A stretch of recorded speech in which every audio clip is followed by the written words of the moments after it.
Hello. Is the Sensor Game being here with a new stream?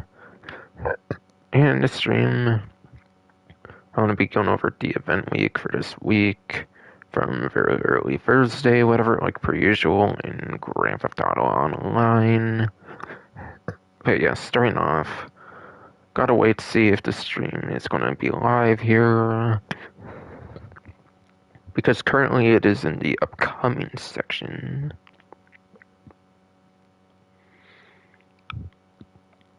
Okay, it looks like it is actually live now here. It was an upcoming for a little bit though, so I'll repeat the intro, I guess, just in case you're... Hello. Is the Sensor Game been here with a new stream? And this stream I'll be going over the event week for this week. From very early Thursday, whatever, like per usual. In Grand Theft Auto Online. But yes. I'm recording this one as late as Tuesday here, apparently. I might have done that last week as well. I've been trying to finish things up ever since the store closure of like the Xbox 360 Marketplace. I've been claiming like 620 like free DLC items. Store's kind of finicky as shit and whatnot, or what was the store, I guess, or whatever, but yeah. I've been doing stuff like that and like playing around with 360 games that I got like from a couple months and shit ago. So yeah, if I've been later with the streams, that's kind of been why. Sadly, my Xbox Live Gold that I got for like a month for free, whatever, for like the rewards program is expiring soon as well. I did get to play a little bit of Grand Theft Auto 4 multiplayer, but yeah. Off stream, of course, but yeah. And then I still not got to Red Dead Redemption Online like I want to, sadly, but yeah. It's definitely something I want to touch a little bit at least with the sour taste in my mouth from the newer version that doesn't have the multiplayer, of course. As I play it on the channel, of course, yes, too. And explained and everything. But yes, fucking week 13, it seems to be for the bottom dollar bounties for the tongue twisty ass throat, damn it, fuck, for the bottom dollar bounties DLC. The effort's being a bitch still, of course. But yes. What's it called even? Week 13 editions. Oh yeah, there's Oktoberfest gifts. As you can see lower on there. I can kind of talk about it now, I guess, since it's the title, and I should do that first, I guess. But yeah. You may wonder why I'm, like, putting it as a title, whatever, since you may think it's just clothing stuff, but no, there is liveries as well, albeit it might be for drift vehicles only.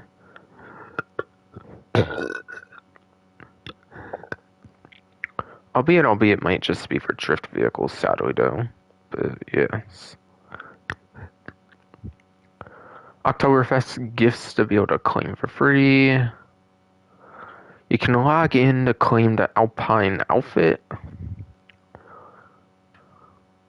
Limited time liveries for the Uberbox Cypher Drift version in particular, and more. So yeah, there is some vehicle liveries to be had as well. They are Pisswasser or whatever as well, which is pretty cool.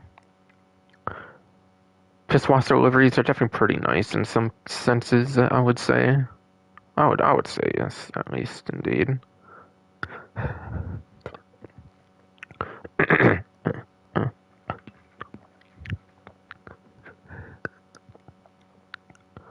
I got a little bit into the rest of it early as well. We'll go into it a little bit early as well, I would say too.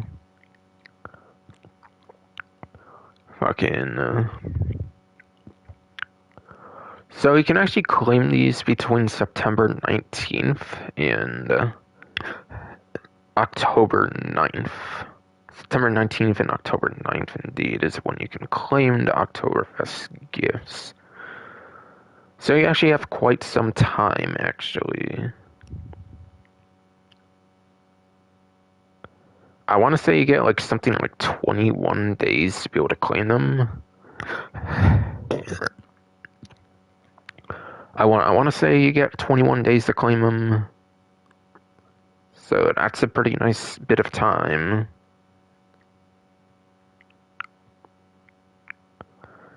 And it includes the Pisswasser Good Time tea, the gold Pisswasser shorts, and no, those are not on the image there. That's an outfit, I believe, which would be the Alpine outfit.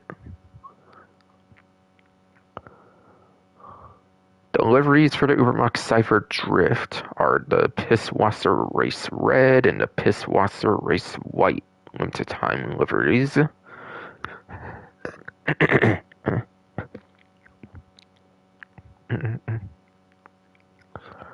And then fucking there's also Pisswasser Race Geometry and Pisswasser Race limited time liveries for the Ubermax Sentinel Classic wide body, which I'm pretty sure is the Benny's variant, the one that you can actually turn to the Drift variant again, since they are just for drift vehicles, sadly, like I said.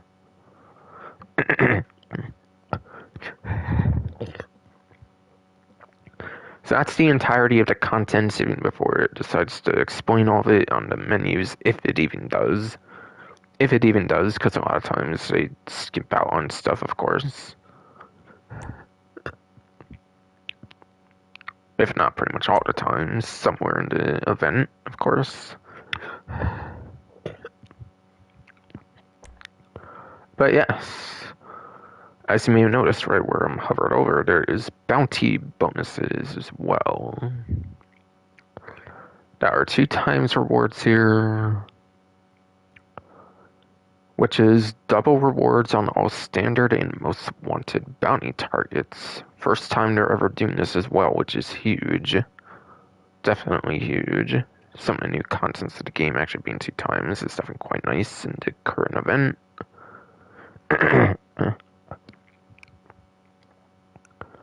Like, honestly, I can't feel I remembered them actually doing 2 times on, like, even a salvage yard robbery.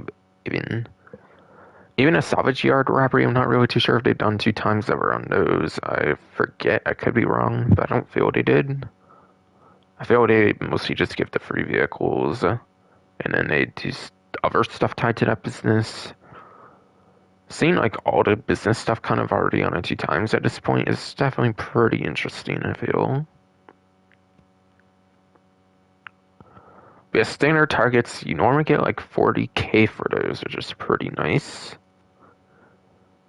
Like you can get upwards of 40k for a standard target, I'm pretty sure. So you should be able to get like 80k for a standard target, which is pretty crazy good money.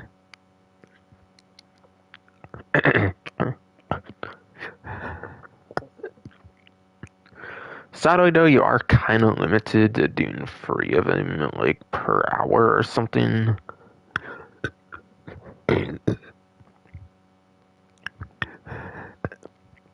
Sadly, yes, you are kind of limited to doing 3 standard ones per hour, I think, though. So it's not perfect, but it is something nice, at least.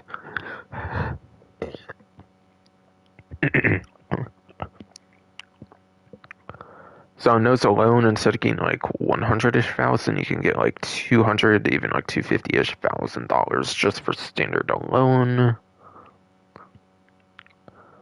And then normally for most wanted, you're pretty much getting into early 6-digit territory, so like 100,000-ish. So like 100,000-ish you're getting usually for like a most wanted bounty target, yes. So in 2 times you should be getting like 200-ish thousand instead for most wanted. So You can make a good couple $100,000 an hour or like kind of a whole day since the most wanted ones are like one per real life day actually. So quite nice.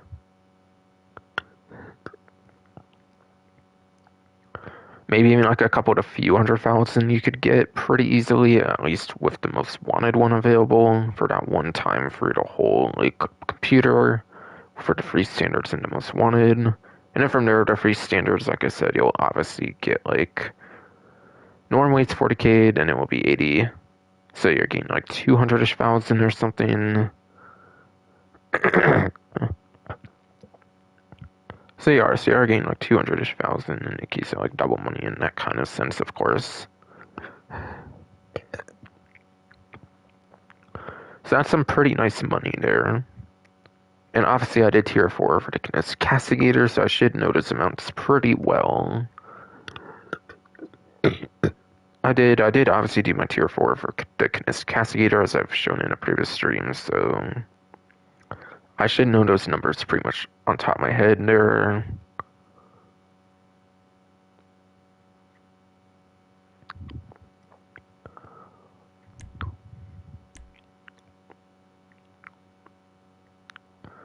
So yeah, sadly you can't just spam the missions and wait like a few minutes. It's not like security contracts where I think you can do them like once per like couple few minutes or something. So honestly, since you only get 3 missions per hour, it's not the greatest per se, but it's still pretty nice. But I would still say it's pretty nice regardless, at least.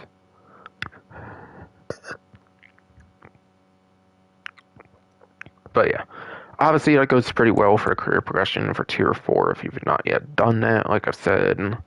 Obviously I already done mine since I want to get the Castigator, which sadly I did not get early, but at least I was able to get it for free, I'm pretty sure, of course.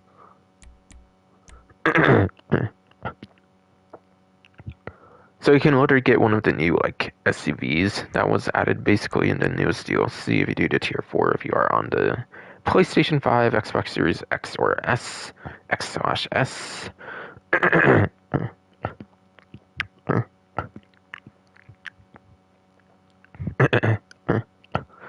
Which yeah, somehow is still not on PC. However though, there has been some stuff found actually in like game files and whatnot suggesting the expand enhanced, whatever they call it, could make its way over to PC pretty soon.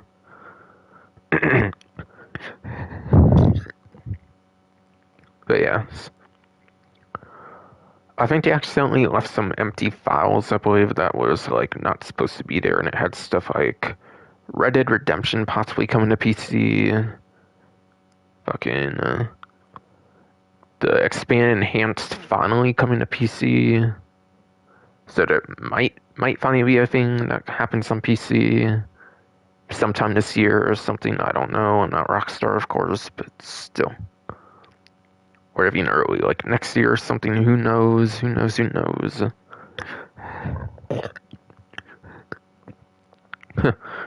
And funnily enough, there was one actually called Americas as well. That, funnily enough, yes, I think there was one called Americas too.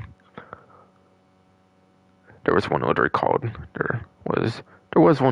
Americas, which would actually be the code name for the next game, basically.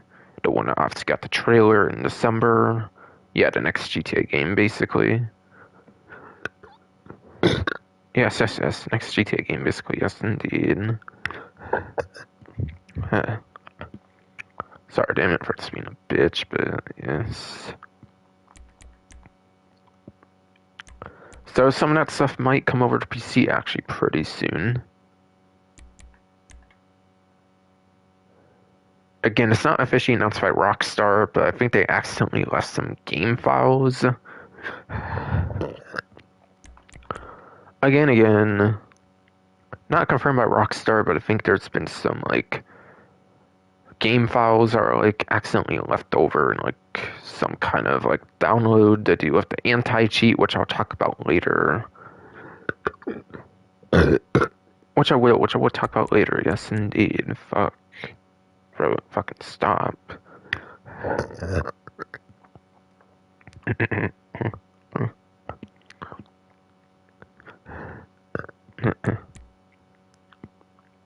But yes.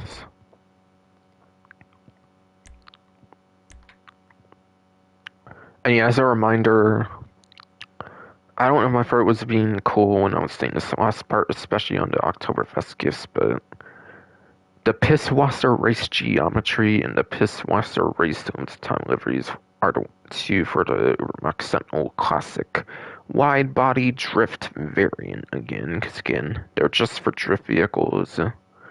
Which honestly I think is a pretty missed opportunity. I think they should put on vehicles that don't need drift capabilities for the liveries, but whatever.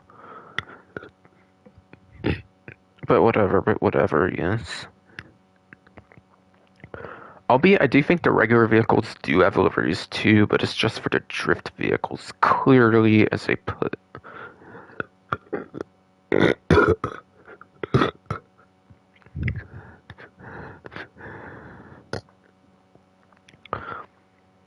Again, fucking throat. Fuck you, damn it, fuck. The Cypher and the Sentinel Classic Widebody, I do think have liveries for the regular variants, but yeah. Obviously, the drift ones are the newer variants of those vehicles, so I guess that's why they put on the drift ones only. Which honestly is a pretty missed opportunity since there's not really a real purpose of having drift in free mode unless you just really like drift vehicles. Yeah, unless you just really like the drift vehicles, there's not too much purpose of having the drift vehicles for free mode since they don't have performance upgrades in the first place. So honestly, I don't really even recommend them, quite frankly.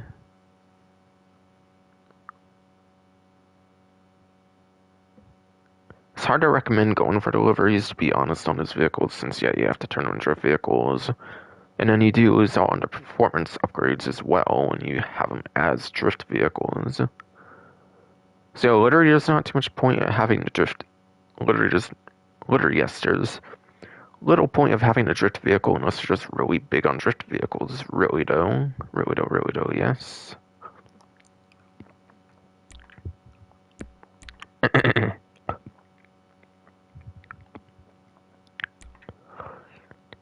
And then there's also 40% off of the NIST RE7B, apparently, as well. This was a vehicle that was released during the Cunning Stunts DLC. It was released during the Cunning Stunts DLC, which I believe is mid-2016, I believe, so it is quite an old vehicle these days. It's like an 8-year-old vehicle. It's like an 8-year-old vehicle, apparently.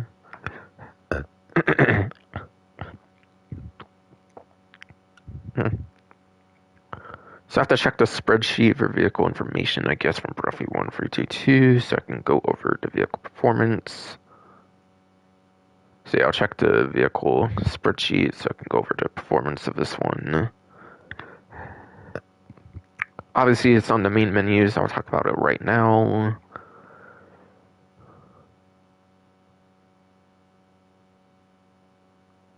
I do believe that vehicle is a vaulted vehicle as well, so I think it's not available normally, I believe. On the website, so you have to... I don't know, it does say Legendary Motorsport below, actually, so it might still actually be available. I could have sworn they got rid of all the cunning stunt vehicles on Legendary Motorsport, though, I thought. So I do feel it is not on Legendary Motorsport, ironically, despite the listing down there. So it might be at like a showroom or something instead. It might be at a showroom or something instead, yes. Yeah, it is actually vaulted. It is. Yeah, it is actually vaulted. I don't know why it says Legendary Motorsport. Probably because it's on that actual website. If they didn't vault the vehicle, of course. But yeah, they did vault the vehicle, sadly. Sadly, yes.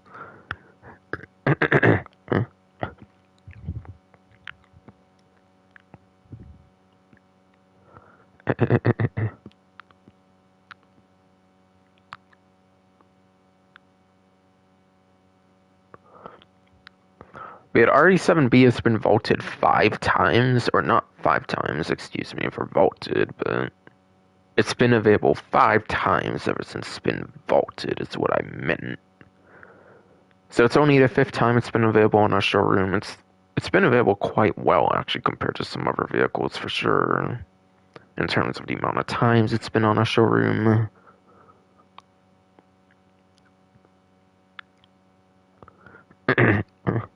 So yeah, this one you do have to pick up this week, it seems, for the 40% off, and in general, before it's gone for however long again. Before it's gone for however long again, yes indeed.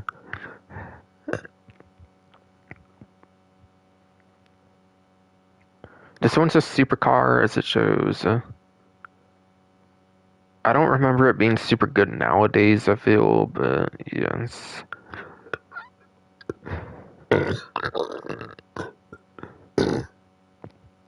I do not. Yeah, I do not remember it being super good nowadays, I'm pretty sure.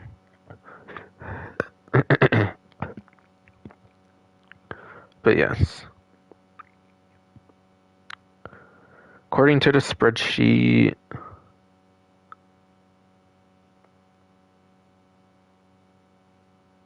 the RE7B is in the B tier for the supercars class. For the supercar class, yes. I just say it a couple different ways depending on the spreadsheet versus the game, basically, by the way. But yes. Again, it's a B. Again, it is a B tier supercar, I believe I definitely said.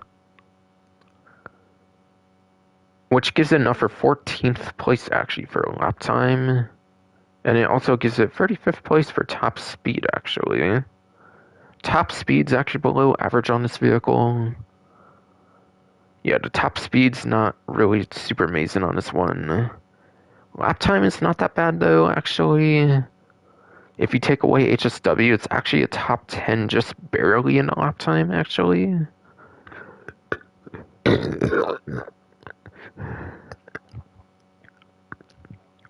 If you take away the HSW vehicles, which is exactly 4, or actually, wait, there's actually one HSW vehicle that's actually not good top speed, I mean, but lap time, I meant. Not top speed, but lap time, yes, I meant. Yeah, the NTMT is like 20th place for like lap time already, actually, so scratch that, actually. So scratch that, actually, yes. At best, it becomes 11th place.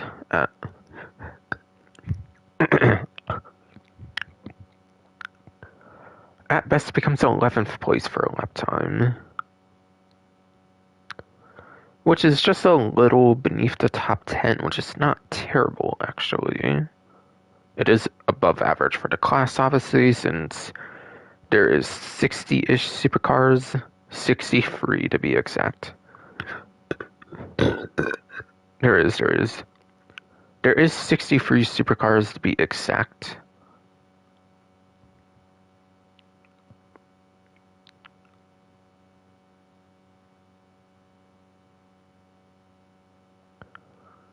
I don't know, the regular version of Weaponized Ignis is actually pretty good for lap time, so it might actually be in the top 10 if you do take away 9th gen. Yeah, if you take away 9th gen, you actually might be able to get this in top 10, actually.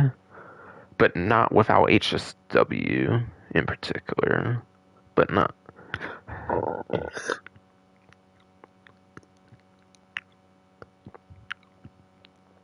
But not without HSW in particular, yes indeed. So even if you take away HSW on like 9th gen, it'll still be like 11th place, I believe, for supercar class. And then it will be 10th place supercar. And then it will be the number 10 spot, I believe, for 8th gen and PC without HSW and without the basic version of the Weaponized Ignis that only as the regular version of the Ignis from the contract or whatever. But yeah, the stock version weaponized Ignis is actually knife gen exclusive too.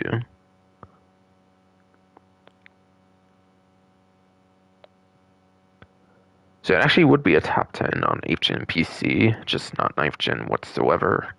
Even if you take away HSW, it's possible to take away the regular weaponized Ignis, since it's not HSW, and therefore it would still be able to be usable in like regular supercar races, basically.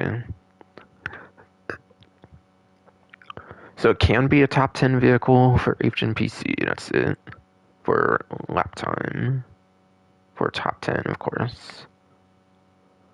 So it's not that bad. I think it can be pretty nice. There is better supercars, though. I wouldn't recommend it on 9th gen at all. I would just recommend it for 8th gen, I would say. And even then, there's still better options there, too. If I remember hearing right, this one is pretty crazy on the downforce. There is some crazy thing with the downforce, I think, with this vehicle. I might have heard before. I'm not the most understanding of downforce, though, to explain it well, I feel. But, yeah. That might explain why it has such a good lap time still nowadays, even with it being from 2016 or something. I'm not too sure. I'm not 100% on that, so take that with a grain of salt, of course, but yes.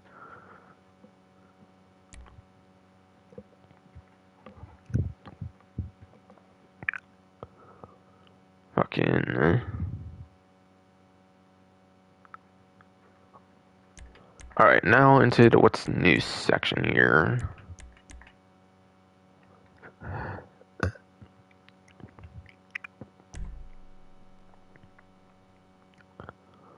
Alright, so join plus for benefits, of course.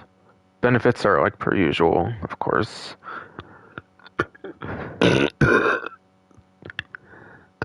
Oh, except for the weekly theme, that's right, I do weekly stuff now, that's right.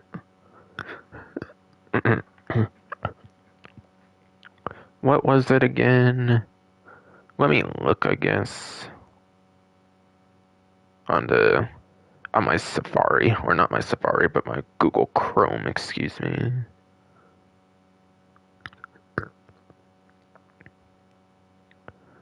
Alright, September 19th for the week of September 19th, which is this week.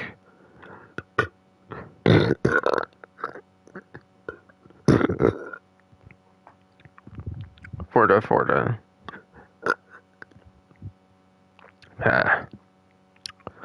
the event week of September 19th, excuse me here.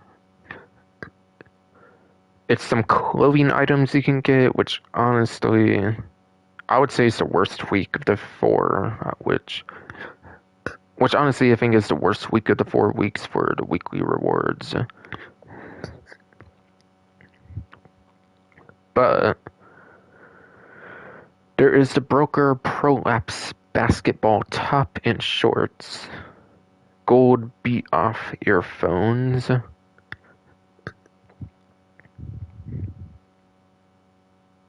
and an apricot Perseus cap. So those are the couple different clothing items, a few different clothing items, whatever, that you can obtain for the week of September 19th for the event week, if you do have the plus subscription for the weekly rewards.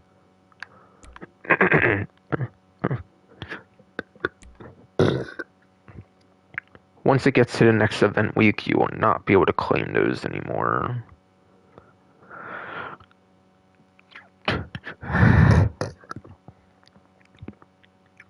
Once it turns to next event week, you'll not be able to claim it anymore for the extra clothing items.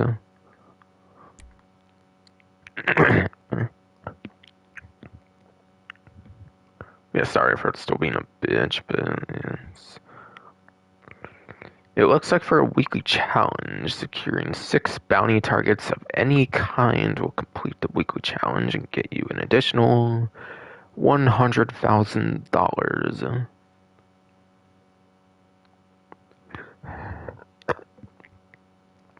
An additional GTA money, $100,000, of course, yes. No extra clothing items, just your usual, it looks like, for the weekly challenge. Weekly challenge pretty much weekly. The weekly challenge pretty much always gives you 100,000. Fucking. So, yes. Nothing really interesting going on with the weekly challenge, just your usual, aside for the different task, of course. Which, it is on double money, of course. You could do any type of bounty as well, it seems. So it can be standard or it can be most wanted. It can be standard or most wanted, yes.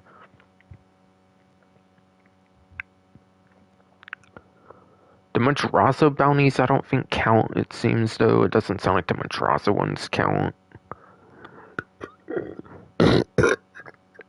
It does not.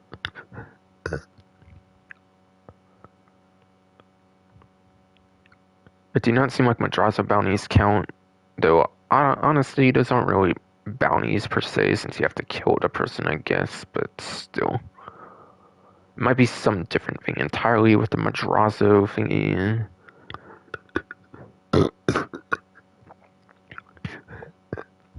It might be something technically different with the Madrazo thingy, yes indeed.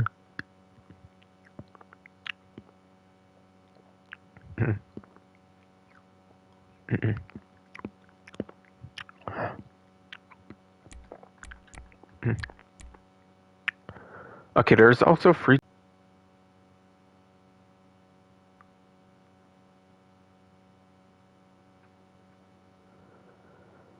They might have adjusted it at some point, actually, but I think it used to be something like 5 to 10,000 or something up to for an associate bodyguard salary, which is not much. I forget how they adjusted it. I'm not sure if I would know the amounts nowadays, but still. I swear it's gotta be much more worth it, or at least a good bit more worth it than it used to be. But it used to be something like 5,000, and you would have to work your way up to 10,000 or something. And this is the regular amounts of money, by the way, I'm pretty sure. And the way you would have to build it up is I think you would have to be somebody's CEO for a good bit of time and whatnot, of course, as you would expect.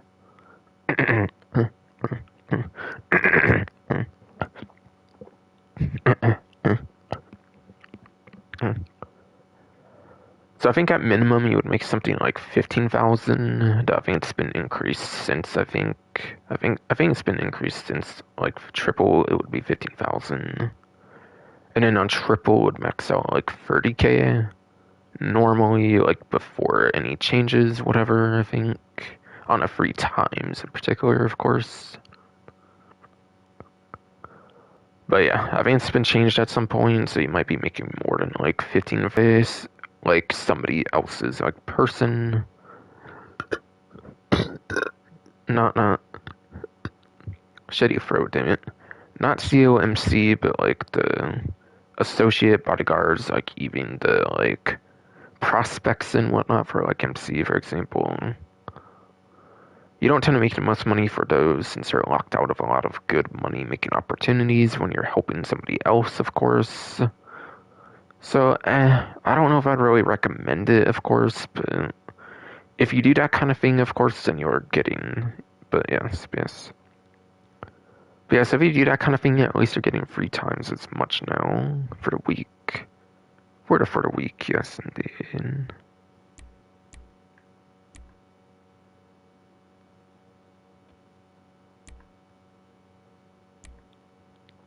And it's obviously only for the bodyguards and associate and bodyguards only. I said prospect as an example for the MC side of things, I think. Yeah. Alright, there's nothing else on here, apparently? Okay. So really it's just a money opportunity over here, along with the bounty bonuses from before, but also talk about the weekly challenge this time, at least. So only like 2 new things to talk about here, sadly. Sadly, there's only 2 new things to talk about, yes.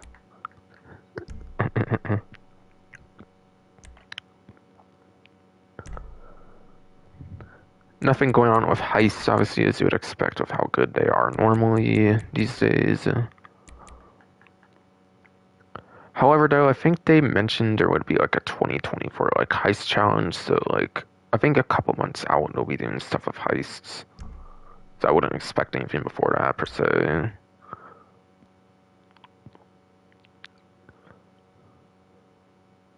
Again, very good week to go for the tier 4 of the bounty stuff if you've not yet went for tier 4 for the Freakness Castigator. Very good time to go for that.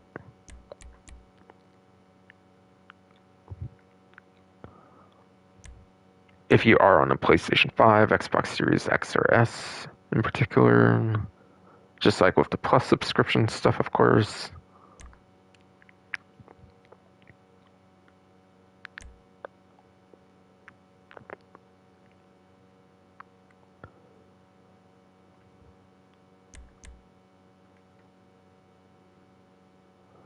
Alright, I think I'm pretty much ready to get into the game here. Yeah, they don't really update its saddle each week on here, it seems. Like, they're not really suggesting that the clothing items are live right now, but obviously they are since it's on the Plus Newswire, of course.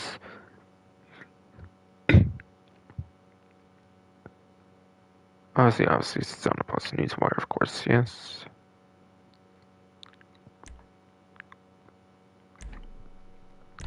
Alright, so into story mode, so I can go to my invite only online session here.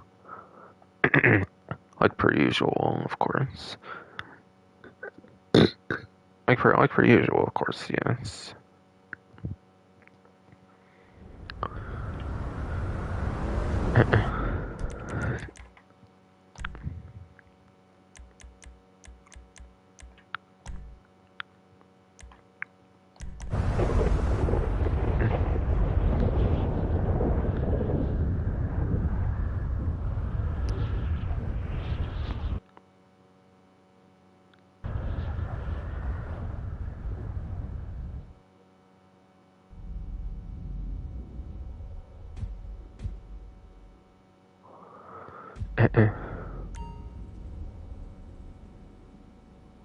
Oh yeah, that's right. I still had this shirt on, that's right.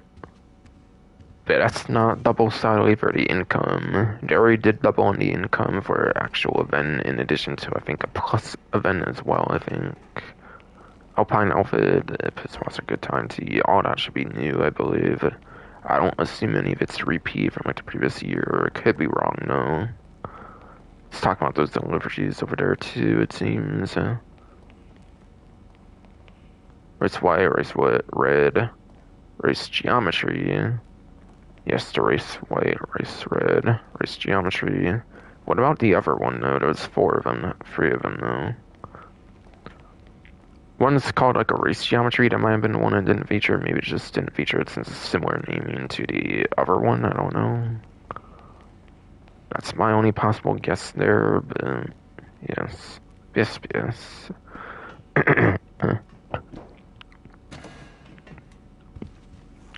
Obviously going into my F-160 riot chase, I can go over to the podium vehicle like per usual and whatnot.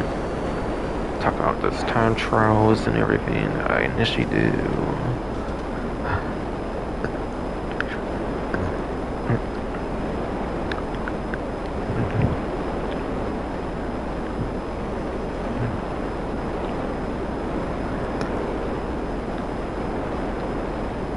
And yeah, since there is 2 times on the bounties, I might actually try to finish the rest of the bounties. I need to show off still, actually. So I might actually go to Vale office, see like what's available right now. Because I have 4 particular bounty targets I still need, I believe, to complete them all or something. If not 4, then somewhere around 4, I believe, at least. Anywhere from like 4 to 6 or something like that, I believe, would be the like absolute highest, I believe.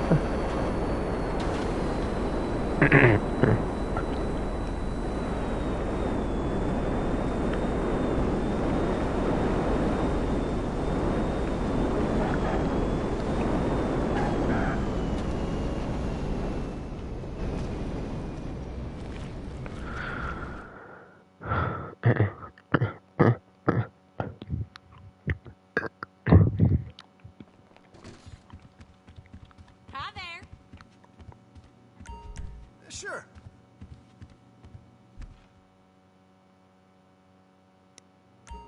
Sure. What do you need?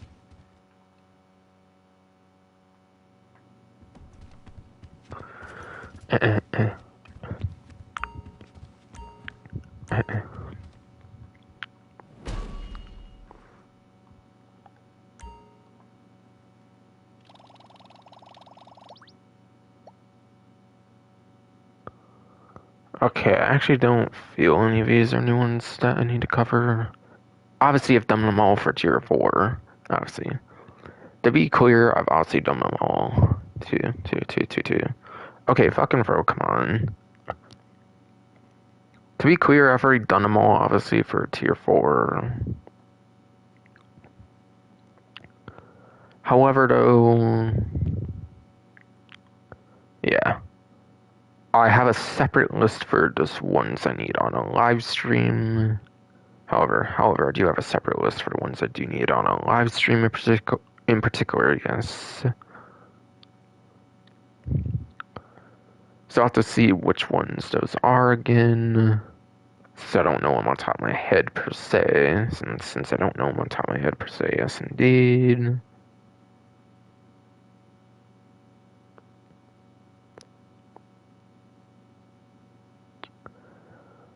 I need Riley Rose. I need Riley Rose. Sabrina Gray. India Wood. And then Bridget Foster, it looks like, and that's it looks like. Yeah, that's none of them on screen right now, I'm pretty sure. But yeah. 73, 76, 76. I think it can go up to like 80k, I believe, like I kind of said. And yeah, obviously, yeah, like I said, you can get like 200, 250-ish thousand. I believe I definitely already said that for the most wanted, which are the daily ones. Obviously, the strategy, I didn't mention strategy yet, obviously, per se. I mean, I kind of did, actually, per se, but yeah. Maybe not as much as I should have. Maybe not as much as I should have, though, but still. Obviously, most wanted, you want to do each one for the day. Pretty quick mission if you know how to do it. Not terrible. The regular ones, there's some strats with that. You can make them a bit quicker. Which I've kind of shown through various live streams. But yeah. Basically, you don't need to take the bounty van. You can just use like a helicopter or something like you usually use for when you get the target. Once you collect the target, then they get put in the van and by force, and then you have to drive it, obviously, to your bail office. So that works for pretty much any type of mission. Certain strats might only work, of course, for certain types of missions. Like, for example,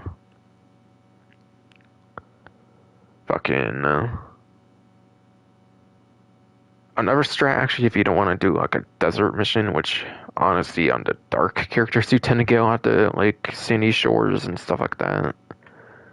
Go to another lobby, another invite-only lobby. It doesn't take all that long, no matter what the platform is, I think. Especially Knife Gen, obviously, it's super quick. 8th Gen, obviously, it would be longer, certainly there, without, like, the crazy, like, speeds and whatnot. I think the newer platforms have, of course. But yeah, as far as I understand, every platform you can go invite only directly from online and not from like a creator anymore, like you used to have to do. Even on 8th Gen, I think they added it eventually there, I believe, too.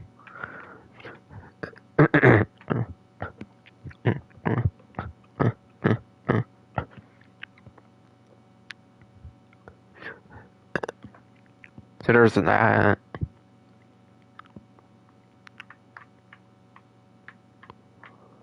So you can kind of hop into multiple invite onlys if you want to change a location for a certain bounty if you don't want to go so far. Me, I don't personally care, but there are people that do care about that, so I figured I would mention that. There are people that do care about that. Trust me, there is. So I figured I would mention that.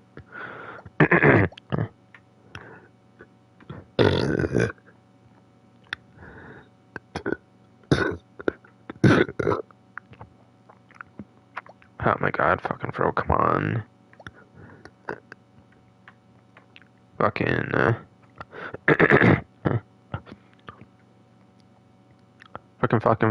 fucking. Yeah, you have ones where you have to, like, search for clues or something, like if it were, like, a Reddit Online mission or something. Yeah, I think there's, like, a Reddit Online kind of one where you have to, like, search for a clue or something.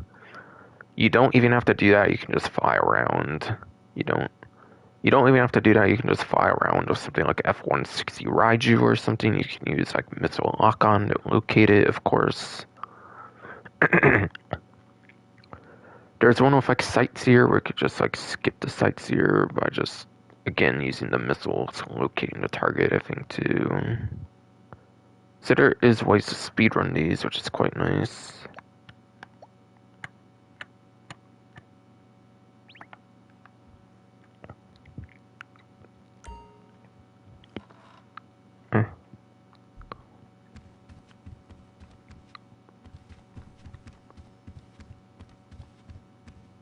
Take care now.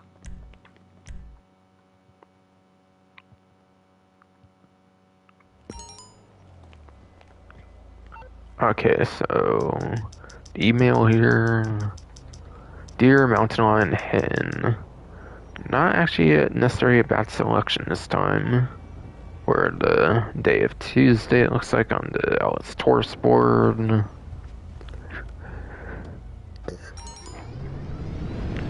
But yeah, it's like 5:57, so it's almost another hour, so I'll probably go over the time trials at least before I check again on the Vale office for any you want to cover on the live streams in particular. That are otherwise done for my tier 4 career progression, of course, that are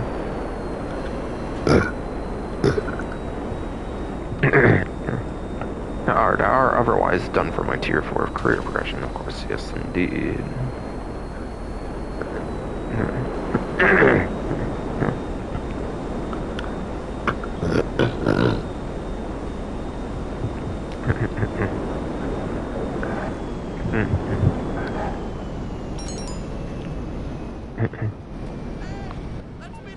Weed farm, for sure. Counterfeit cash.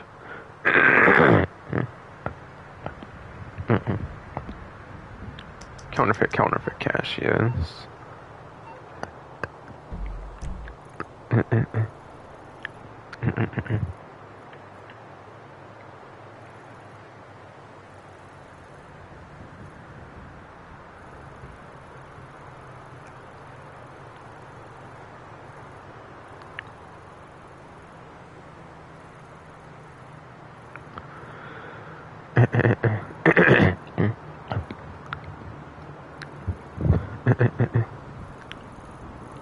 Okay, so the regular time trial for the event here is in the end.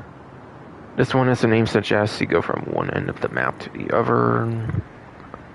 I believe you go over there all the way to something like near the cheapest of the facilities, which is like around here or something. Yeah, I believe you go near that like cheapest facility over here, and like near the like Beaker's garage and whatnot. So this one is super top speed heavy, which is not usual for a time trial, I would say. So you might want to change up your strategy a little bit compared to what you usually do because of that. Because of that, yes.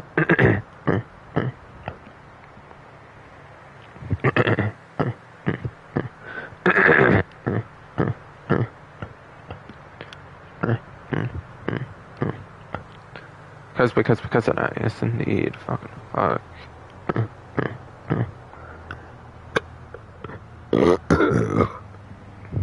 Fucking fruit. Stop. Didn't even get to leave the office for 2 minutes today.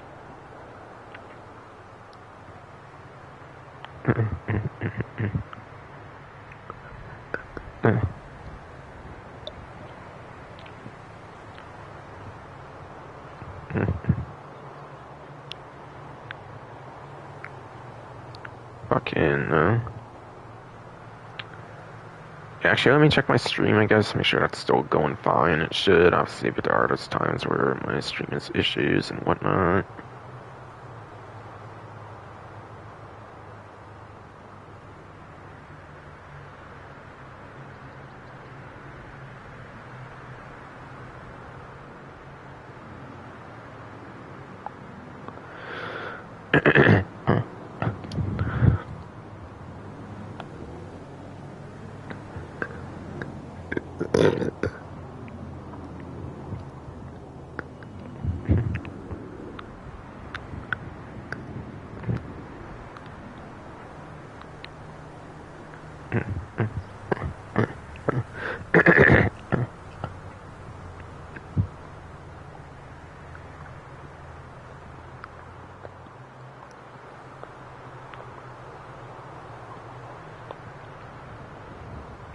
Well, I'm on the Plus Newswire, right? So I actually don't really need to go over that, but yeah. For advice here, obviously, like I said, it's top speed over lap time this time, just because it goes from like one end of the map to the other. So obviously, it'll take like a highway or something would be the ideal route. So therefore, top speed focus for sure.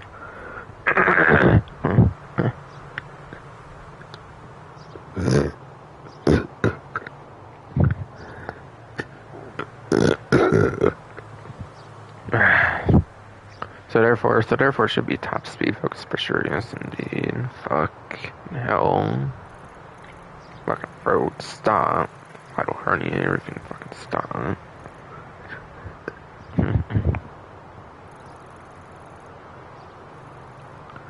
I don't go over the options anymore for time trials that you should go for those since they are more of a daily thing, though. But yeah, ever since Dangerous Mercenaries is more of a daily thing rather than like a weekly thing. In the case of time trials, I think the time trial is the same weekly, but I think you get like a daily payout of like 100,000, or not 100,000, but 50,000, I think. But not 100,000, not 100,000. But I think it's 50k, but it's like per day or something. Even if the time trial is like the same or something, I think. I think yes.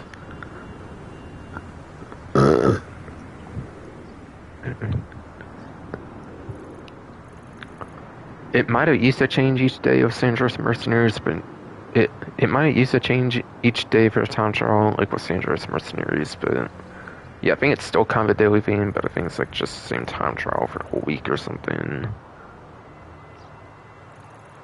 I don't really do the regular time trials anymore. I don't really do regular time trials anymore, so like I don't know on top of my head per se, but still. But still,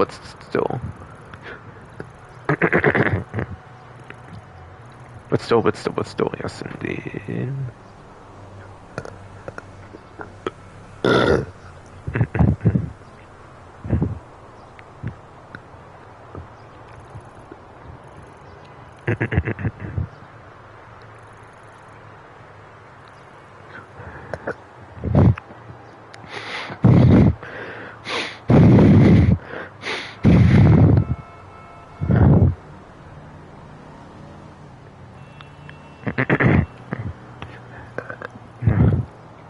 Sorry man, I'm just being a bitch, but still.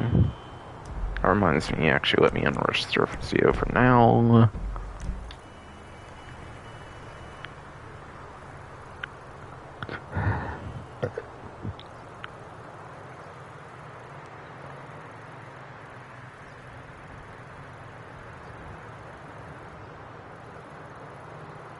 Our estimated time trial for day Tuesday looks to be Vespucci Canals. Da-da.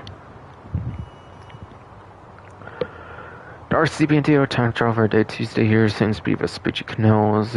Yes, indeed. Fucking. Yeah, this one. It's one of the more traffic-heavy RCB and Data time trials, if not like even the only one, or like again one of the heaviest, if not like the heaviest traffic one, where you have to like avoid traffic and whatnot throughout.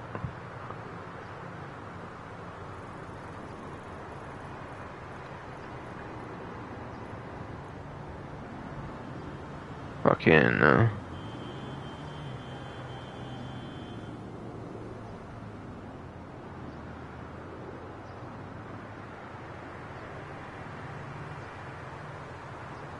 what's it called though? But yeah, aside from that's just your usual, obviously, of what I would recommend. Learning the turns and corners using the respawn feature with a triangle on Xbox or QMPC.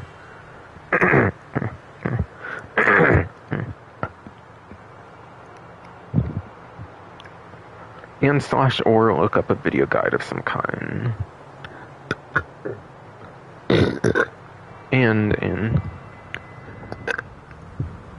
And slash or look up some video guide of some kind or something. Yes, indeed.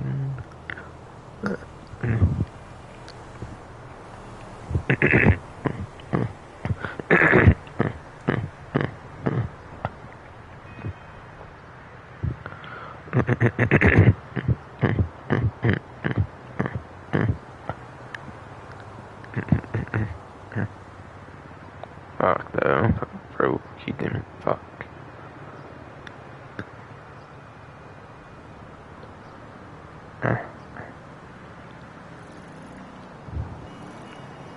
Yeah, that's my advice pretty much there. Obviously, as the name suggests, you can only use the one RCB and Dito.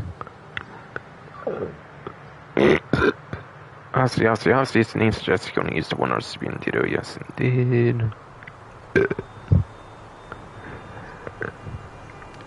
Not the other RC vehicles, including something like the Invader Patrol tank, which is the closest competition to the Bandito pretty much these days, I would say.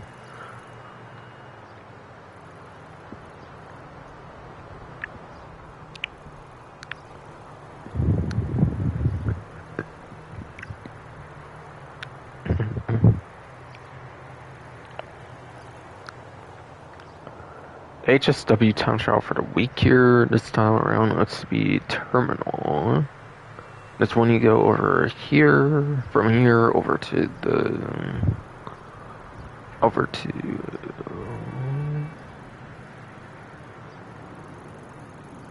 Chiliad Mountain State Wilderness over here. I'm pretty sure this one is.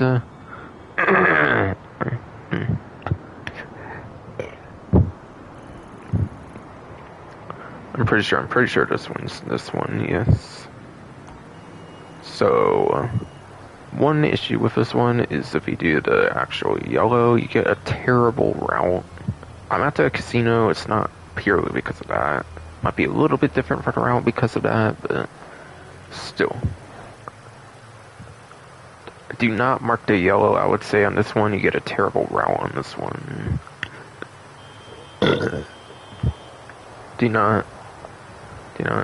I would say do not mark the yellow on this one, since the route's terrible for it. Your bleed about the movie was hilarious. Otherwise, my recommendation would be to mark more to the, west, left of it, basically.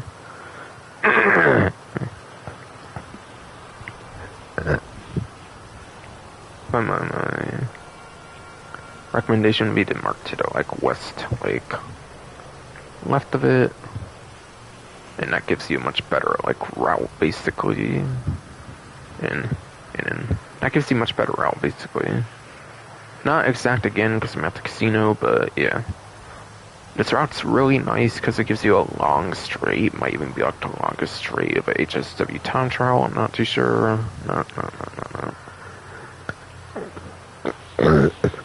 Or scratch that, actually, there might be longer straights on other time trials, actually, for HSW, still.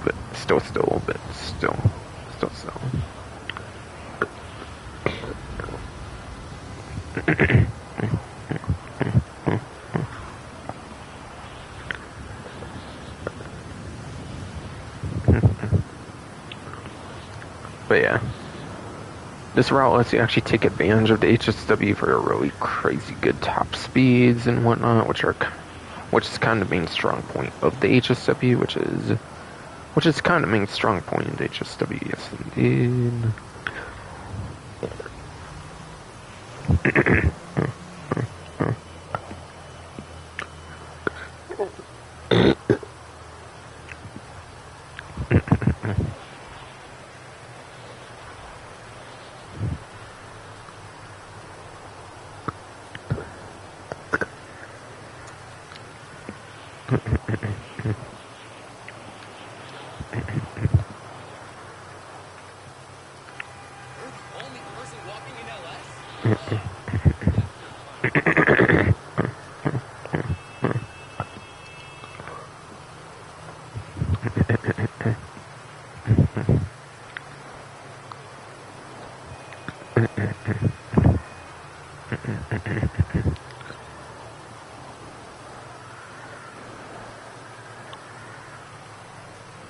But yeah.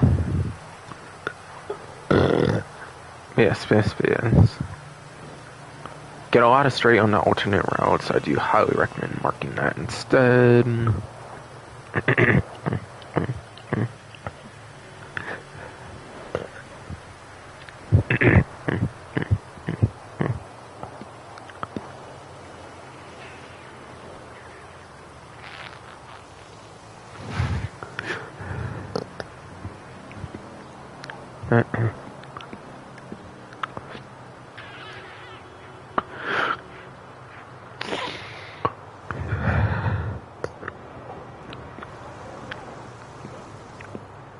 God damn, no, man. Fuck.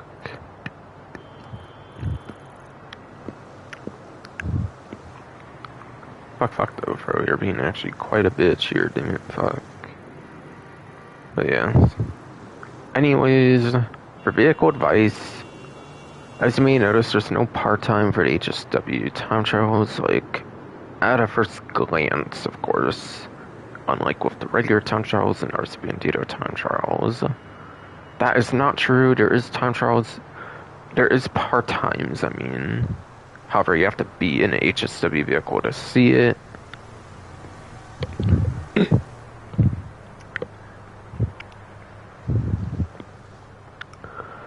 So what that means is there's multiple different part-times depending on the vehicle you use. So you can really use any vehicle you want is what I'm basically saying.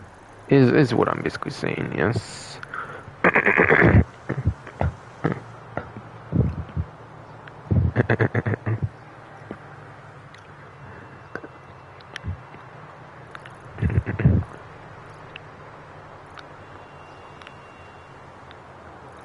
So, yeah. The two recommendations I'm going to make for the current DLC in particular, if you care to use one from the latest DLC, is you have the Euros X32, X32, which are used on all the different time trials. That one is the first place lap time for the entire coupe class. Oh, and actually before that, let me go over how the part-times kind of work. As far as I've heard, it goes off of the, like, HSW race system, where you have, like, Class A, Class B, Class C, whatever. Class A has only two things, that way you have a coupe, and then compacts. So there's only, like, 3 vehicles for it, I'm pretty sure, so this DLC. Even before that, there was only, like, 2, I think, in that whole class.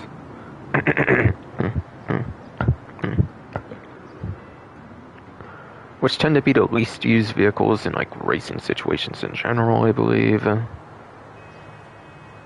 Which might have some more lenient part-times or something because of that, or something, I don't know on top of my head per se, but still.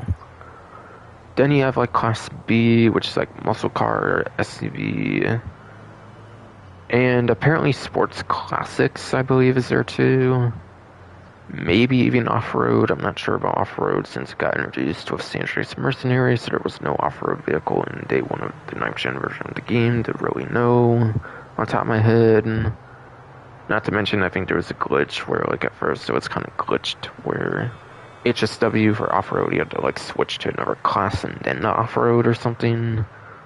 So I'm not really sure if they ever fixed anything regarding that eventually in the future or anything, but still.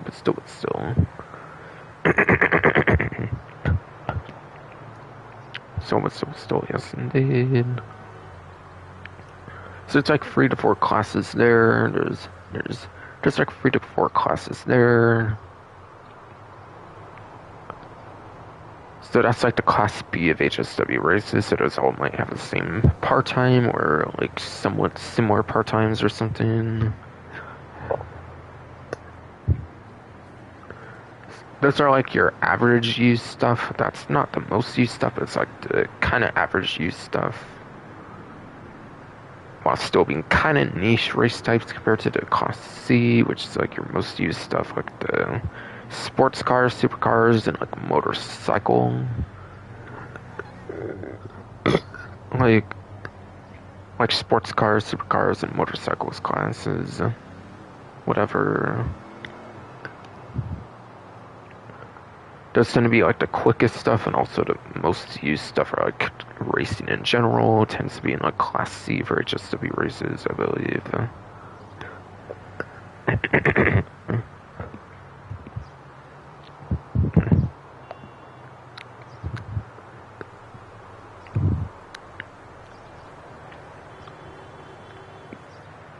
So something like that's how it all works, I believe, for the part-time system, for those wondering about that. But yeah, back to the Euros X32, X32, I was mentioning for the two vehicles for Bounties DLC to have the HSW upgrade options. The HSW Euros X32, X32 is the best vehicle for the coupe class for lap time, and is also the second best for top speed. Same exact thing can actually be said for the next one, which is actually the Rimac Niobe, whatever. Again, it's best lap time for the whole class, for sports class in that case. And in top speed, it's the second best. With the Euros X32 obviously being behind the other HSW, one of the Sentinel XS HSW, whatever, from day one of 9th gen. And then San Andreas Mercenaries DLC at the like Italian GTO Stinger TT, which is the best top speed for the sports class. That the Rimac Niobe is not as good as there. So they're both the best for lap time for their class. So the newest ones are pretty good. So newest ones are pretty good for lap time, which is pretty nice. But yeah. HSW is kind of stronger when it comes to top speed, so do keep that in mind. Do keep that in mind. HSW does tend to be strongest in top speed, I believe, usually.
But yeah,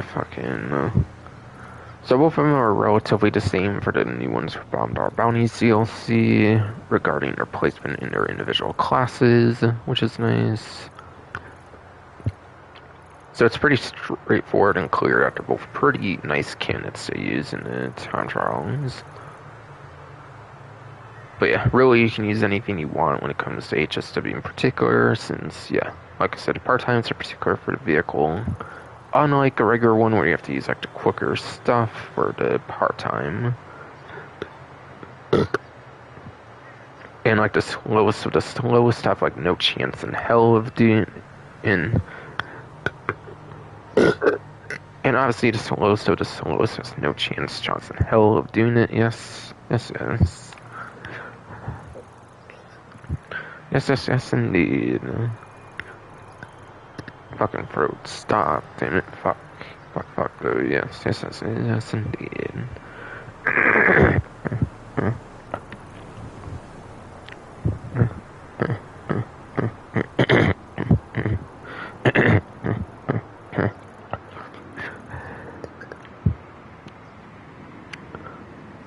It looks like the Junk Energy time trial for the day of Tuesday here. It looks to be Redwood Lights track. And this one, Junk Energy in particular is pretty easy, I would say, for the most part. I think the later time trials is going to be easier than the older ones, for sure. So honestly, as long as you're going where you're supposed to, you don't fall off the BMX. Fucking, you go where you're supposed to, yeah, you don't fall off of it. And then use the curves boost, like you maximize on it and everything. And then you maximize on that curves boost, whatever. You should have no problem at all of completing it. You should have no problem at all of completing it, pretty much, yes.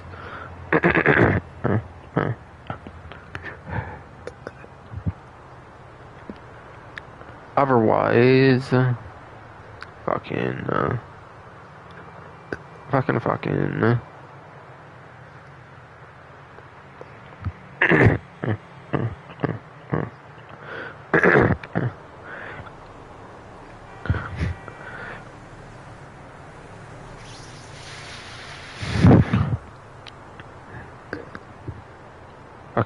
Fucking, yes indeed, fucking pro, fuck you, damn it, fuck.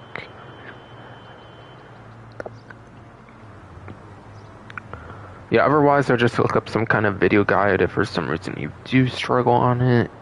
But it shouldn't really be easy to struggle on it. It's pretty easy, I would say.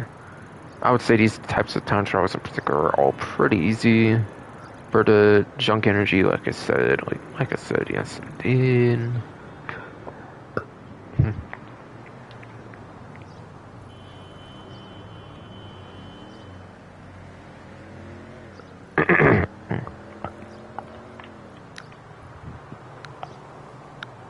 I mean, a premium race for the week looks to be for the Sports Classics class.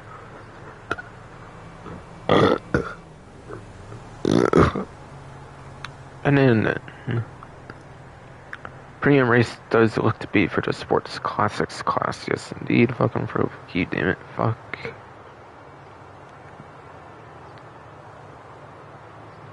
So.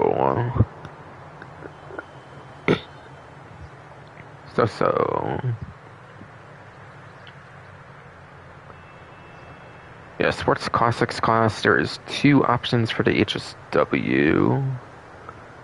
One being better for lap time, obviously, and the other being better for top speed, as you would obviously expect. There's only 2 of them.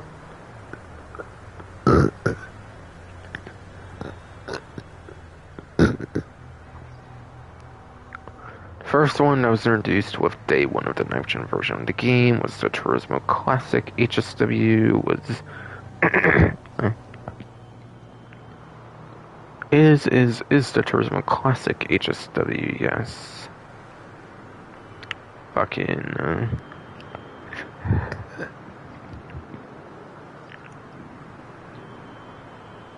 what's it called? But yeah, that one's a better one for lap time. So first place lap time, second place top speed, pretty much. Second place, or not second place, but like the other one, I mean, is the Sterling GT. Arguably, you could consider it second place, but still. When it comes to the HSW in particular, but I didn't mean to say second place, I meant to say something else or whatever. Fucking, yeah, Sterling GT is the other one. Sadly, it is a vaulted vehicle, as I'll show, so you will have to hope it's at a dealership if you don't have it or whatever, which in this week there's probably not a Sterling GT, I'm guessing. Might be, but I don't know yet. I didn't really pay too much attention to the dealerships quite yet on the news wire or anything really.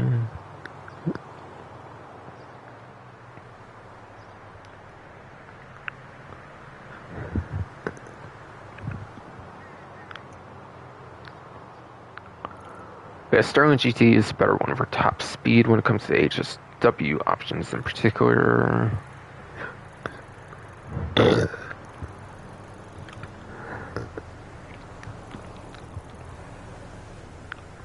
So yeah, if you want lap time for HSW, do Turismo Classic. You want top speed for HSW, do the Sterling GT. If you have it, but again, it's vaulted, so you will not be able to buy one this week if it's not available at like a showroom or something. Unless you get it from like the car meet or something from like another player or whatever. Or whatever, yes.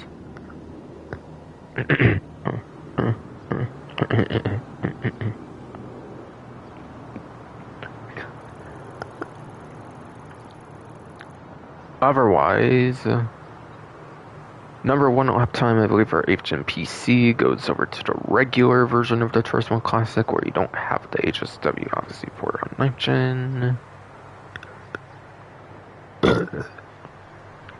And then I think it goes like the Cheetah Classic and then the Ardent. And then I think it goes to Cheetah Classic and then the Ardent. And yes, you can use the Ardent in races. They've added it to races in the last like year or two, I think. Yes, indeed. Fucking fuck you, damn it. Fuck. Yes, you can use the Ardent in Sport Classic races. I believe they added in like the last year or two, like I said.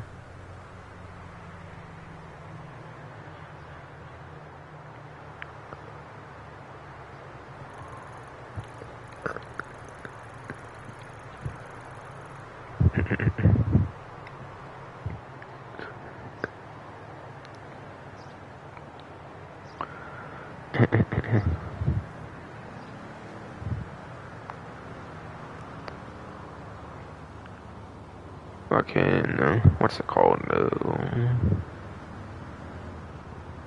Anything else to mention here?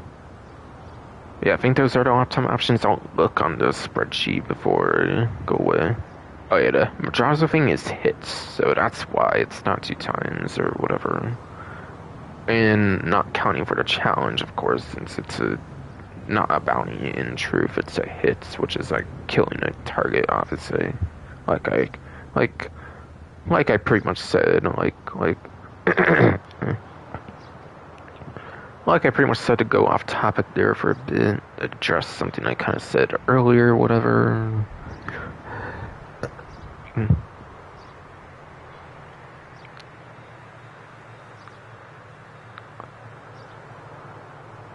But yeah, then I think top speed, I want to say it's still the Z-type at the top, or at least within the top 3. Then I think it goes to Viserys, and then I believe the new Coquette D1 for the Sports Classics class, I think, is top 3 for top speed as well, I believe, for HN PC.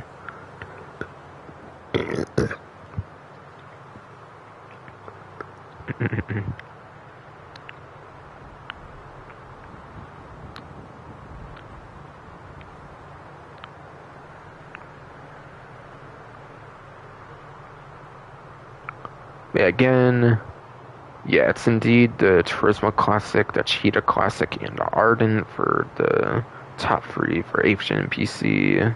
For lap time, yes. And then top speed.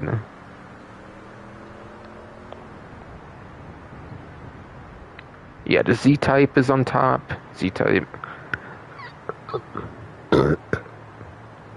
For non-HSW, the Z-type is in fact still on top for HMPC.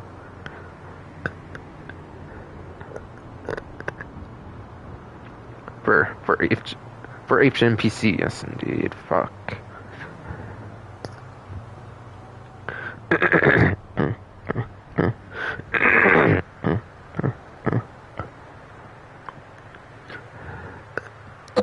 And then, yeah, you do have the Viserys, and then the Coquette D1 is, in fact, the third best top speed for HMPC. For the new one that just released for Sports Classics, to be clear, with the Coquette D1.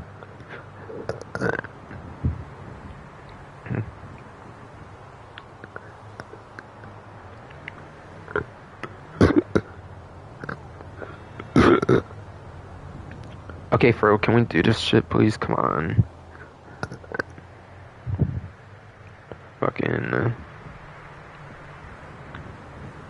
But yes, fucking, fucking.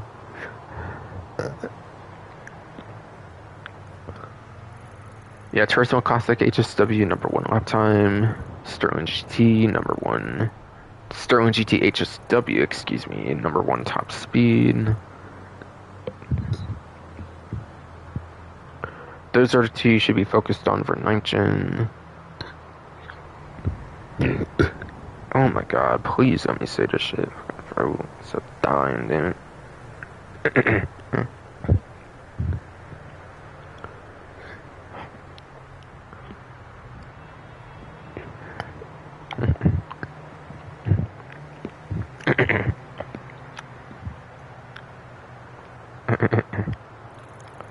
Again, fucking, Turismo Classic HSW #1 lap time, 9th gen. Sterling GT HSW #1 top speed, 9th gen. Those are the only two you should worry about, I would say, for that platform. For those platforms, PlayStation 5, Xbox Series XS. Otherwise, 8th gen PC, again, it's the regular Turismo Classic on top for lap time. Followed by Cheetah Classic and Ardent. On top of top speed is a Z-Type for 8th gen PC. And then fucking Viserys and then the Coquet D1 for top speed options for 8th gen PC for the top couple.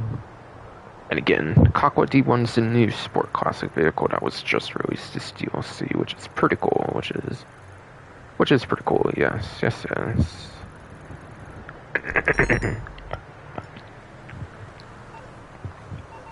But I'm not done yet, hold on.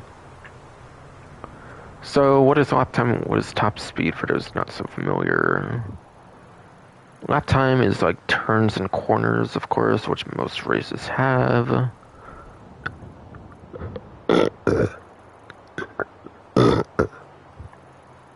Lap time is turns and corners, like most races have, of course, yes.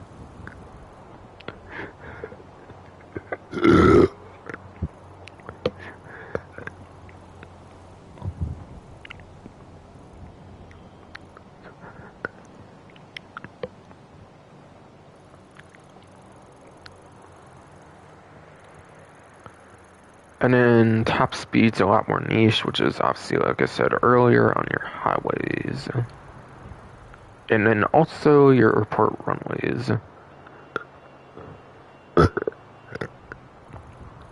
And also your airport runways. And also your airport runways, yes indeed. Fucking fuck you, damn it, fuck.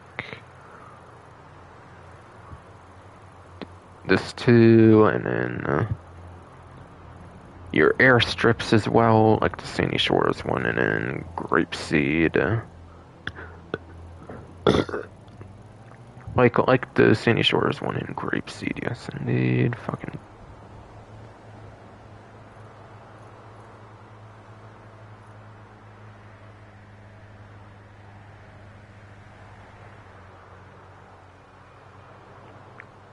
Jesus, damn it, bro. Stop it, fuck.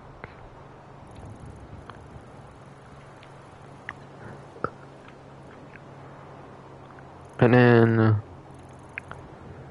how do you know what the race course is going to be if it's not going to say it on here? Obviously, you start job with Square, X on Xbox, whatever key on PC. And then when it loads up into it, will tell you what the race is. And then from there, you can also look at the map of the race with the same theme, Square, X on Xbox, or key on PC, I'm pretty sure. Either on that lobby screen or when you choose a vehicle as well to race with too. And that should do everything, I think, for explaining the premium race. And I think that should explain everything with the premium race, yes it did.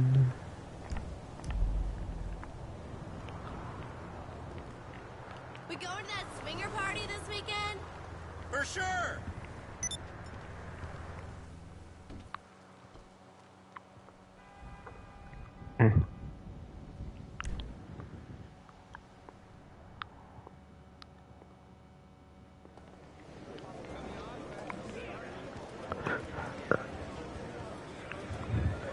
Chifate something here. It's either the Nero or the Adder, one of the two, I'm pretty sure. Pretty sure, yes. I could be wrong on that. There's other Chufates as well, but I think it's the Adder or the Nero, one of the two. Whatever's available is usually on the website as well, so if one of them's not on the website, it's probably the other one.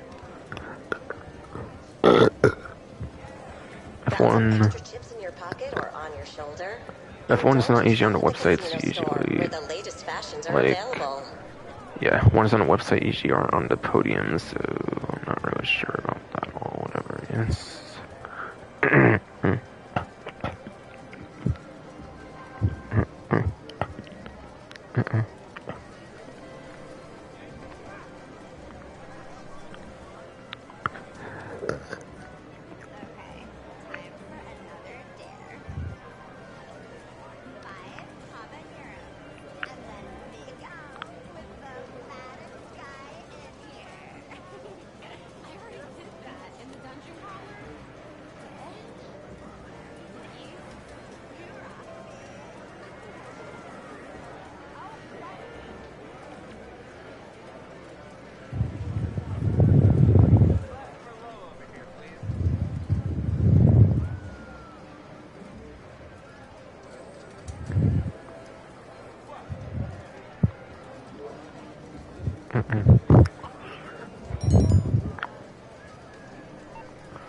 Document forgery at capacity. Okay.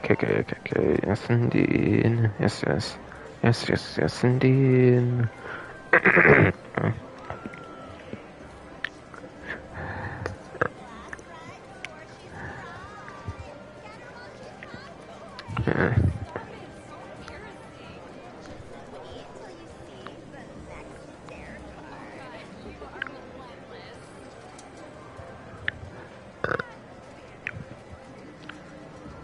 Okay, it's the Nero, not the Adder. Okay.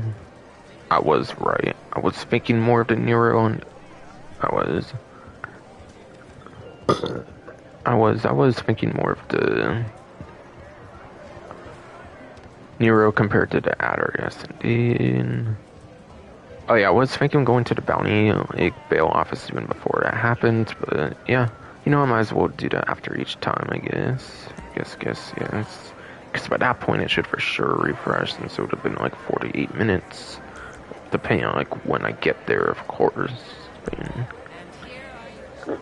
Depending on when I get there, of course, yes. Anyways, the Nero is a Benny's vehicle here, so you can actually customize it quite well, which is quite nice. But you have to upgrade it over to Nero Custom first. Regular Nero is not good for customization on the other hand, though. When there's a custom version, of course. Of course, yes.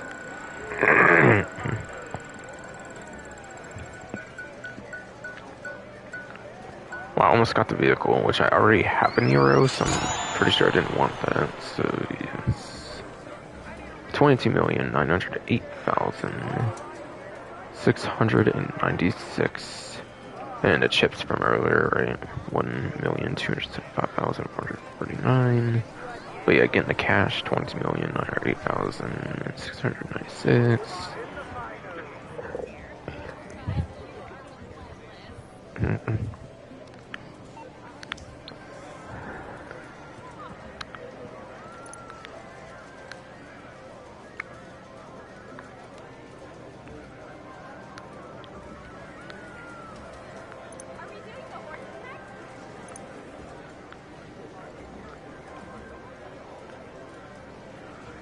Yes, Nero.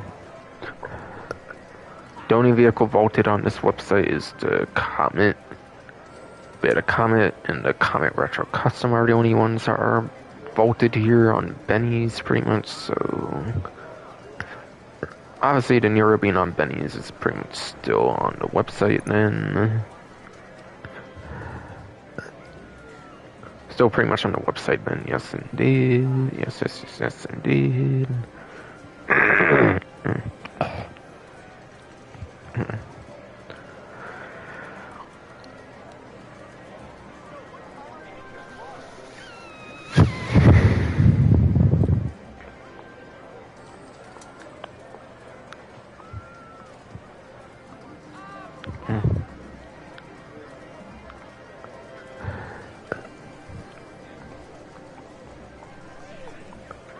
So yeah, I forced onto a stock example, like the stock vehicle, it seems, for example, here.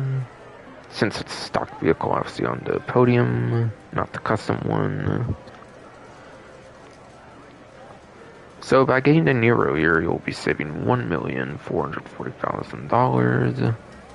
I would say it's like a 2-hour grind for this vehicle, pretty much. 1 million is pretty easy usually nowadays for like 1 hour. Back in like Caprica Heist days, especially where it was like super good to do Caprica Heist. Even if I Cluck and Bell Farm Raid days, I feel now you can kind of make 1 million pretty easily in like an hour or two. Since the career progression like advertises the Cluck and Bell Farm Raid as like a speed run kind of mission, pretty much. Yeah, Cluck and Bell Farm Raid advertises it kind of like a speed run mission, kind of in the career progression. So yeah, I would say it's definitely like a 1 to 2 hour grind. More so, or actually more like a 2 to 3 hour grind. More like a 2 to 3 hour grind, I would say, yes indeed. Yeah, this one's a supercar here, just like the RE7V I went through earlier.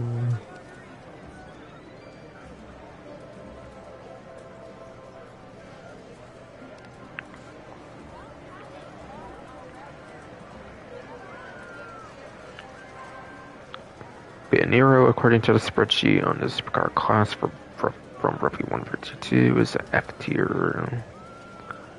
F tier supercar, which does give it 39th place for a lap time, which is not good. Yeah, that's below average since again there's only like 60-ish supercars and it's in the upper half of 30, which means it's already below average for a lap time.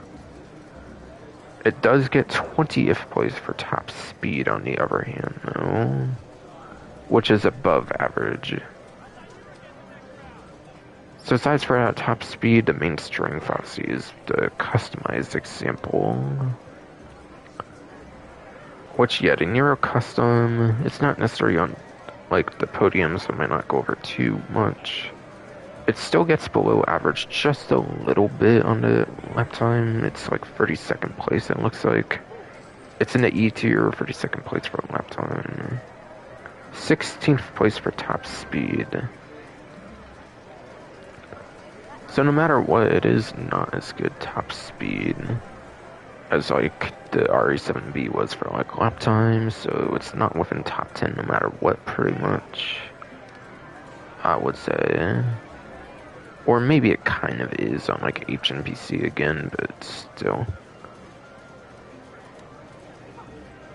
Near a custom, the main strong point for it anyways is the customization for the custom example. Customized example. Now this is on top of the 1,440,000 you would be saving if it were to custom, but it's not, of course. So you do have to buy your way to the custom example still. But you're not paying anything for it if you get for the podium, you might as well go for the custom, I would say, just to get that better performance. The main difference I would say between the Nero, the main difference I would say between the Nero and Nero Custom would be the active spoiler, would be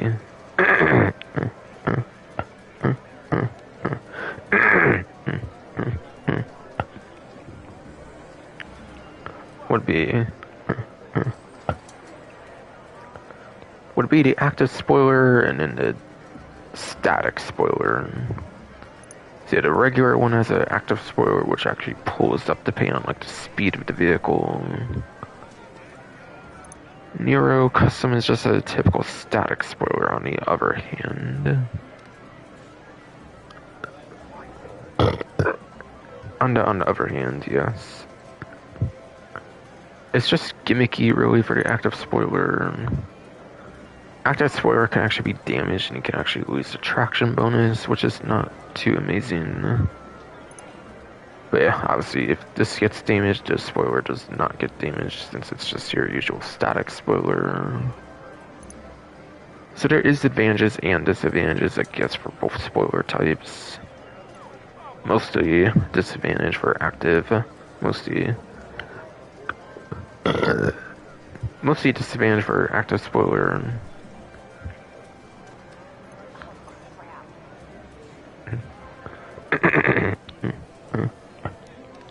But does it look really cool, of course, for those active spoilers, and it functions pretty cool and whatnot. Size for a possibility of losing attraction bonus. Rocco,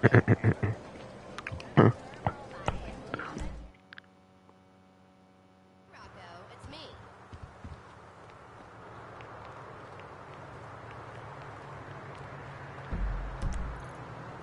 And then gotta go over to Alice car meet next. I do, yes.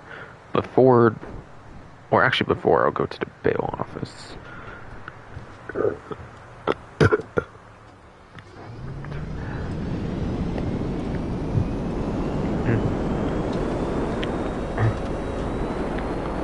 Before I'll go to the bail office, yes indeed.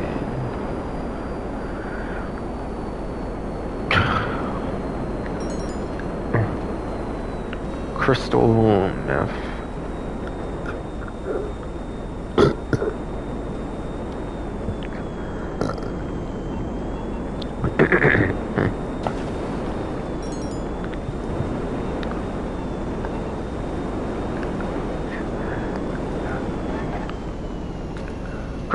Crystal meth indeed.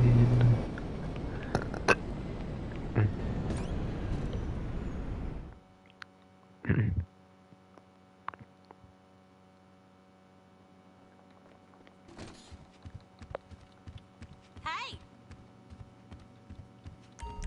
Sure.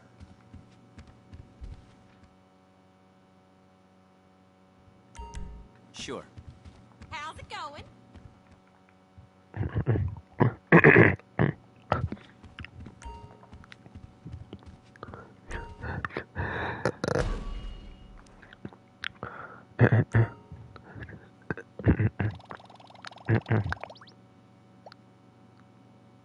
Alright, Angel Kennedy, Bill Duggan, Ricky G. Okay, I have all those again.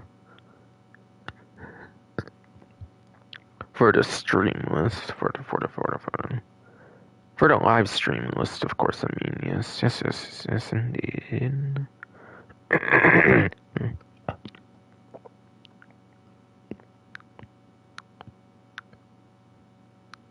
Alright, yes, I do.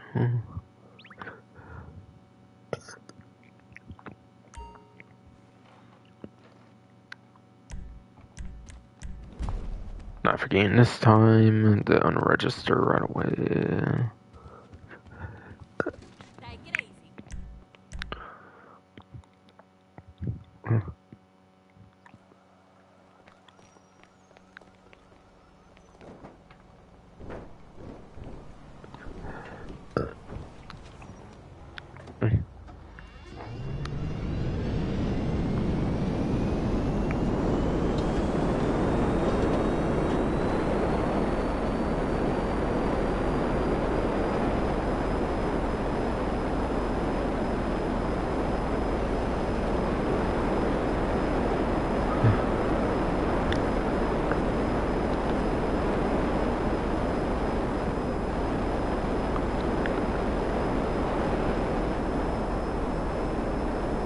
Alright, so on to Dallas car meet here.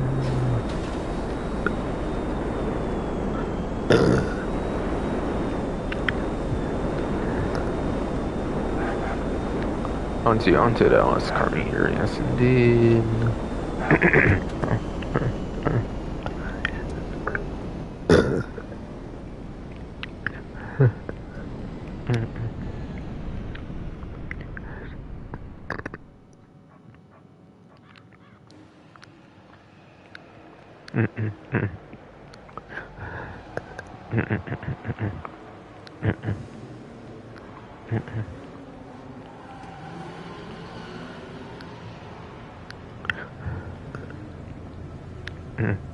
Okay, so there's a Bravado Buffalo S, which is actually a day one vehicle.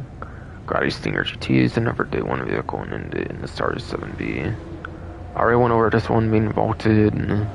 The other two are day ones, so they're definitely vaulted as well. But that's on discount, the other ones are probably not. So I probably won't say too much on the other two, so placement wise, at least for performance. Placement wise, at least for performance, I won't talk much on that aspect at least.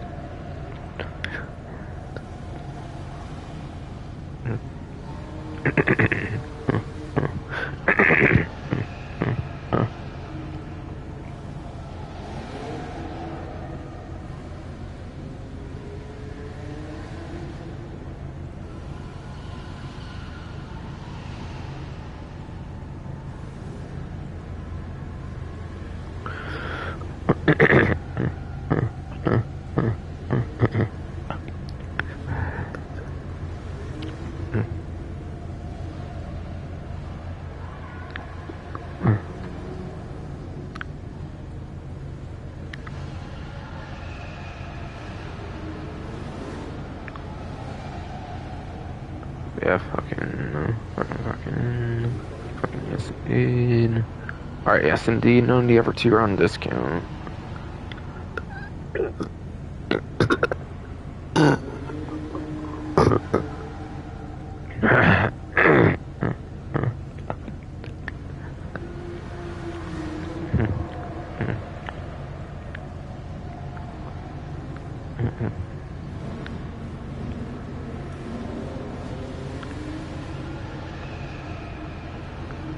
Alright, sorry, my friend's being a bitch again.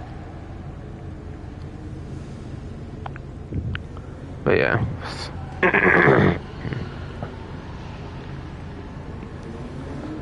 Yes, yes. Our two are not on discount indeed. They're definitely vaulted, I could definitely swear to. Since everything on the test track tends to be vaulted nowadays anyways.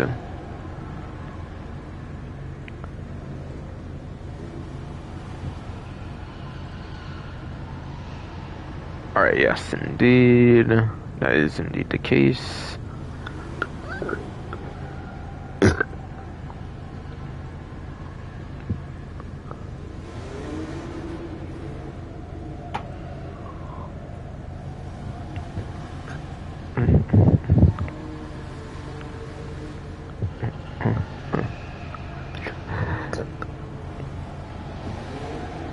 Yes, that is indeed the case, yes indeed.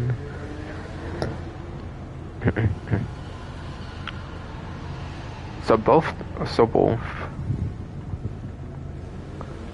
the Buffalo S and the Stinger GT are also like available 4 times ever since they've been vaulted with San Andreas Mercenaries DLC on the vehicle websites.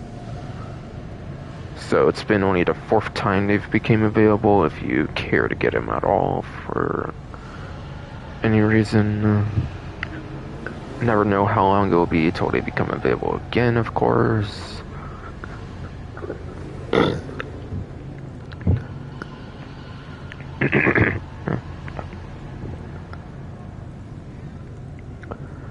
The Buffalo S literally Franklin's vehicle, so I would literally just bother with it in single player. I wouldn't really bother with it online.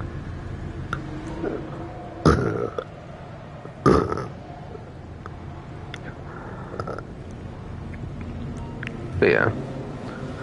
This one's a whole protagonist vehicle in single player, so it's easy to get it in single player.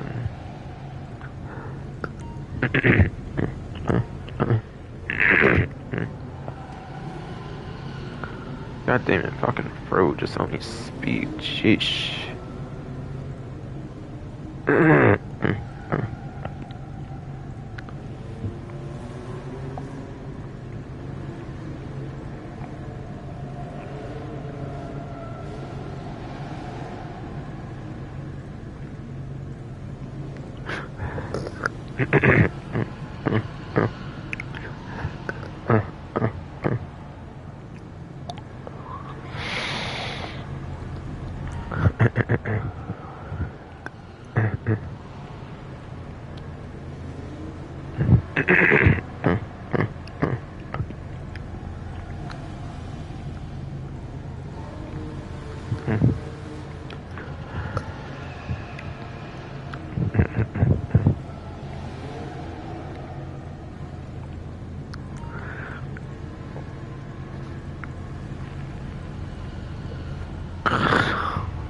Oh my god, what the hell?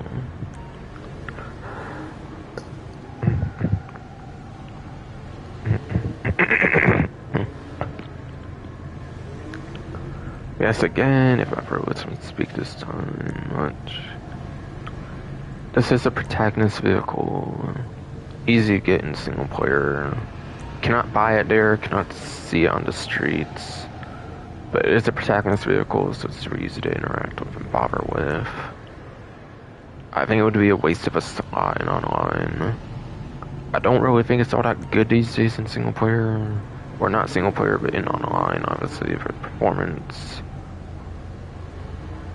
But yeah. Stinger GT. While it is day one, it's day one of GT Online, not single player. It's not in single player at all. It is not in single player at all, yes. So if you really want this one, I would definitely pick it up. I don't assume it's good in the Sports Classics class much anymore these days, though.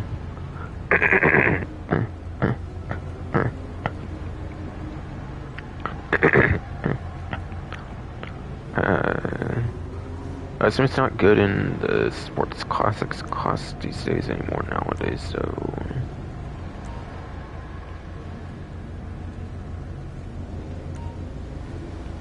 So I wouldn't really get it for performance. Yeah, I don't think any of them are really the most impressive performance. The most impressive performance would definitely be this one on discount, which I already talked about, so get to skip it here at least. So get to skip it here at least. Yes, yes, yes.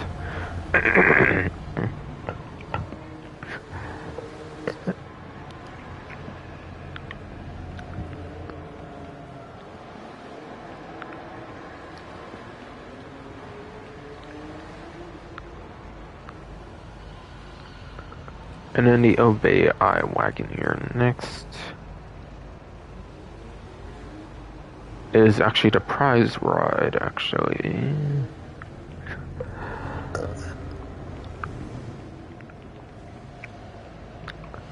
Prize rides nowadays, for some reason, are also available on the website usually, so it should be on the website too. So probably not vaulted, it's probably not vaulted, yes indeed.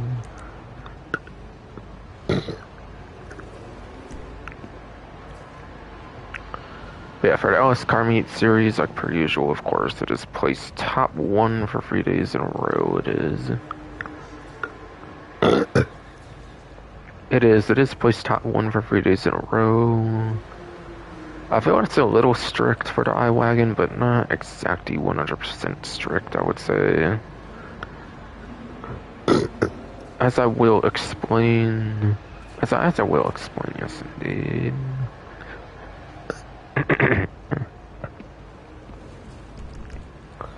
So yes. Tuesday's technically the last day I would go for starting this challenge.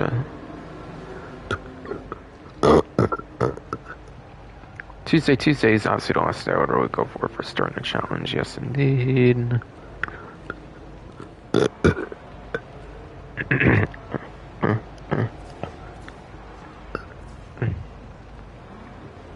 Fucking throat, damn it, fuck you, damn it. Fuck you, damn it, fuck.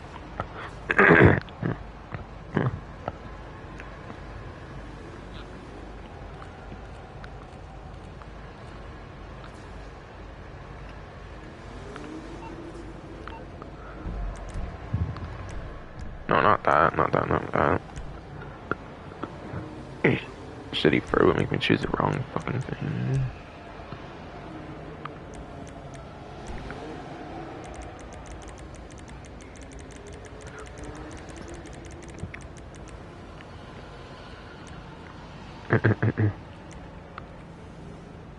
Yeah, pursuit races are 4 players.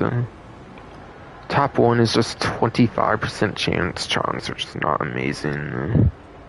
I wouldn't go to pursuit race route. I would not. I would not, would not, would not. I would not go to pursuit race route, yes indeed. 25% is like way too low, I would say, really, yes.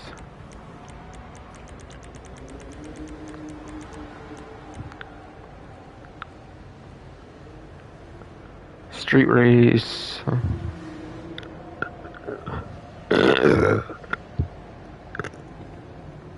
Street race. It's obviously the better of the two options since it's 2 players. So that's obviously a 50% chance.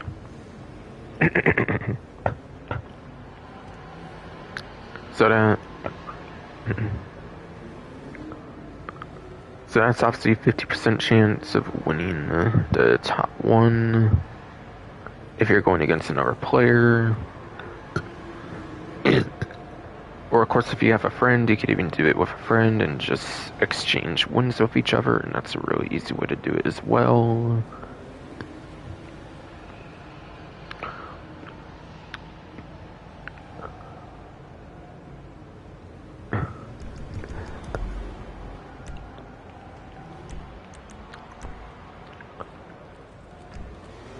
It's possible the sprint races might count for it too if you're going to do something in free mode. I'm not really sure about that though. I'm not really 100% about sprint races counting those, just know.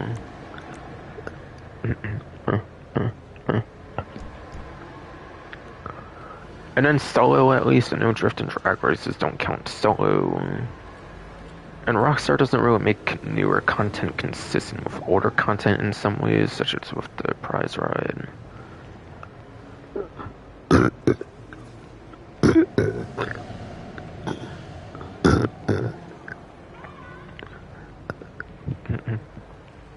And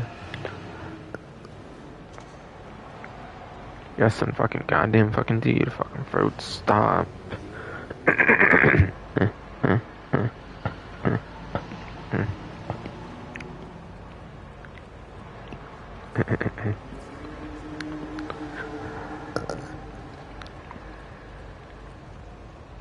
Fucking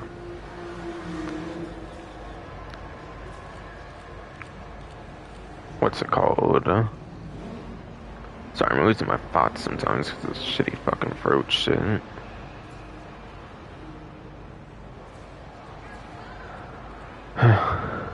Oh yeah. Drift and drag races, as far as I'm aware, do not count, like I said. Solo, at least, they definitely do not.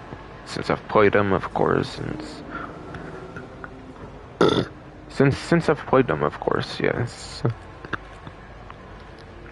They might count with other players. I've never played them with other players for drift and drag races. I doubt it, though.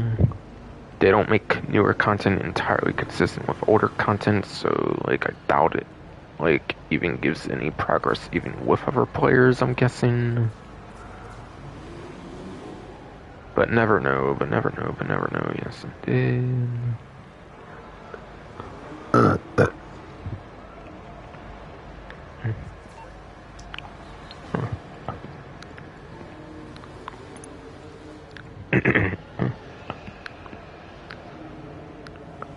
The iWagon, I think, should be on Southern. 4-door, or like luxury or something. 4-door, and like luxury, I think. One of the two at least, I think. Unless it's on a different website, unless it's on a different website, of course, yes. Alright, it is luxury, okay, yes indeed.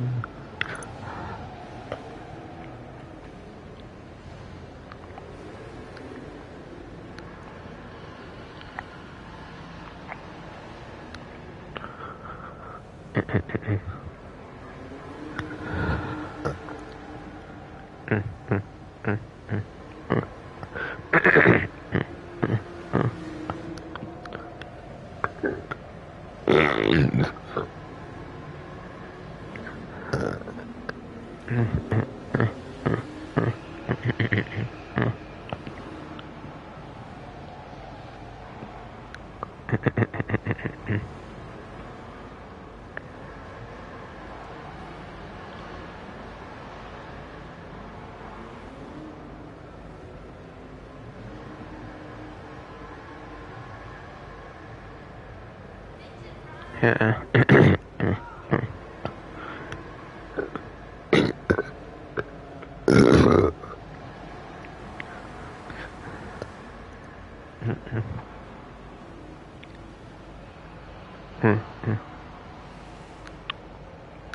Yeah, CO Bay iWagon is an SUV. It's an electric SUV.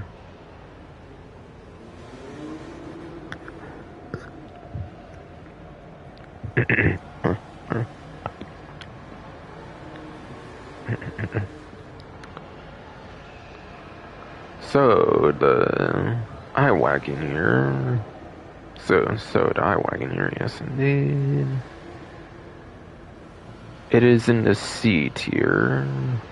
Top of C tier, in fact, for the SUV class, according to the spreadsheet, roughly 152's vehicle spreadsheet. And it gets 14th place for a lap time. It gets 14th place for a lap time, yes indeed.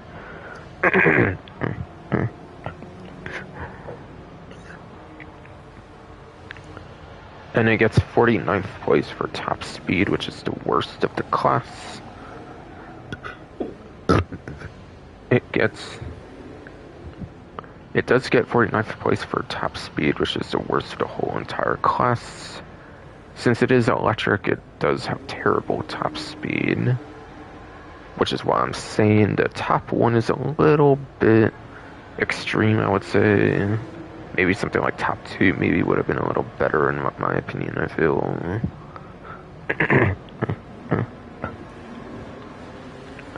But I can kind of see why they did, I guess. Honestly, if you take away HSW vehicles, it's like 11th place.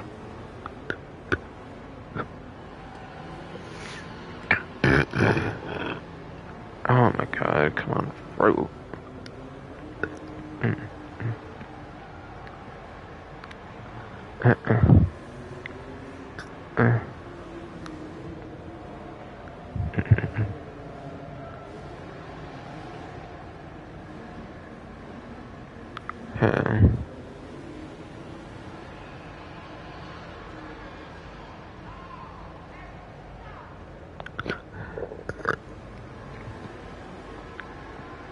But yeah, it's fucking. Actually, the Aston Custom is exclusive to 9th Gen, I think even for the basic model, so. Even the basic model of the Aston Custom, I think, is 9th Gen exclusive, so. I think it would just barely get the number 10 spot, just like the RE7B, actually. But you have to be on 8th Gen, not 9th Gen, even without HSW. It would still be like 11th place for a lap time, just like the RE7B, like I said earlier. So the lap time can be pretty alright. It is at least above average for the 49 SUVs. It is. It is at least above average for the SUVs, for all 49 of them. Again, top speed's the worst of the class, and that's because it's electric and it has the acceleration, which is how quick it gets top speed, but top speed itself is pretty shit.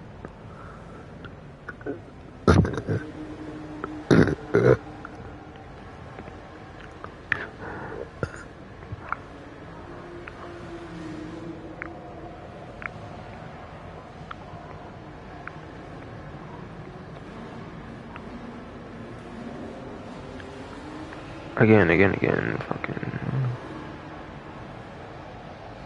Yeah, fucking. What's it called? Sheesh.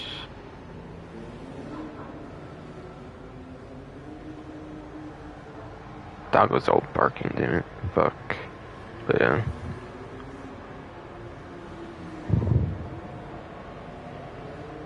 Fucking, again, a lot of time Kentucky can be top 10, but I think only for H not even 9% without HSW into account, even to see off the regular model of the Aston Custom.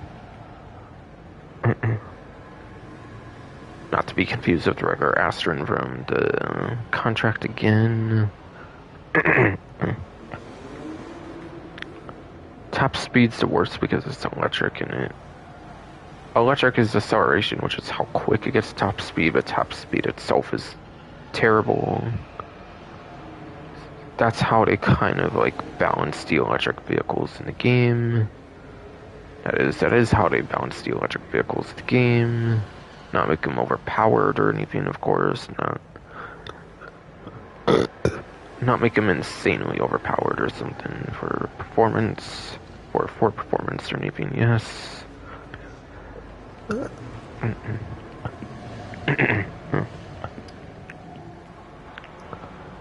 So it is pretty nice for accelerations. I kind of see why they went top 1, but I think it should have been like top 2 or something instead, I feel. But whatever. But whatever, yes.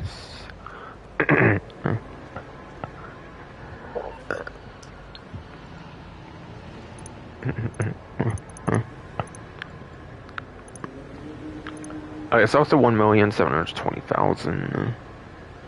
Another 30,000 with a livery on top of it too. Another 30,000 with a livery on top of that as well, possibly. And that's if you keep the livery already on it and you don't change the livery, of course, because then you'll pay for the change of the livery.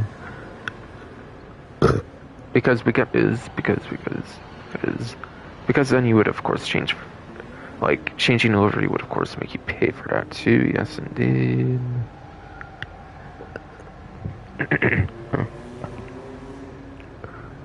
So again, like the Nero, I think it would be like a 2 to 3 hour grind. Like the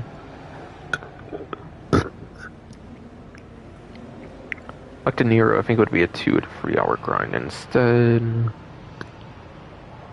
Like the Nero is fucking goddamn fucking D. It would be like the Nero, where it's a 2 to 3 hour grind. Yes, indeed. Fuck.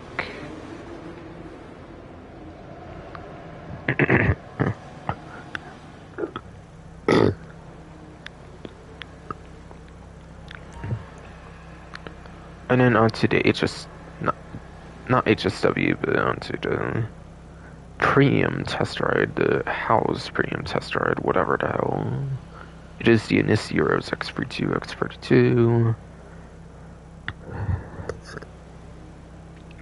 One of the 2 newest ones that was added with the latest Bounties DLC.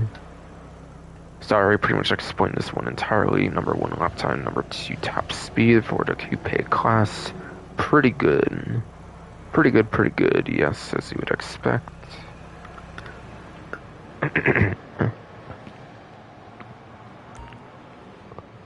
But yeah.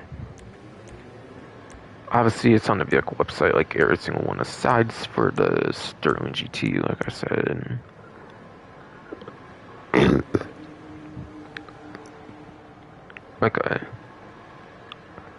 Like I said, aside for Sterling GT.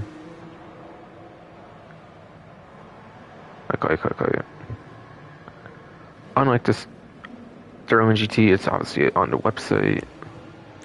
Yeah, as you can see, it's not listing the website on the Sterling GT. Because it's not available anymore on there.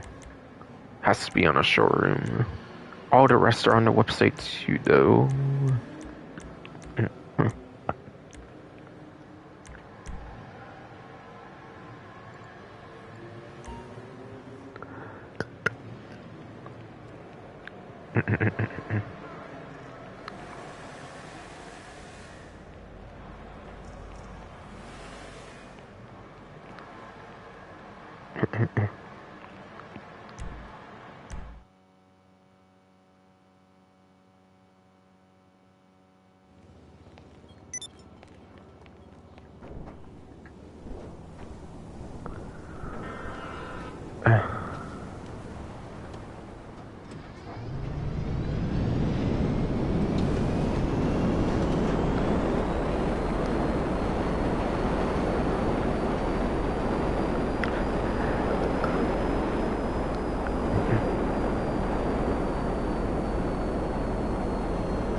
Okay, so the Class A is 70, 1,500, 1,500, whatever, yes. Along with the Vapid Dummy or GT. Along with the Vapid. Along with the Vapid Dummy or GT, yes, the fucking goddamn fucking D. The fucking damn it, man, fuck.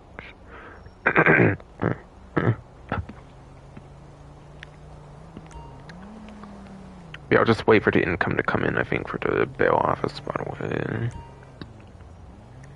So this one's in the latest DLC, and then the other one's in the previous DLC, I'm pretty sure.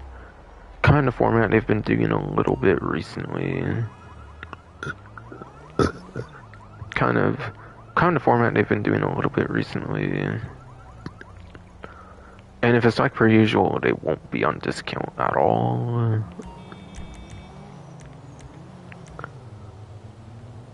This one's obviously a new one, so I don't expect to be on discount at all.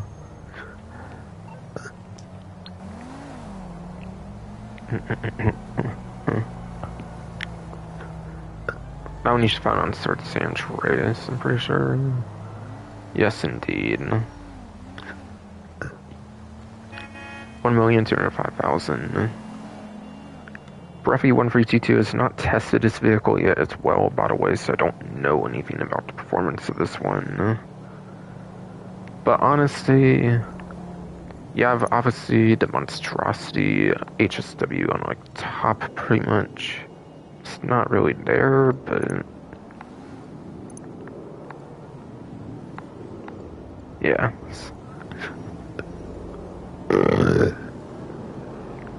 Yes. Fucking for fuck you, damn it, fuck. Off-road HSW only one, so that's obviously really good. Not gonna compare to that, I'm sure.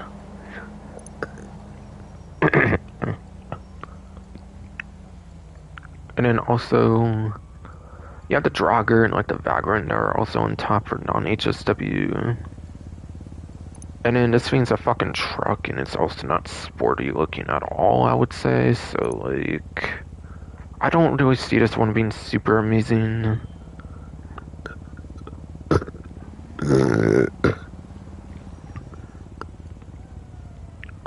I do not see this one being super amazing, yes indeed, but still.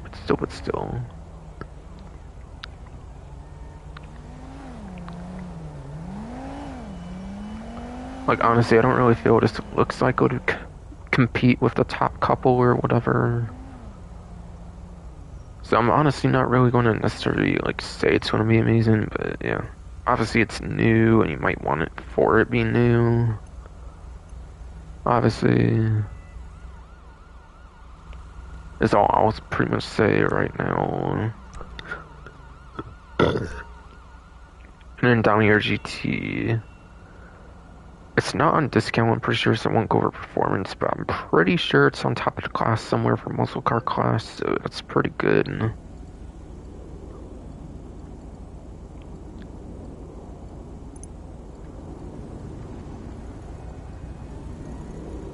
Yeah, this one's not on discount, but it should be pretty good. I swear it's on top of like lap time or top speed, within like the top 3 or something like that. Within like the top 3 or something like that. Yes, indeed.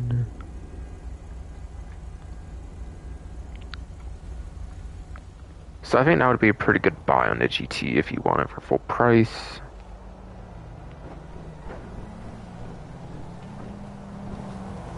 If you care about performance. If you care about performance, of course.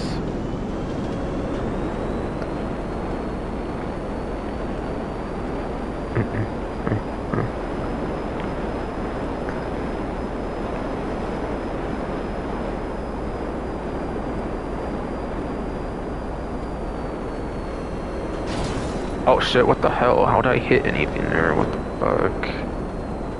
I didn't expect that.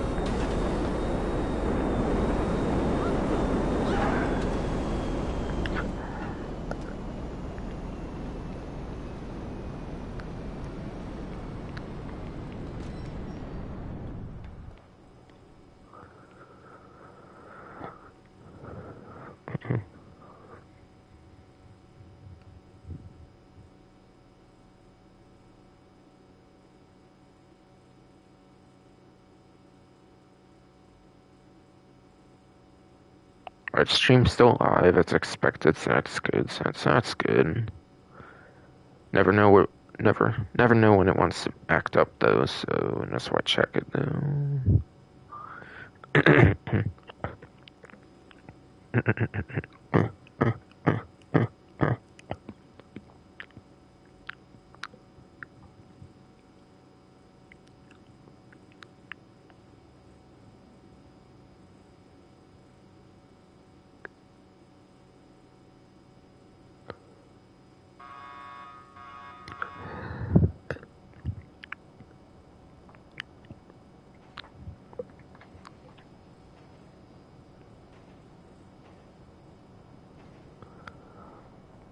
Alright, so yes. The Ocelot Swinger. That might be on discount actually. If I remember seeing right, I could be wrong on that though. Limpidati Viscerus is an interesting one since it has the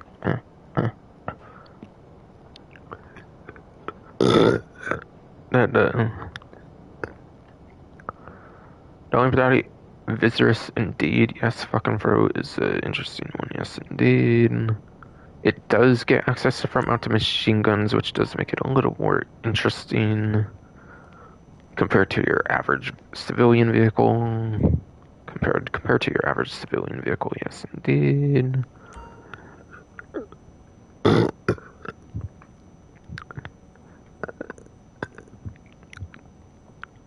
Shyster Deviant at least has unique vehicle manufacturer, but aside for that, I'm not really necessarily sure. I would suggest this one. Tabachi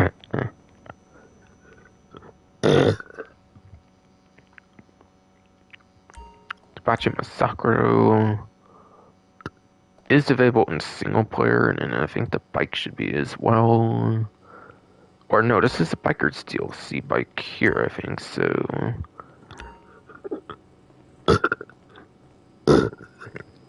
No. Avaris isn't a biker's DLC, so no, actually, I think this actually would be an online exclusive, actually, here. I thought it was something like the Hexer or something. At first. But it has a livery on it, so I should follow something more like bikers or something. It has a livery on it, so I should follow something from like bikers or something. Yes. Yes, indeed. Yes, fucking goddamn fucking indeed. Fuck.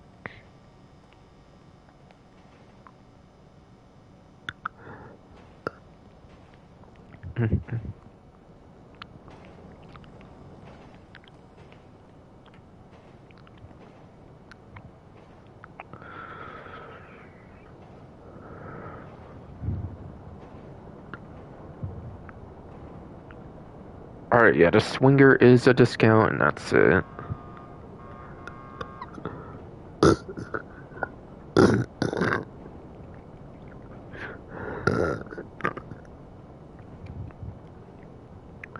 The Swinger is a discount, yes indeed. Fucking hell, fucking fruit, stop.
Alright, yeah, sorry, man. Fucking Jesus Christ, man. This hurts me a bitch, but yes.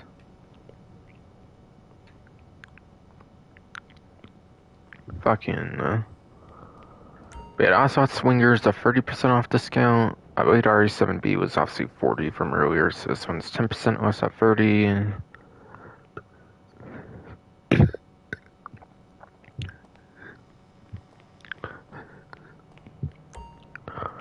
I believe this one's like 6-digit price, whereas the R7B is like a 7-digit, I think.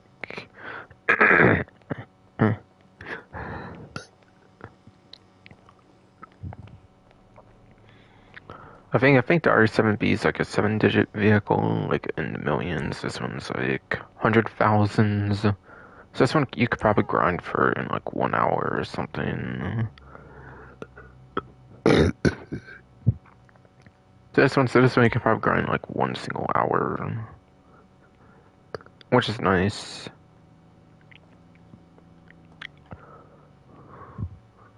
So the Asphalt Swinger is in the Sports Classics class.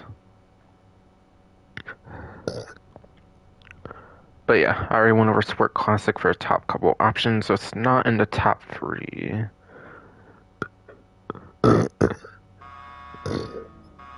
So it's not in the top 3. I can say that pretty confidently now.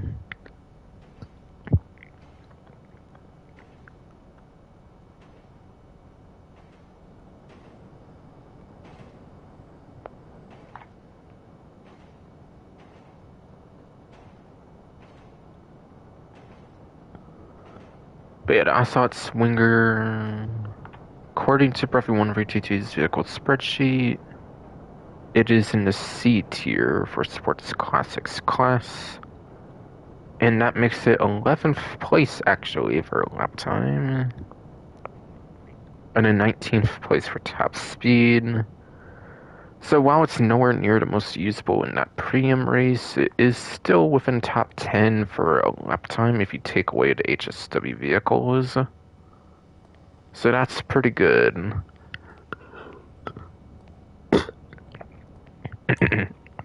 So that's pretty good, yes. So I could actually recommend this one, I would say. I think it might be the highest recommendation for me so far in terms of a discount between this and the RE7B easily. Even when including something like the Nero as well for like the podium. I feel the iWagon's kind of a good one as well, since it is nice for the acceleration at least, and can technically be top 10 for a lap time just barely as well. But only on the 8th gen and no other platform, I'm pretty sure, and also PC for now, of course. For now, of course. Yes.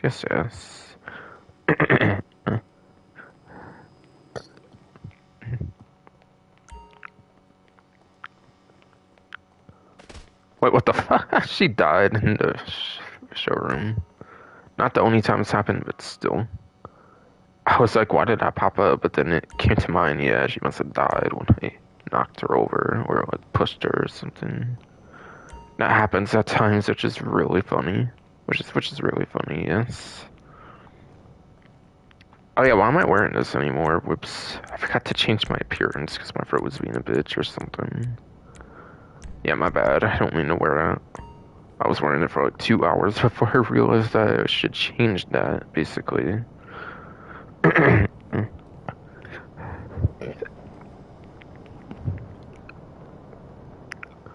I'm just so used to the last couple, like, weeks, obviously, having new clothes, I think, so I think I forgot to change.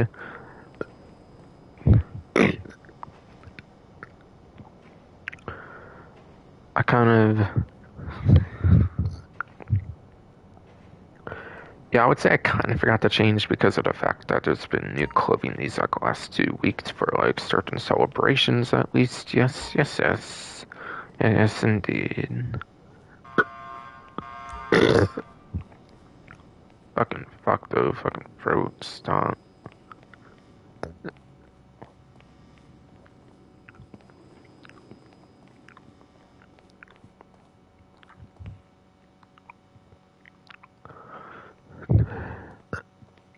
The Lampdati Visiris, like I said, this one does have access to front-mounted machine guns, which is more unique.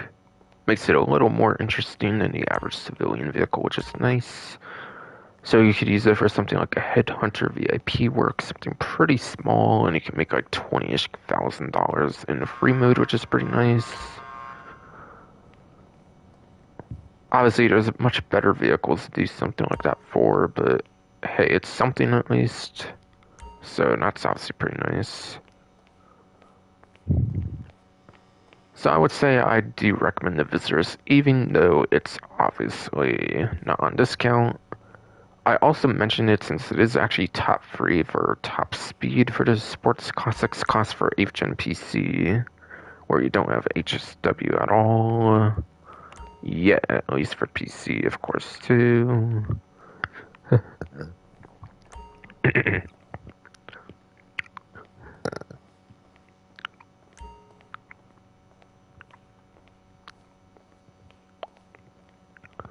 So I think I could recommend it for the front machine guns and also being really good top speed for the Sports Classic class too. Makes it super good too.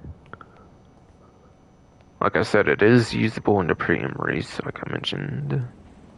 Like as an actual decent option, depending on your platform and the track and everything.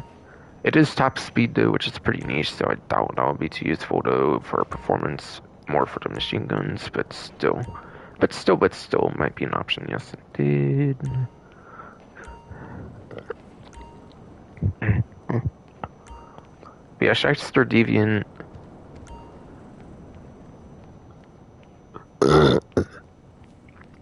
Yes, Shyster Deviant. Again, the manufacturer is a little unique. I don't feel the manufacturer is used all that often, which is quite cool.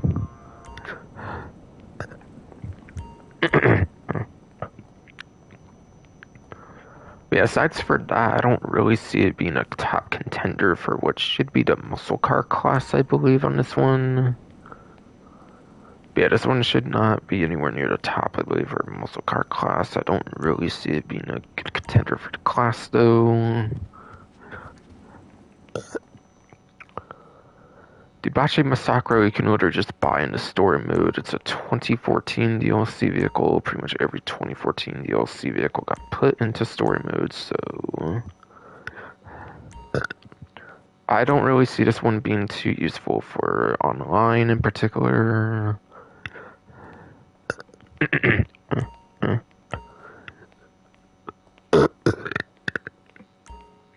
Wait, you can get 10k on one agent. I don't really know if I remember getting 10k on one agent on regular money before, but okay.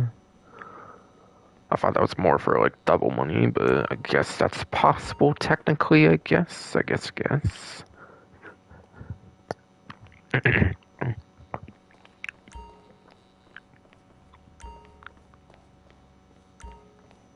But yes. Again, 2014 DLC vehicle. All 2014 DLC vehicles are in story mode. I would not bother with the vehicle at all here and online. I would not bother with the vehicle online. I would not bother with the vehicle online. Yes, I'm fucking goddamn fucking deed fucking throat. Stop.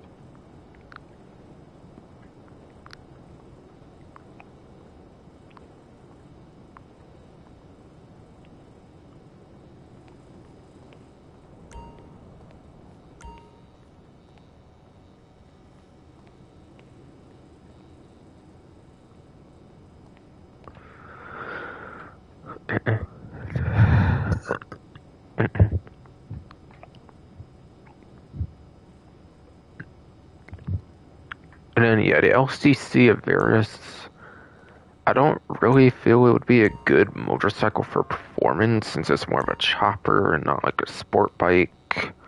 Sport bikes tend to be the ones that are really good for performance, usually, so...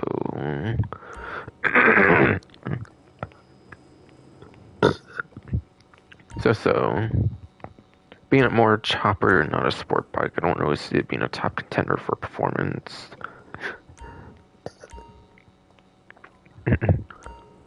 But yes, fucking... It is a motorcycle. Motorcycle, obviously, fucking...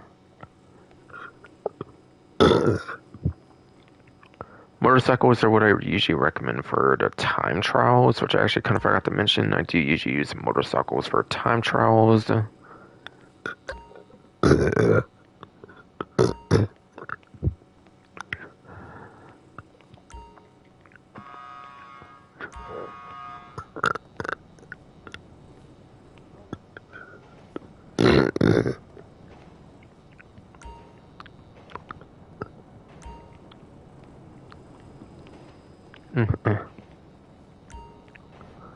Since motorcycles are pretty skinny and they take a lot less space on the road, it does have its nice uses, of course.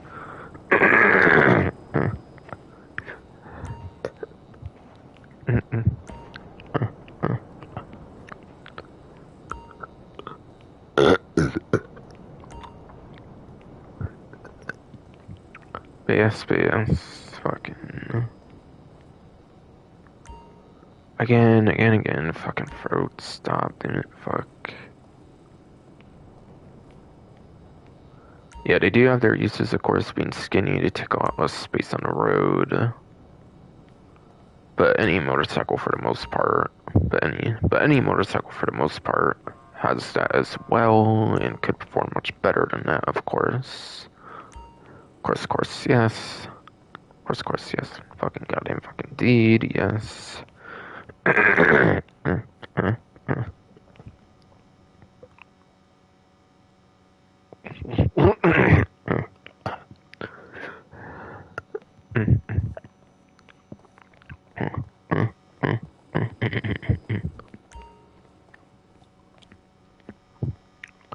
I've had to rate these from best to worst. So if I had to rate these from best to worst, honestly, I would kind of put the Viscerus on top, actually, over the discount, even just because of front mount machine guns and a pretty good top speed. Obviously, the Swinger's on discount, so you could say this is like the best option from best to worst. But me personally, I like weaponry. I do like weaponized vehicles. So I do put the Viscerus on top, personally.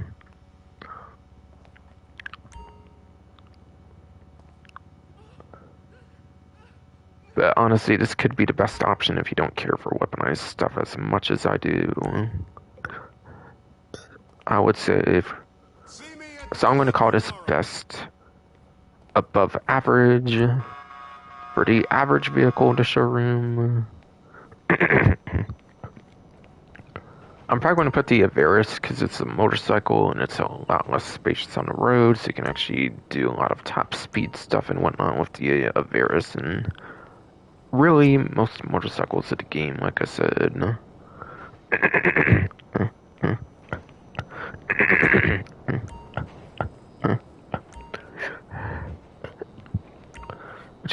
Which is pretty nice. Yes, I'm fucking goddamn fucking deed. Yes. So I would say the Deviant is below average. So I would say the Deviant's below average, being a like online exclusive. And as it's the only single player one here, I'm gonna put it as the worst one for the Massacro. Not too much point to get the Massacro, quite frankly. Not too much reason to get the Massacro performance-wise anyways, at least, yes. At least, yes, indeed.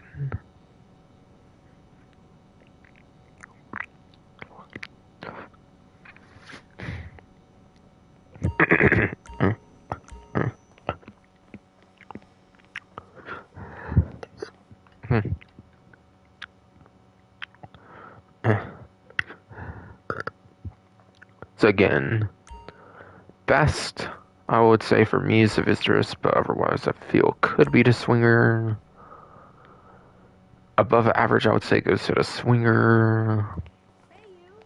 It's been way too long. Yes. Average, I would say goes to the Varus. Whatever. I'd say Deviant's below average, and then I would say the worst option here is the Masacro, just because it's available in story mode as well. Unlike the other four, which are all online exclusives for the other four.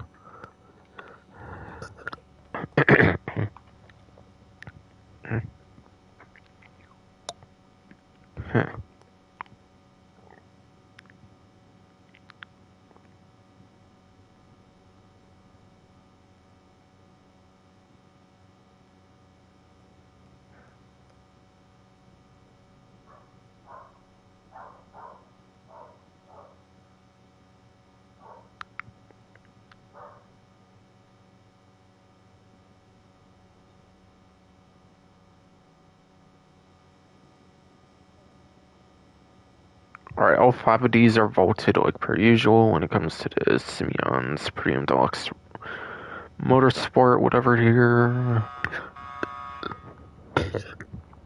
Whatever here, yes indeed.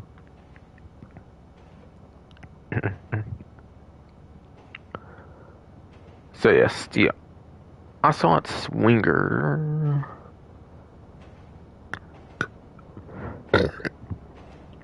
is the vehicle that's actually been on the showrooms the most for this event week that is on a showroom, that is otherwise vaulted on the vehicle websites. And it's only been available for 6 times now. It's been available 6 times now, which is actually one of the highest amounts available for any vehicle in the game at this point. Ever since it's vaulting on the vehicle website, it was Dangerous Mercenaries like a year back or whatever. A year back, whatever, yes indeed.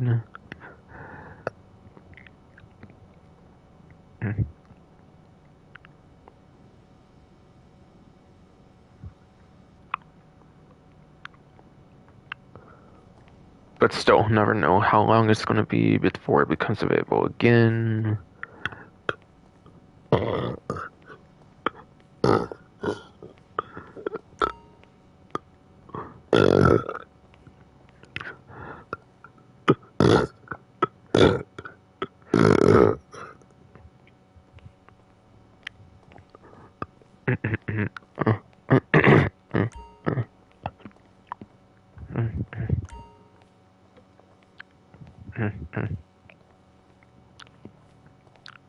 But still, yes, I'm fucking goddamn fucking deed, fucking throat, fuck.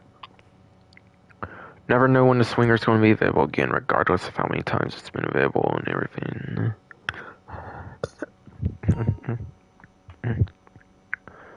Lampadati Visitors has been available exactly 4 times, apparently, since being removed from the vehicle website.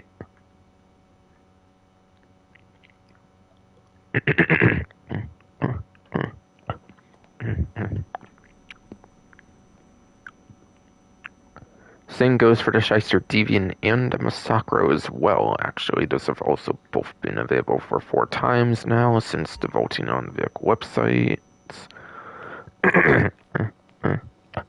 Since the vaulting on the vehicle websites, yes indeed.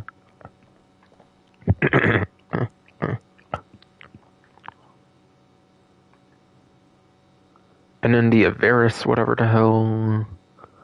That one has been available only 2 times ever since being vaulted on the vehicle website. So, yes. So, yes.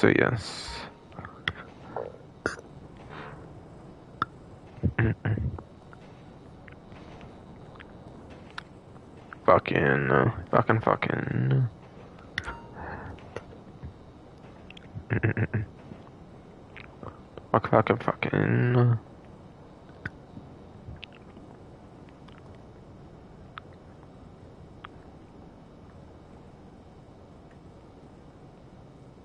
What's it called? But But yeah, this one's been available the least of any showroom vehicle, only being available twice since the vaulting, it seems.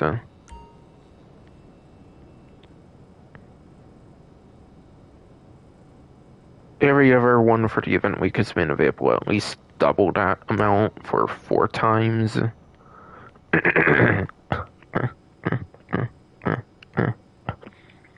With the RA7B being made available 5 times and then Swinger being made 6 times since being vaulted of the vaulted vehicles in the showrooms.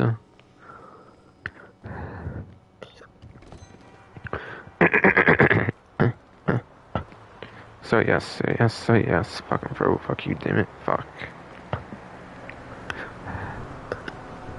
It's time to check on the place again for the bail office, I would say. It's time to check for the bail office. Yes, indeed. I mean, I'm only checking it extra because it's on 2 times.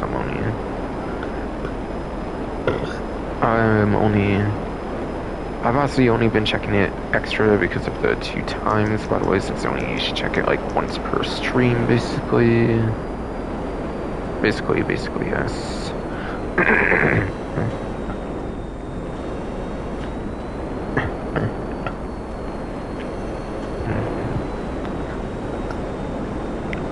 Basically, yes, indeed.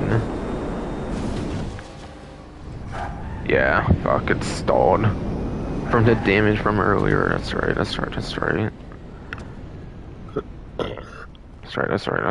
indeed. I kinda forgot that even happened. Being in the showroom and my throat being a bitch and everything. Everything, yes.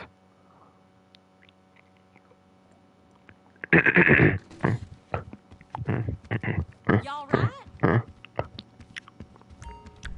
Sure.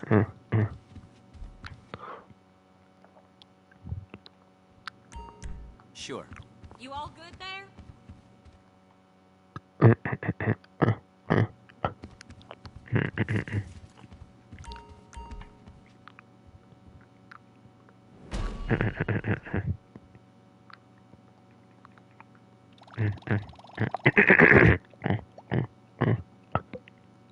I got India wood, okay.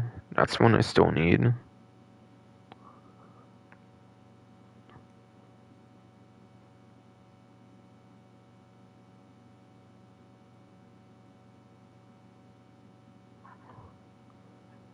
Actually, now that I think about it, I might only have female characters left, actually. All the ones I might need are female, actually, if I want to just skip over any male one whatsoever. Again, I have him for tier 4, I just need him for on-stream showing the phone dialogues and like the unique dialogue you get when you click on them and everything. Card fraud, insurance fraud, more fraud. This lady took out credit lines in all her housekeeper's Indeed, names exactly to as I divert said. terrific Fucking throat, horror, fuck you, damn it, ruin their fuck. lives. But I will admit the pictures of her place are stunning. I want to hear all the juicy details when you brought her fancy ass back here.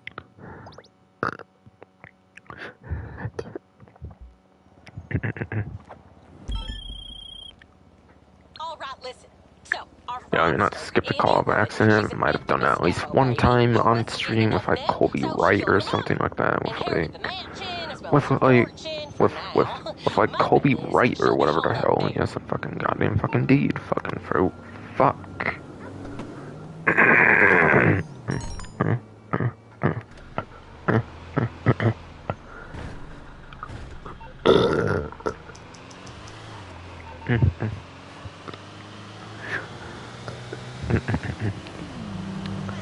Okay, honestly, this one's in the city. That's not so bad.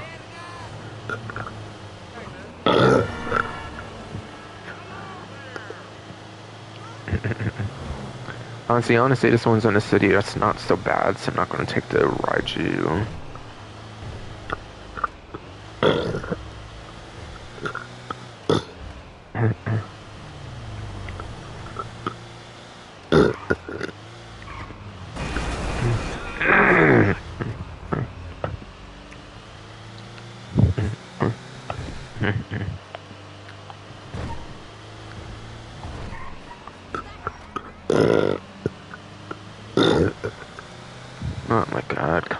me not do this, you fucking bro. Come on. Come on, come on.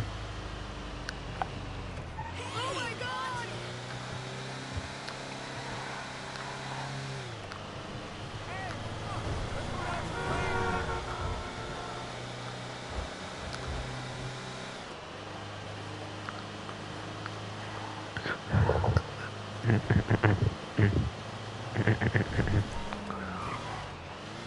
Okay, you know a woman this rich will pay for the best security in town. And there's a good chance you're gonna meet him, so be careful. As for her, she's infamously stubborn. She'll be in her panic room throwing a fit.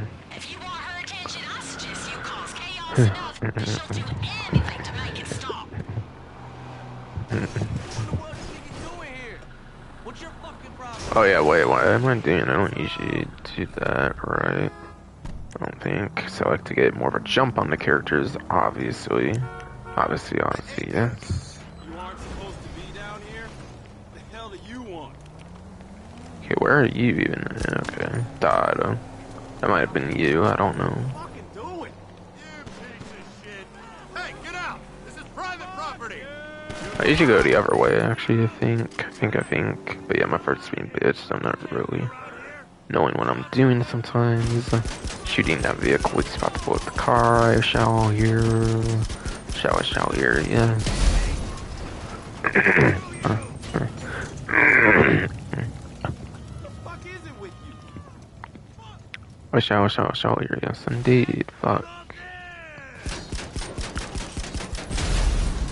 I got the weak spot there, this is about to blow up with the explosion there too.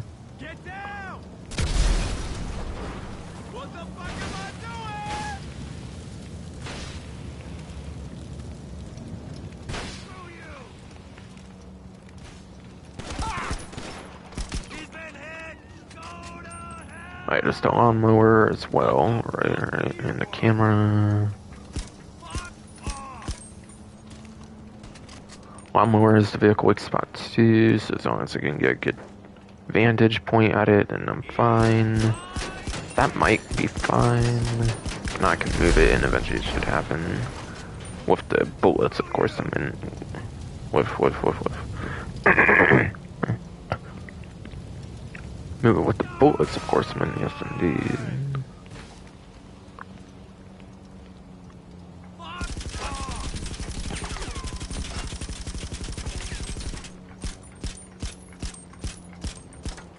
Okay, when it's not going to get fully destroyed, the hell. I want to just aim at it and I can shoof them. Okay, why is that not? Oh, it's the pot. Okay, it's just the angle that I'm seeing it at. It's just the angle I was seeing it at, or whatever the fuck. My bad. My bad. Yes, indeed.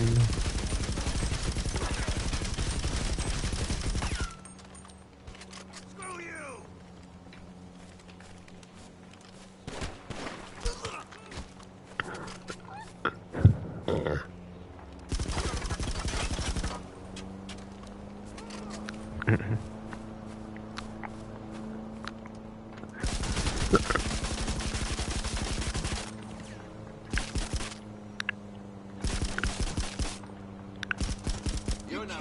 Okay, so the other characters, and then I think I can then turn off the power, whatever. Hey, frick, got a problem? Whatever, yeah. You fucking idiot. Oh, sleep! Help! They shot my buddy! Help! Don't let me take you down.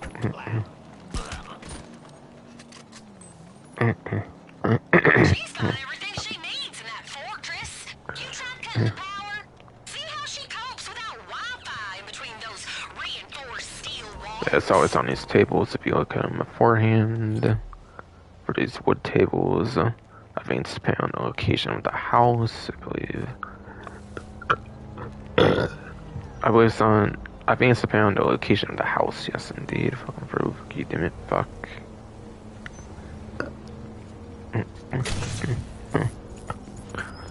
And these, I don't think you even stun. I think you just go to him and you can do it, I think, from there.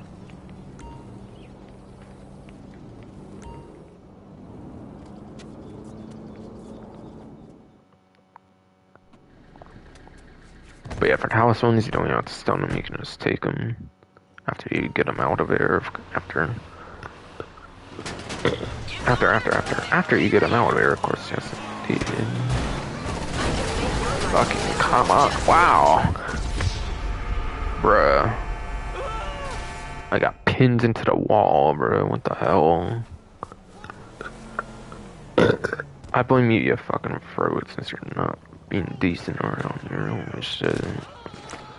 Give me a minute. I gotta reload. Yeah, if my friend wasn't a bitch, I wouldn't have died like that. I bet my ass on it now. Yeah, my friend's fucking killing me right now. It's fucking course I fucking lose there, of course. Of course, yes, a fucking goddamn fucking deed. Fucking bro, fuck you, didn't. Fuck.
You're a moron. La la la, I'm not listening. Hey, I heard you made a real mess of her place. Wish I could have seen it.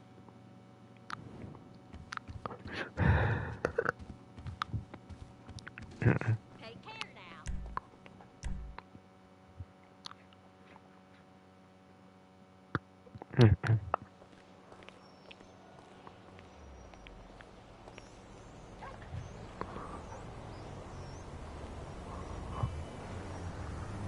Alright, so India wood is good. So India wood is good, yes indeed. If I get exactly next free on like one computer, that would be really good. That would be really good. That happened when I had like 7 left, I'm pretty sure. So it could happen, so it could happen, but having the exact free left that I need for streaming is probably a rarity. It's probably a rarity, yes indeed.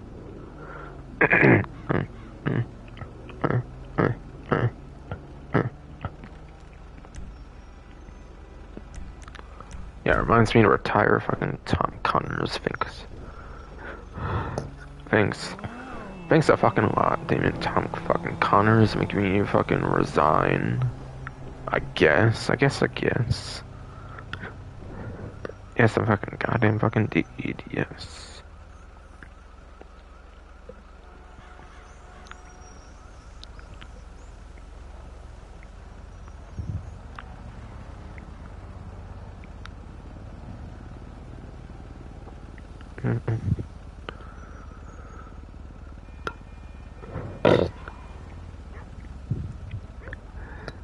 Oh man, I took this crazy chica home last night. You wouldn't even believe. So I've got her upside down and she's all así. And then I'm like, yo, don't you do the ATM? She said in your trucha. Alright, as a reminder, the weekly challenge Mom, I'm fine. is to secure You 6 don't need to bail talk. office bounties. Again, it could be any No, type of you bounty. It got could be the standard or the most wanted. Those most wanted will count for that. I So if you called only you did after that to 6, give for my numbers example, for out the to whole Selma. like event week, It's the not most cool. wanted, the ones that pay like the half a million, or not half, but like a Look, quarter Mom, of a I don't care million, half space now. with the 2 times, basically around there. Then yeah, that would basically be the that would basically be enough to Hello? get that. That would basically be enough to get it if you have no interest in doing standard bounties. Hello? Don't hit me. But honestly, if you just want it really quick, I would probably just recommend the standards. Since then you could do it in like a whole hour of grinding, basically. Or like 2 hours, I would say at most. So what are you thinking about tomorrow night, Broncos or pole position? Well, I think Honker Wings and actual attractiveness for pole position has the edge of diversity. I know, man. That was insane. What was How can you not want to go to a strip club again? I need this, man. Yeah. So, how about a few later? Fine. I'll buy the beer. See you there, buddy. No, douchebag. I meant a few beers. Hot and Rex are up for something. Again, as a reminder, Oktoberfest gifts you have until October 9th. Starting with September 19th, you have until October 9th. Again, it's like a 21-day window, I believe, to pick up those Oktoberfest gifts. I believe it is a 21-day window to pick up the Oktoberfest gifts. Yes, indeed.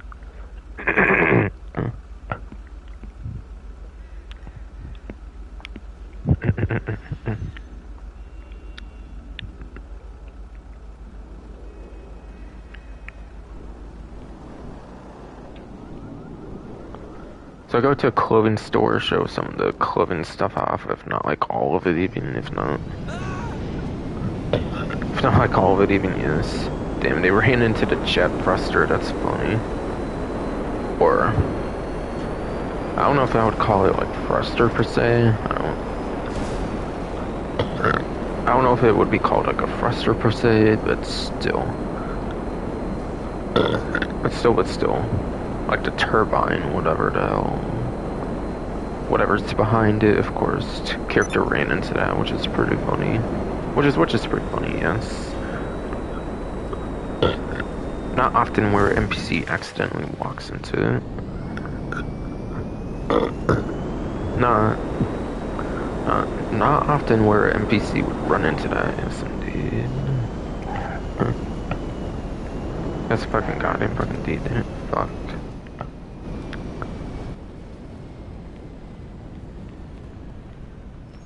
I'm here if you need me.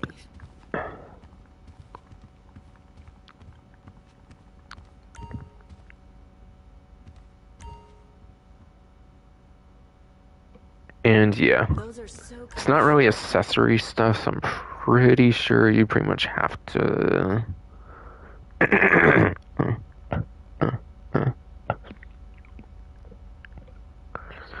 It's not accessory stuff, fucking goddamn fucking deed, yeah, so I'm pretty sure you do have to go to like a clothing store or something to be able to even apply to stuff.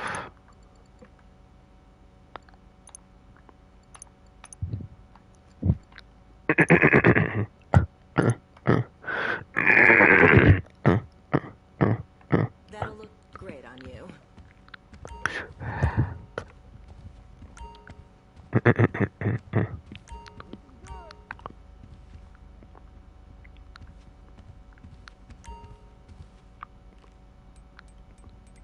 So it should be in special tops or something like before, of course, with the last week's stuff, with the last week's stuff, of course. Yes.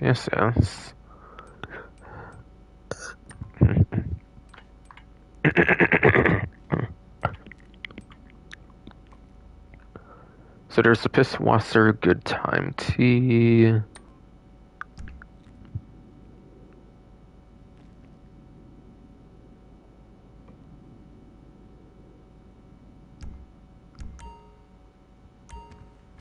Did you find your size?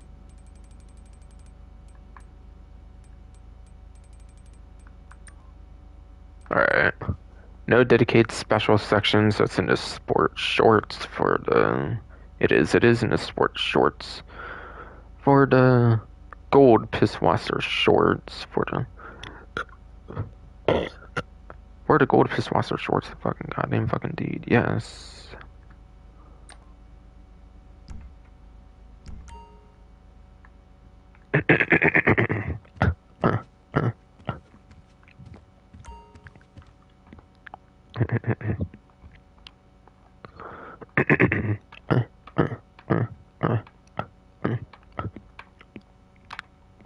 Take your time. There. Change the camera so it could be seen easier, of course, for the whole body of the character, for the shorts. For the shorts especially. Yes, indeed.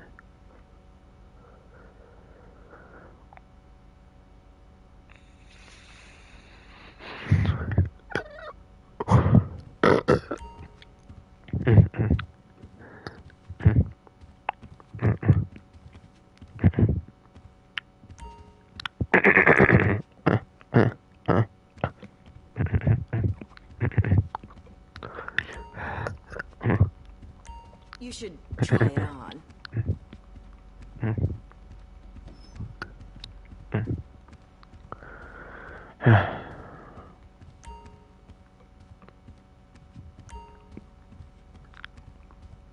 The outfit, I don't think I can seem to do there. As much as I like the Pisswasser stuff, the outfit's listed last on the newswire, so I'm gonna actually end off with the outfit.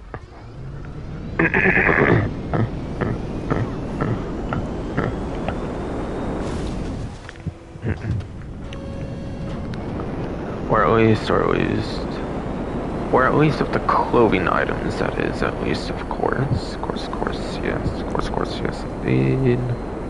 Or just a guard, I don't care. Just a guard and fucking goddamn fucking deed. I don't care for that shit.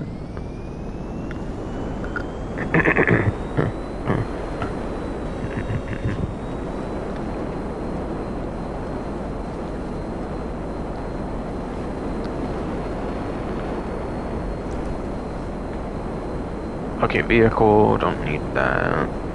Stash houses are better. Stash. I would say stash houses are better. I would say stash houses are better. Fucking goddamn indeed. Yes.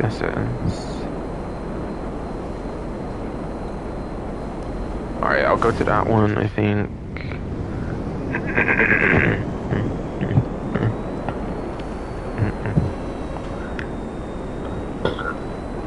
I think certain clothing stores have an outfit section. The Ponsonby's or whatever do not. No.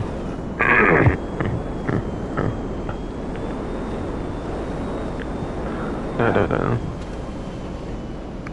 The Ponsonby's in particular do not, I believe, though.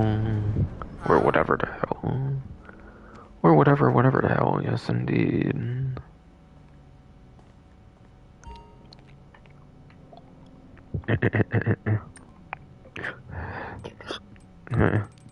Oh, I'm sorry. I thought...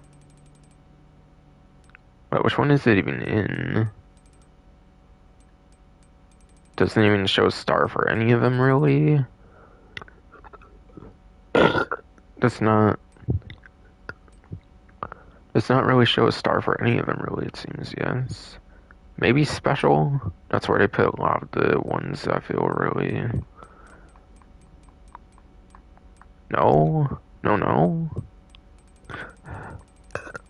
yes indeed. Ooh? Not party, as expected. Seasonal, maybe? Oh, it's seasonal, what? It's the only one in the category, what? What?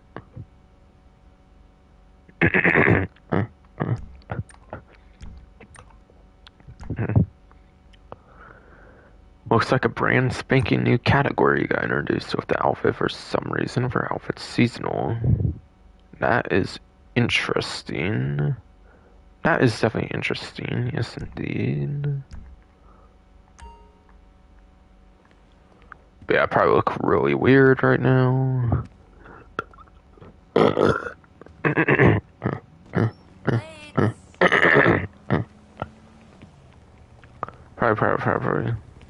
Probably look really fucking weird right now. Fucking goddamn fucking indeed, yes.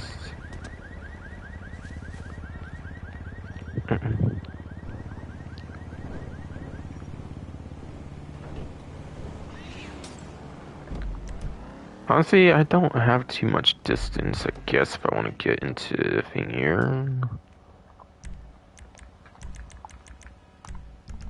I have the Cypher as a drift, I think, right now, so I'll show that one at least.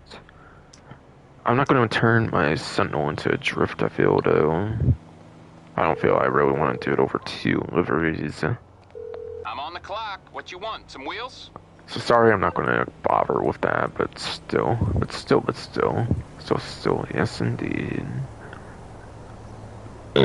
Still, yes, I'm fucking goddamn fucking indeed, yes.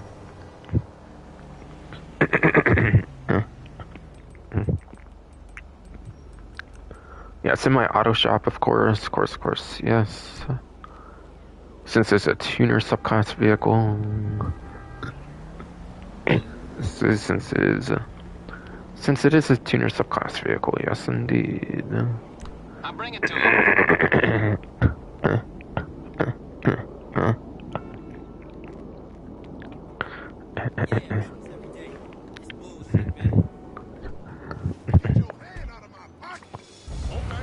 Yeah, Cypher was free and it's garbage kind of anyways, so that's why I have it as a drift, by the way.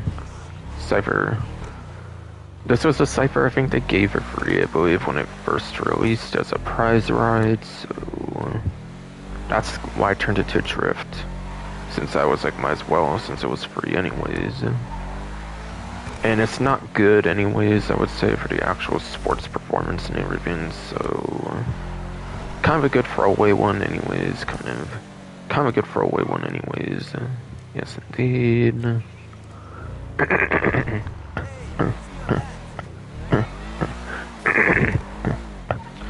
That's a fucking goddamn fucking indeed, fucking fruit, fuck. That was supposed to be funny.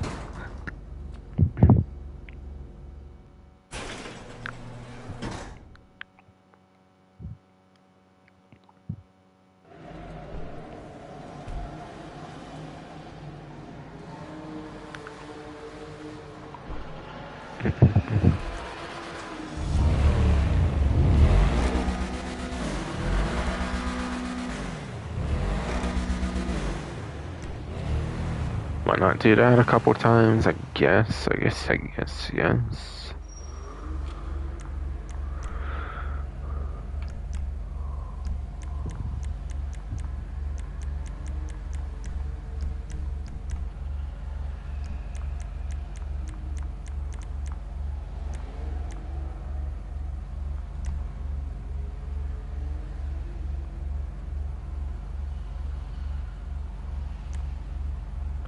So there's that Pisswasser Race White.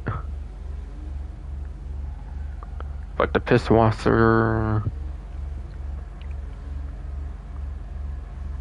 Ubermuck Customer Racing, I think that says. Shark. Oilio, I'm pretty sure that is. Fukaru. Rift X. ICYR Performance Parts or something, I think. I think at least, but my throat could just be being a bitch and distracting or something.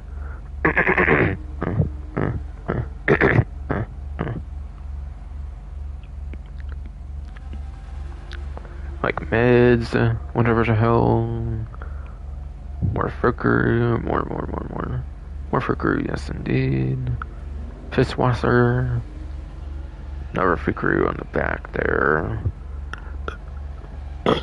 Never Fukuru in the back there, yes indeed.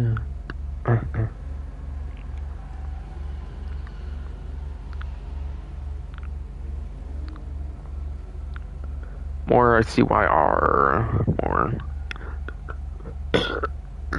More CYR, yes indeed. More Oilio, whatever. More meds. I'll see same stuff on the other side. Might be some Ubermuck like logos on there too that weren't there before. Seems like it, yes indeed. Couple for grooves on the front. Couple for grooves on the front, yes indeed.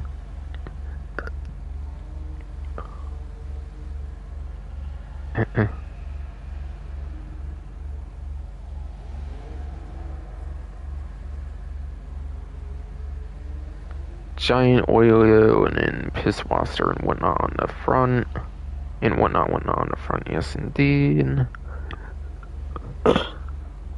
And then giant Pisswasser stuff on the like roof too. Seems to be it. Seems to be it, yes indeed.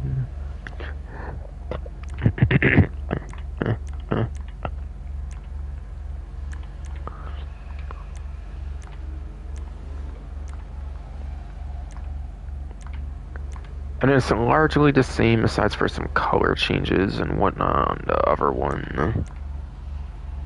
With like the logo, with like the logo changing up and whatnot, yes indeed. Oh hell yeah, I'll do a Pisswasser. Hell yes. I like the hell out of Pisswasser, so being a beer company and everything, so I'll do Pisswasser Race Red.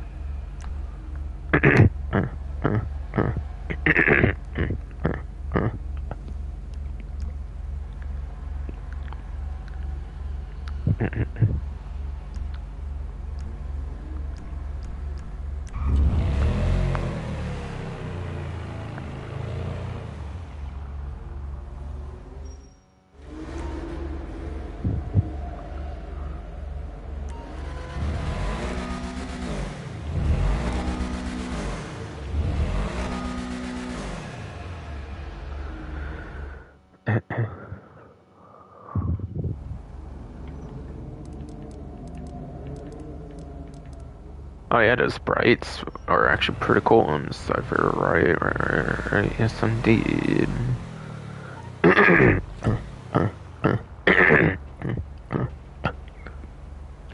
Right, yes I'm fucking goddamn fucking indeed, fuck.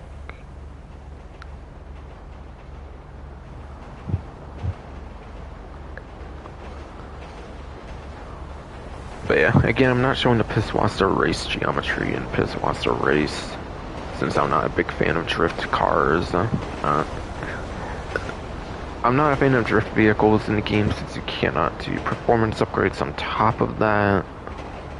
So there's not really a point to have them in free mode, like I said, so I'm not going to bother with the Sentinel Classic wide body drift.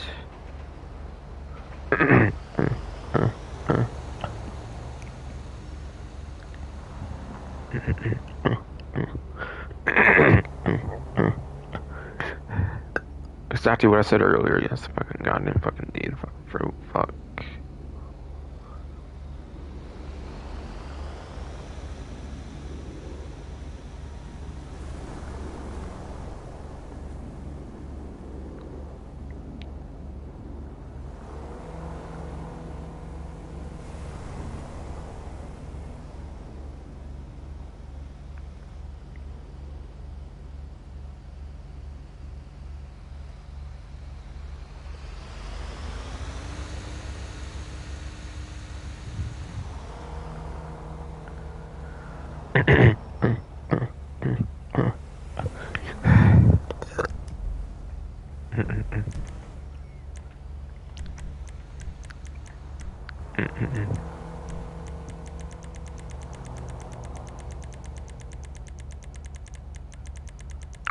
But yes.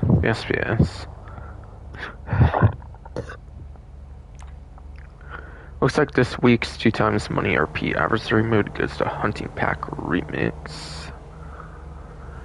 This was the game mode where you used to be able to get the like scramjet trade price, but then they removed the scramjet trade price and increased the price.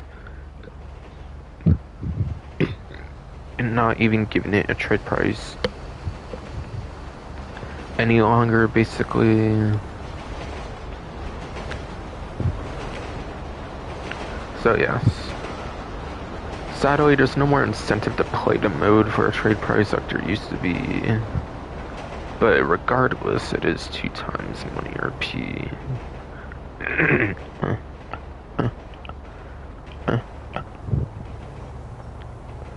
Regardless, 2 times money RP, yes indeed.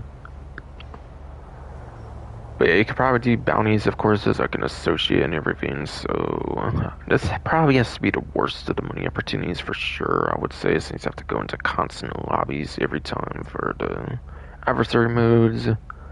Sure, yes, you have to for the most wanted targets too, but it's only 1 per day, so it's not even that bad.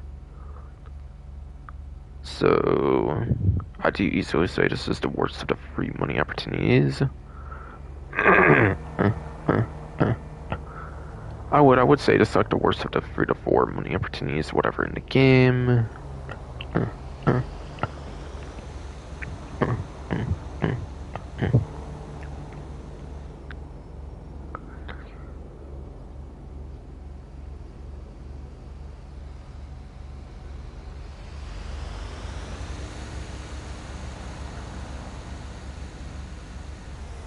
But yes, yes.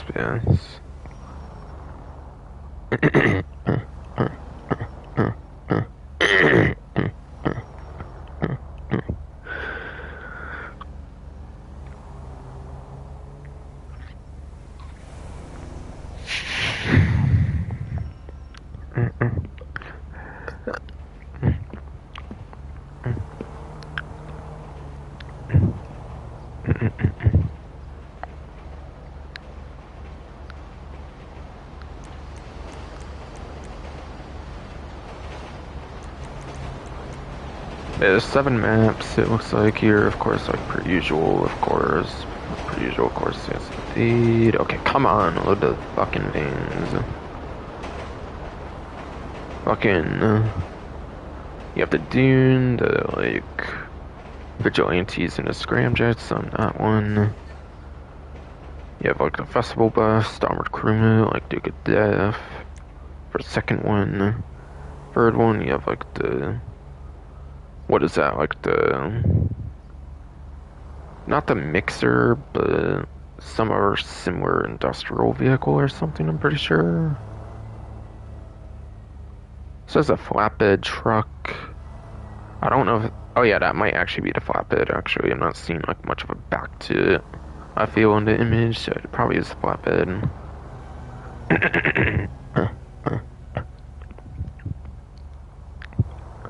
Maybe some...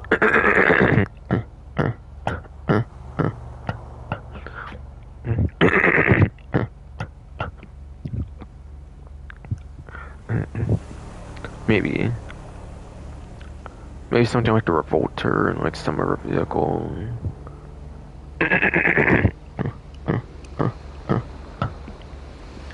Maybe something like the Revolter, some other vehicle. Yes, fucking goddamn fucking indeed. Fuck. Pack Remix 4 is like the fucking...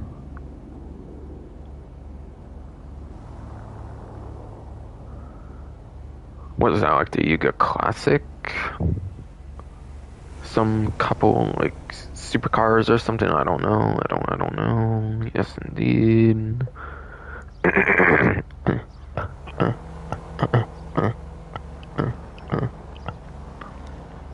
That's fucking goddamn fucking indeed, fuck.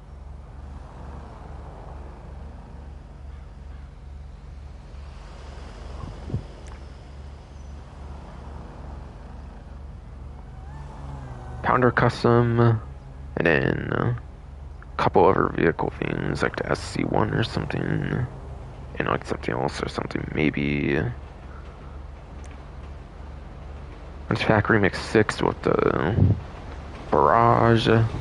Or not the barrage, I didn't mean to say that first, but the barracks. But yeah, the barrage as well. That might be like a Kara, I think, as well. I think that's a Kara as well, yes indeed. And then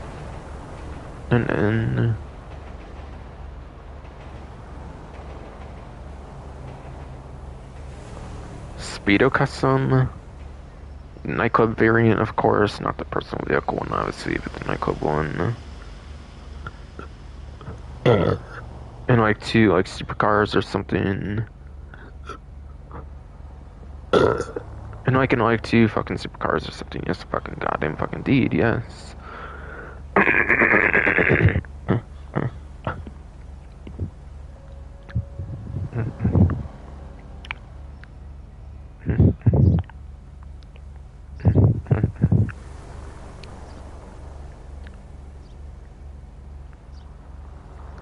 But yes.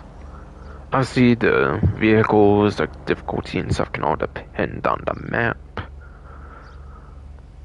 Some vehicles might be slower in some maps compared to other vehicles with quicker vehicles. So this mode does vary a good bit depending on the map because of vehicle choices, which I do kind of like.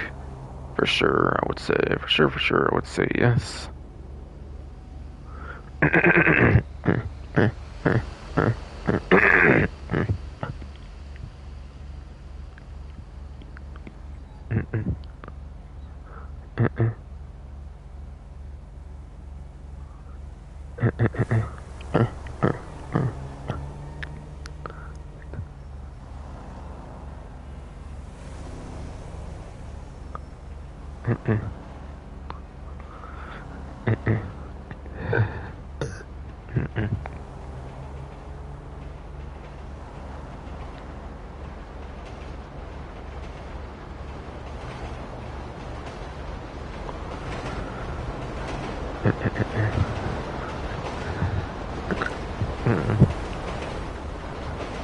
But yeah, fucking, no matter adversary mode, honestly, with like amount of players, amount of time and everything, I wouldn't really say you make more than like a couple 100,000 an hour or something at most. So like, kind of like the amount of like most wanted targets, probably even less, I would say, for like an hour of your time.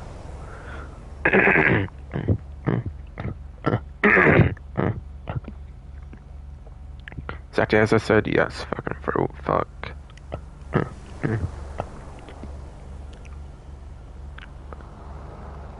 But yeah, obviously these are obviously it's more of a mode of fun rather than a mode of like making money though, so that's okay, I would say, so that's okay, I would say. It is what it's meant to be after all. It is what it's meant to be after all, yes.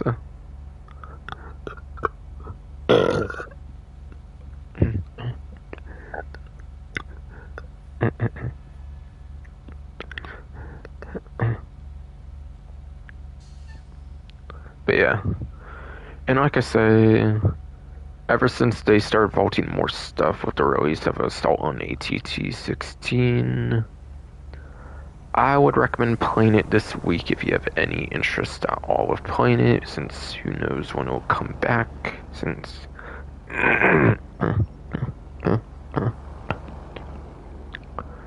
who knows when it will come back, yes indeed.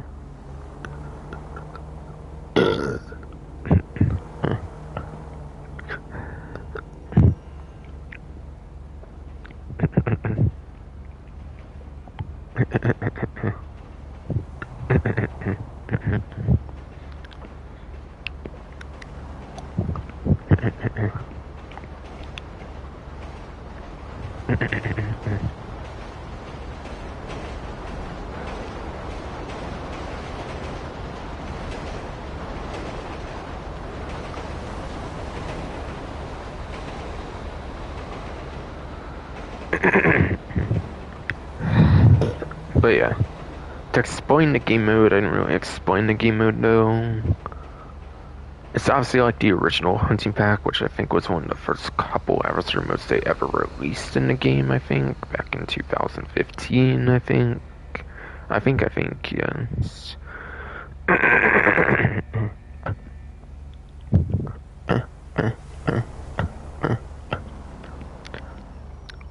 So I think it's similar to the 2015 hunting pack, which I think again was one of the first adversary modes of the game. Yes, I fucking goddamn fucking deed, bro. Fuck you, damn it. Fuck. But it's like that, obviously, but it's got like a remix kind of twist to it, of course. So it's obviously different. This one's obviously on like stunt tracks compared to like regular like parts of the map, like per usual, whatever. So one of the more major differences is obviously the stunt tracks. The vehicles tend to be a lot more like exotic and whatnot.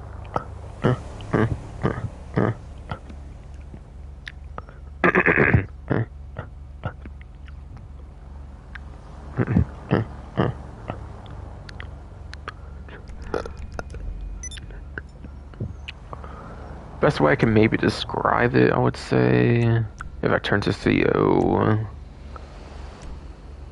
it is similar to Velocity, I would say.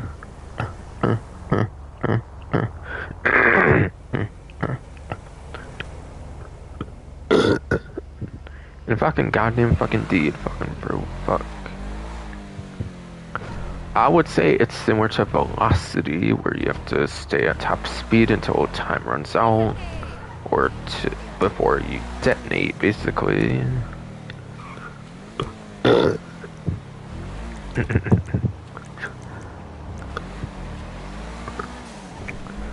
So it's like a dedicated game mode that's similar to the Velocity VIP work, if that makes sense. I think that's good enough.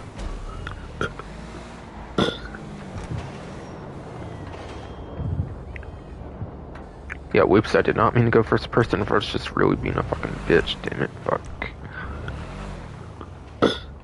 But yeah, that's how I describe it. It's similar to the Velocity VIP work.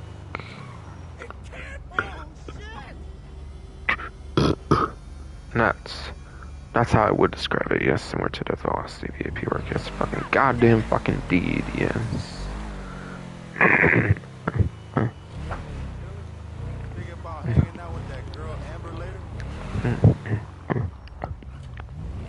He wants me to go to a yoga class with it. I might just do it. Exactly, Ood. You know, whatever it takes. So,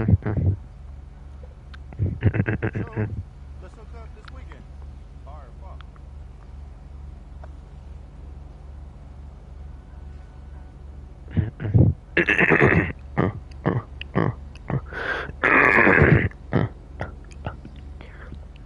Oh my fucking god, you fucking fro, you're being quite a pain in the ass, damn it, fuck.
God damn it, shitty throat. I can't talk for shit. I took a fucking water break and shit. Hell fucking.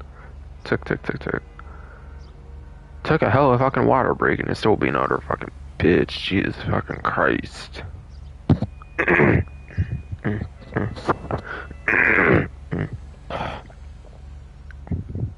Fucking hell. So major fucking help already. Fucking throat die.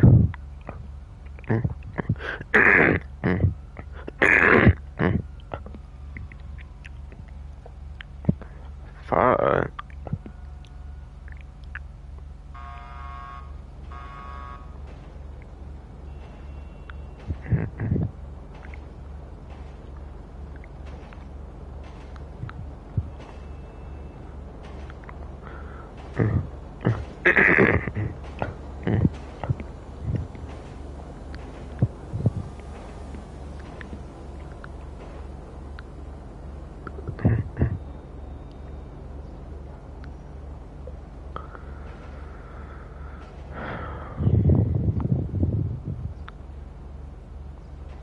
What?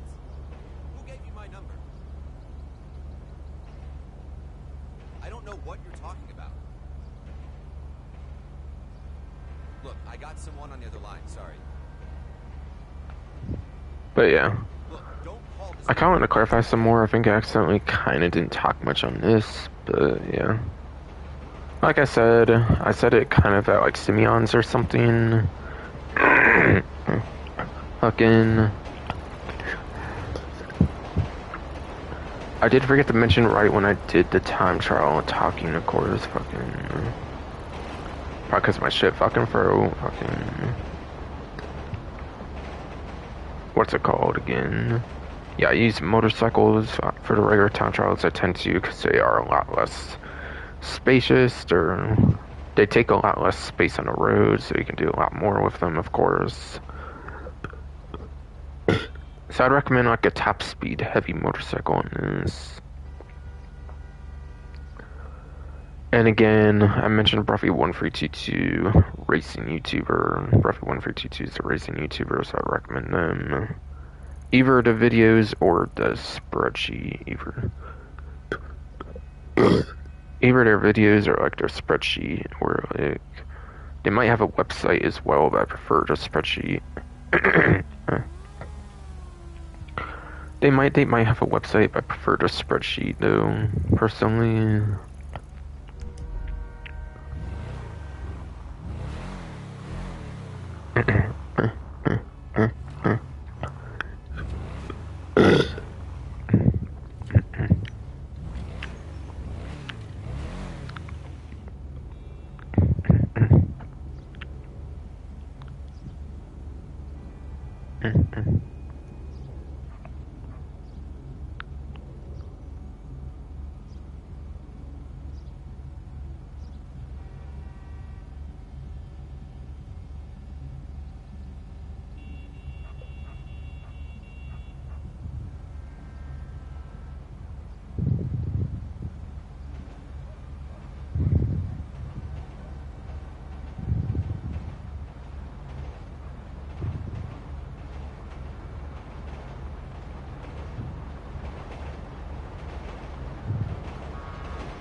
Alright, kind of almost done here.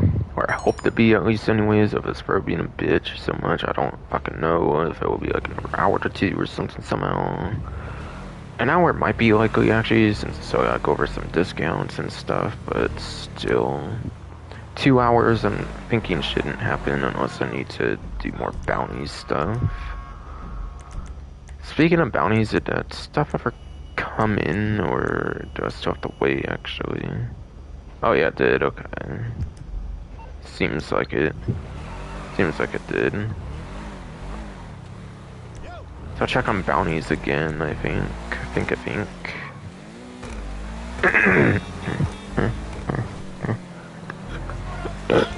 I think, yes indeed. Fuck. Fucking fuck.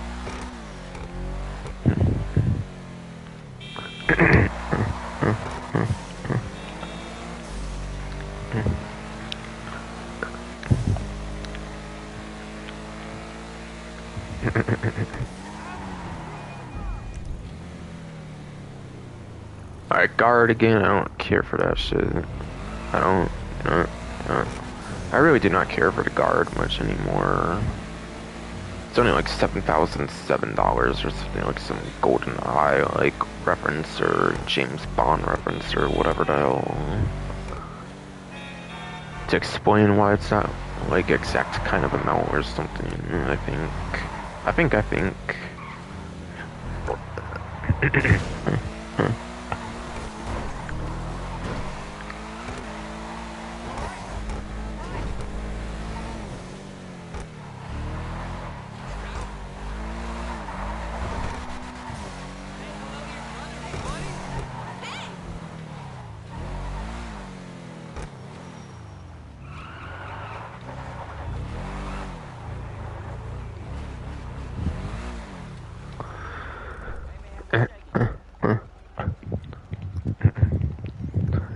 We gonna need.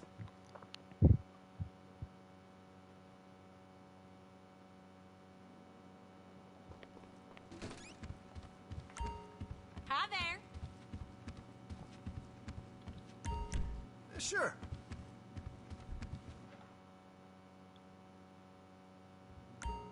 Sure. Need something?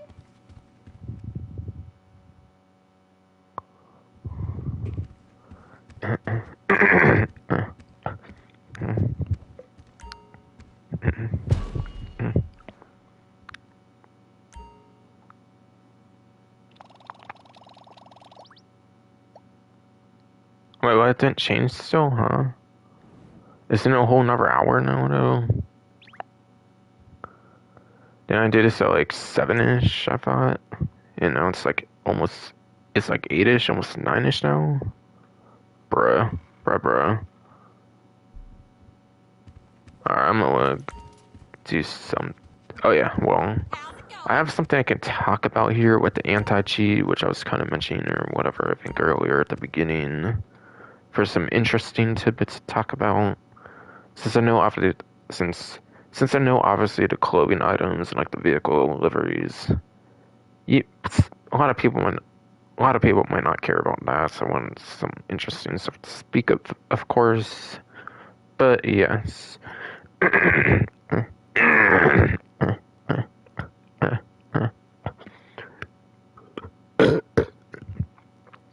Okay, come on, Fro. This is the most important section of the live stream. Come on. Let's do better here.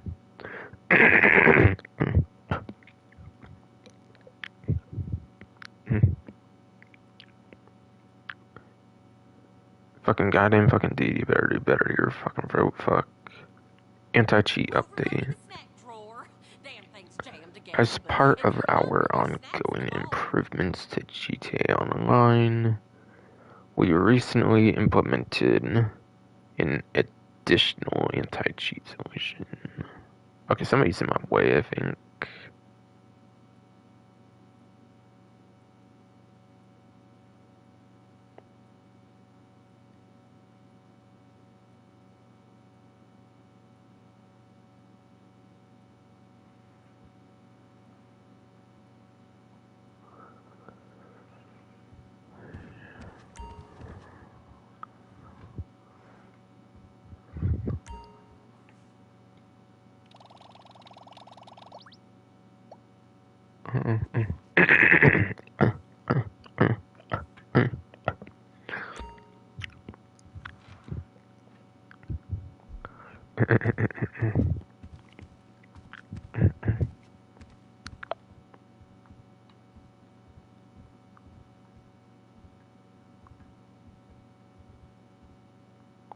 Alright, I want to see if I can forgive somebody's in my way. I don't care at this point. As part of our ongoing improvements to GTA Online, we recently implemented an additional anti-cheat solution that enables us to more accurately prevent, detect, and react to cheaters on PC.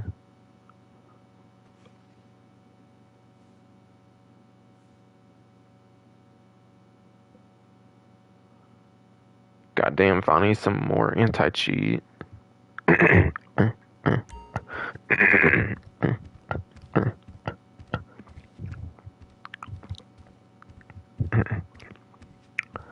Goddamn.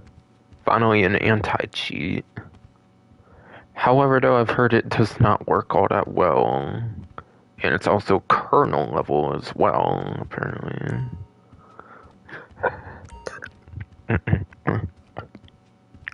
And yeah. As somebody that took a Linux class and shit, fucking... Yeah, I understand, like, a kernel level thingy, like, cyber security, like, whatever the fuck. Fucking, kernel level, like, intrusion or some shit with, like, a fucking anti-cheat is not exactly the greatest. Fucking, that shit could turn into fucking spyware, like malware kind of shit, apparently. Or maybe not malware, but yeah, maybe spyware is more the word, like I said. But yeah, kernel is like tied to something like the operating system or something, if I remember right. So there could be like privacy concerns and shit. There could be like privacy concerns and shit. I believe they used Battle Eye in particular, I think is what it's called. And yeah, it's a kernel level, like, it's a kernel level cheating, like anti-cheat system, whatever. Yeah, anti-cheat, not cheating, but anti-cheat.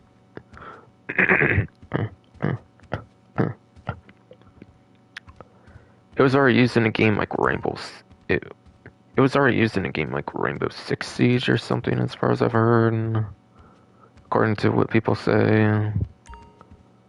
And it doesn't apparently work good. Does not apparently work good there on that, like, Ubisoft title, whatever.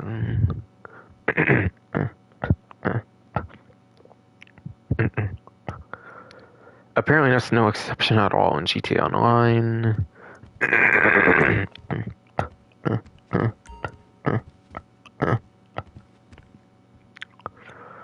Apparently that's not, like, working good for GTA Online either, as you would probably come to expect then.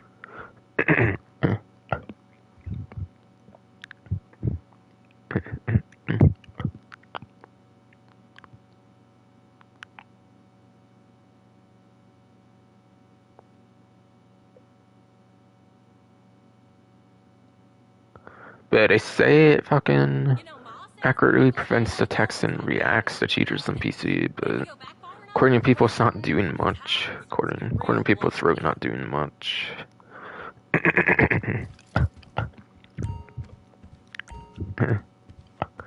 At least for what's supposed to do, at least. Everything it's not supposed to do, it's doing a pretty good job at, though, I'm sure. Sadly, it's a fucking...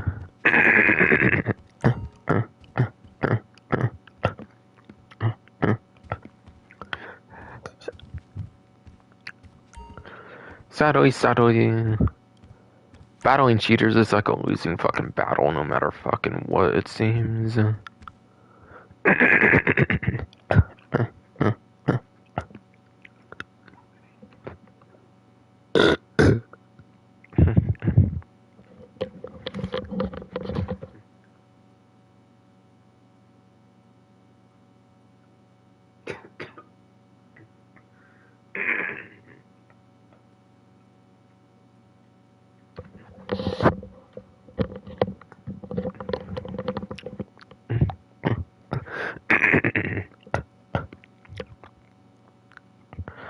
You fucking fro just said this was the most important section. You're being a bitch, damn it. Fuck.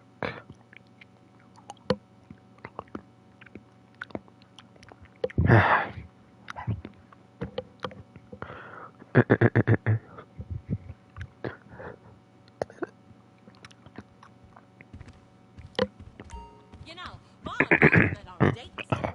She thought he was catfishing because the whole morgue thing was just too good to be true. But yeah, fucking... sadly, battle against cheaters is like losing fucking battles, sadly, apparently.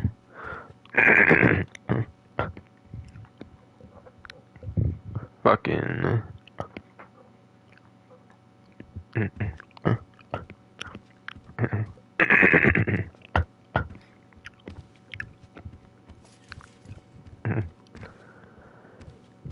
cheaters, all that kind of stuff, find like workarounds and shit all the fucking time apparently.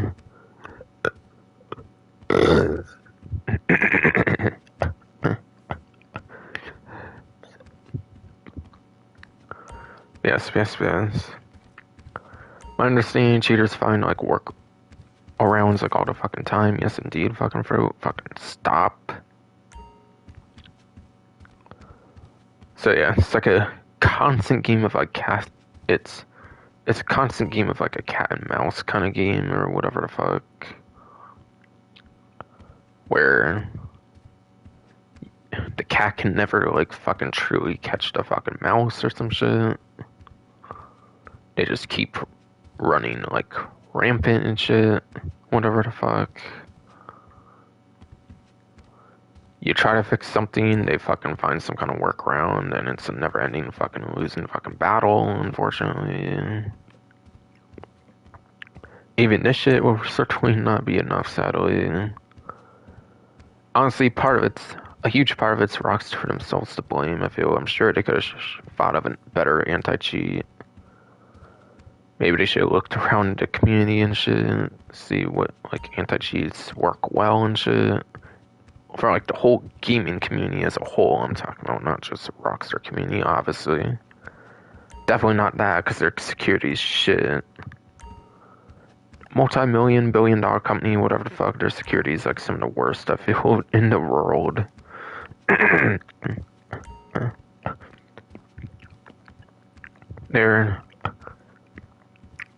Their security is some of the worst in the world, and that's why their fucking 6 trailer gets fucking leaked beforehand and shit. Probably. Yes. Yes.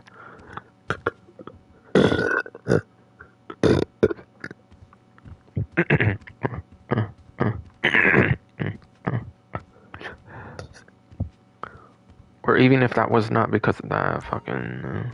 Fucking.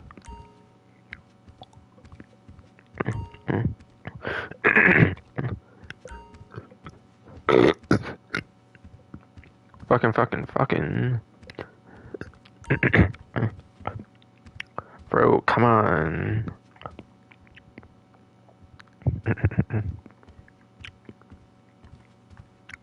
Even if it's not because of that, whatever. Fucking. What was I going to say? You distracted me. Fucking fruit. Yeah, their social club security is absolute fucking ass and shit. They still use peer-to-peer connection, whatever. A lot of companies do dedicated servers, I believe, nowadays. They'll probably do peer-to-peer on 6 at the rate they're going at this rate, huh?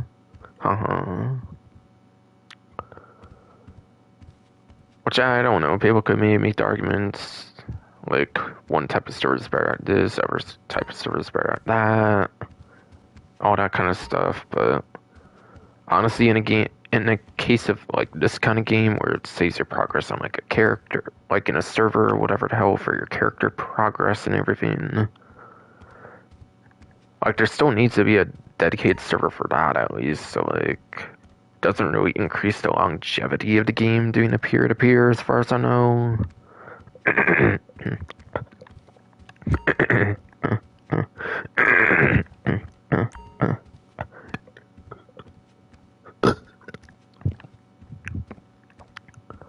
I think, for example, that's like the whole reason Grand Theft Auto 4 can still remain online, even on like the PS3 that like nobody fucking plays anymore compared to like Xbox, where like you have all the backwards compatibility on like the Xbox, where people can play like on the newer ones and shit for GTA 4 and whatnot. Yes.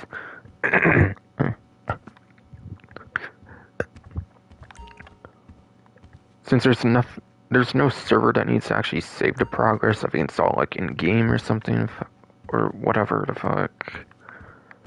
They don't really have to shut down that server or anything, I think. So there might be advantages like that for peer-to-peer or something, I don't know, but yeah. Regardless, peer-to-peer does not have good security or something, I think, compared to like dedicated server or something. Something like that anyways, so kind of goes to show their shitty security though, is my main point I'm trying to mention.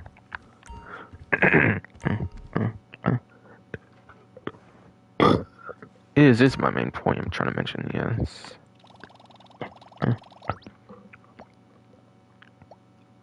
I still need Sabrina Gray, right? I think so. Oh, and Serenity Pierce, actually, too. Okay, I'll get back to the anti-cheat discussion, I guess. Yes.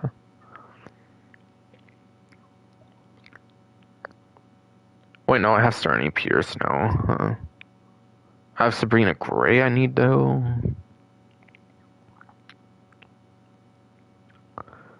Alright. So, Sabrina Gray it is, yes. Okay, so you're feeling classy today, huh? Nothing like embezzlement to bring you to the heights of the LS elite. Why do they always embezzle from the charities? All these banks they could steal from, and they take the donations from the Hugs for Veterans Fund instead. Well, finally, man. Albeit I was going to skip it even if I could. I just keep pressing it because I know it can't be skipped. Can't be skipped, whatever the hell. Sabrina Gray, big finance. Alright, maybe another home one or something. Whistleblowers under the pool. Head to her mansion and make sure Maybe another fucking home one, yes, it seems. We don't want any headlines in tomorrow's paper. Probably should be a city one then, I'm guessing. Yes, it is, since the home ones are pretty much always in the city as far as I'm aware.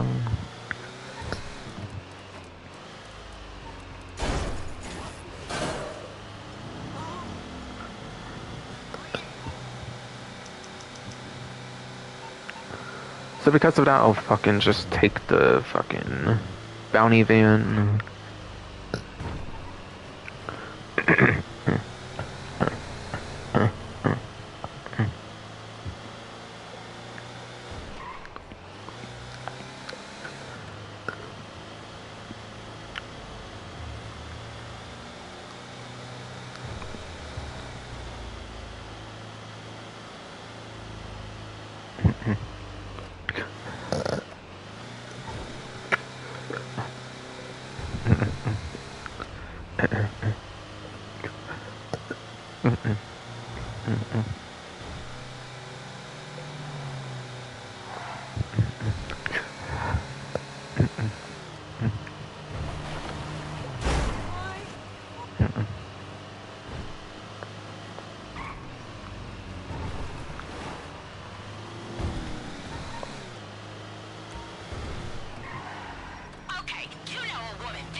Might not talk as much in this one since I already showed the like house thing in this particular live stream, of course. So it's already kind of what it's kind of already know what it's kind of already known.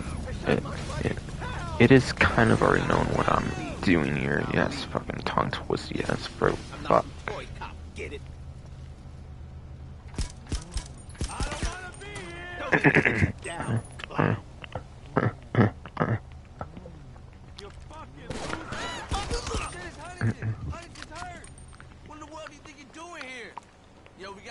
Alright, there's a lot more there. Actually, much easier one to shoot than the last one. Oh, nice and open like that. Oh, nice and open like that, yes. What's your fucking problem? You motherfucker!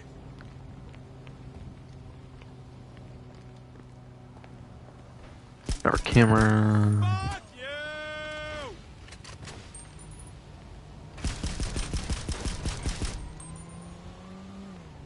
You motherfucker!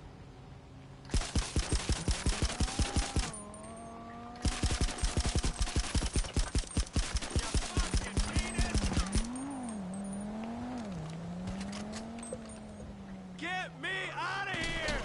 Oh crap, Tyler got shot! Well, I swear I shot this up, but okay. Okay, yes indeed. You motherfucker!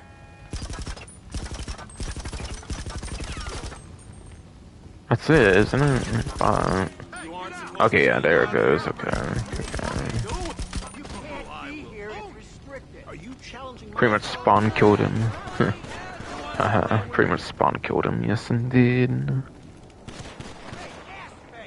Oh shit, dude! Take cover! Well, I've seen some assholes, but you are taking pride. You piece of shit. Rick, got a problem?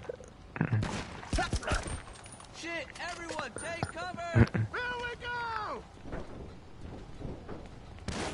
Oh no, my big break pin!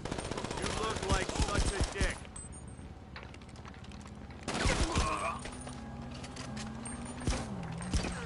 Who's the man? Shit. Shit, I thought a body shots you survived. Holy shit. Holy She's shit. got everything she needs in that fortress. You tried cutting the power? See how she copes without Oh yeah, Wi-Fi power. between those Right. reinforced Then steel walls. I already saw it earlier anyway, so not that I was gonna already mark it, but I should have already been there then. Bolt. That's right, I need that. But yeah, again, I already saw that. It's over there, I'm pretty sure. Yes, it is.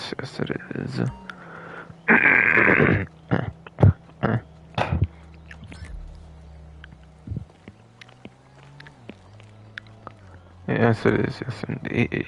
Fuck. Fuck, though. Yes. Yes,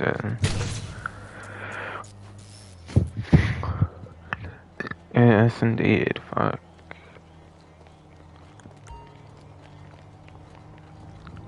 Rank to 2000. Be a savage. Bank to 2000. Not that just necessary enemies coming after me until I get in the van, though. But still.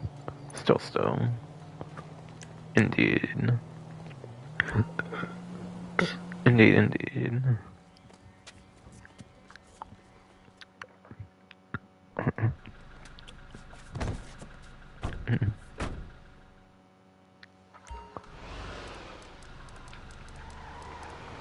You got her? Then bring her in. Fuck you.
Get in there, bitch.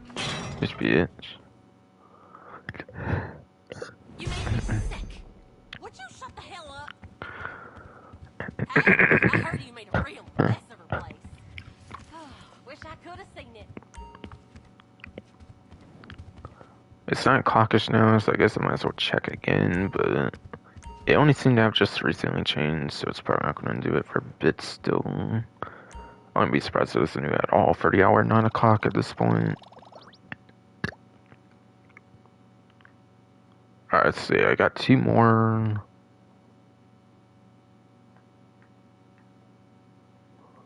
And yeah, again, I think they're both female characters. I think you only have female ones left. Riley Rose and Bridget Foster, whatever the hell.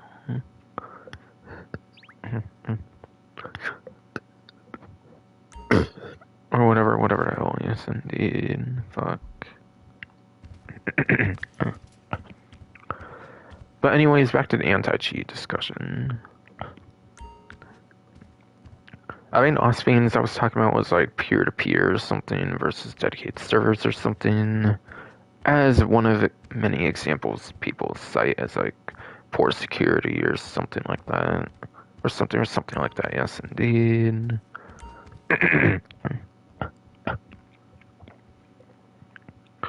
And like how it might have its advantages of like games like GTA 4 and stuff still being up to this day and not having like a dedicated server to like tie to within the company or something that has to get shut down at some point. If I'm understanding that all right and whatnot.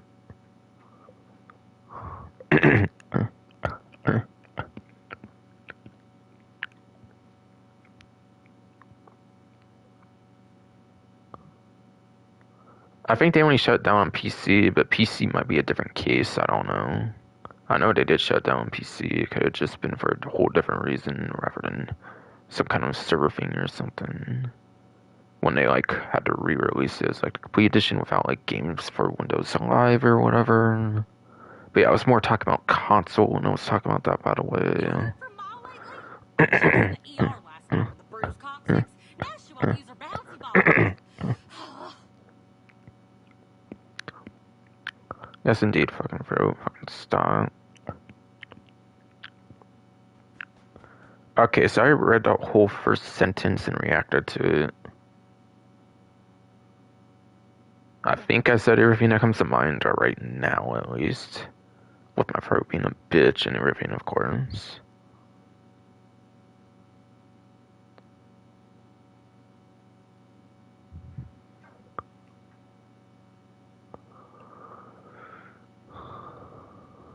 But yes.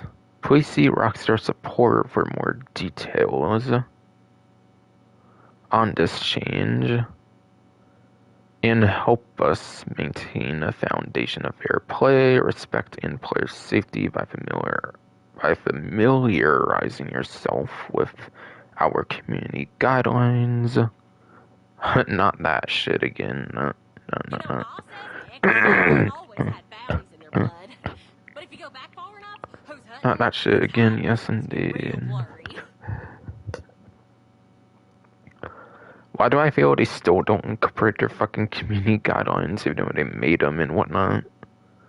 I swear they just made them to look the part like they're going to enforce that shit. I feel the actual only shit they enforce is like voice chat shit. And this faulty anti-cheat and that's it really. You report shit in game, it doesn't do shit. From what I hear, from what I hear at least, yes. So I'm sorry, but what else aside for faulty anti-cheat and then fucking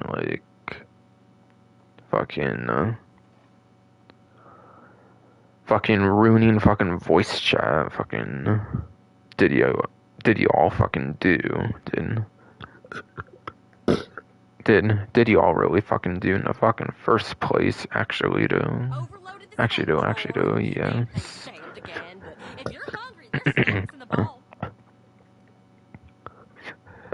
Because again, in-game reporting does jack shit, and apparently social club reporting does jack shit too. Apparently, from what I hear.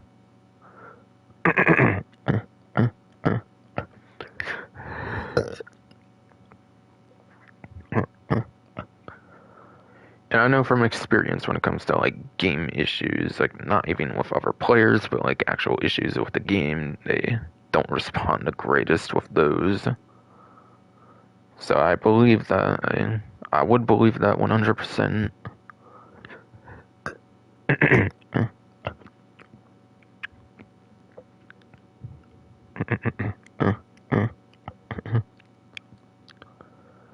Like one time I did like a whole 10 wave of survivals and whatnot. I showed proof of it or something, I think, and then nothing happened, for example. They didn't give me the money and like gold in that game or whatever, or anything, yes. The whole morgue thing was just too good to be true.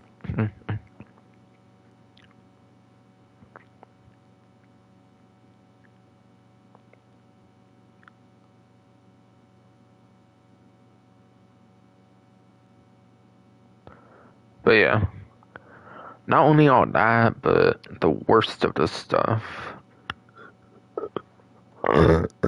If you let me speak, bro, I won't do it. God damn it, man. Fuck. I'm kind of clicking the Newswire articles to see if I even want to mention anything here. I'm not a PC player, so I don't really care as much.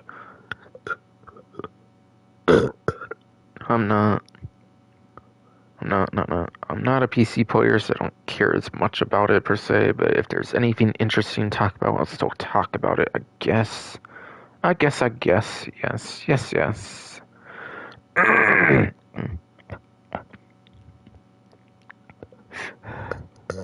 from Mom lately? She was in the ER last night with the bruised coccyx. Now she won't use the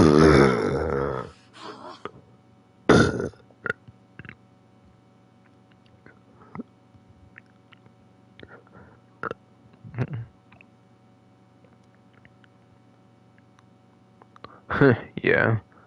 Damn, they literally admit to being kernel anti-cheat.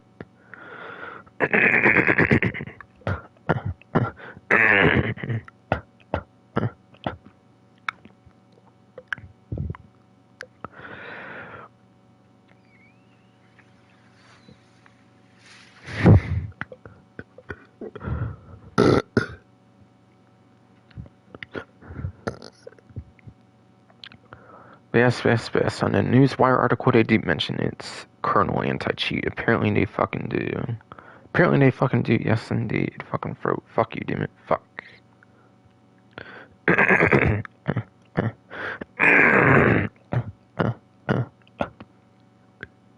You know, Ma says the X family always had bounties in their blood. But if you go back far enough, who's hunting and who's hiding starts to get real blurry.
Overloaded the snack drawer. This damn thing's jammed again, but if you're hungry, there's snacks in the bowl.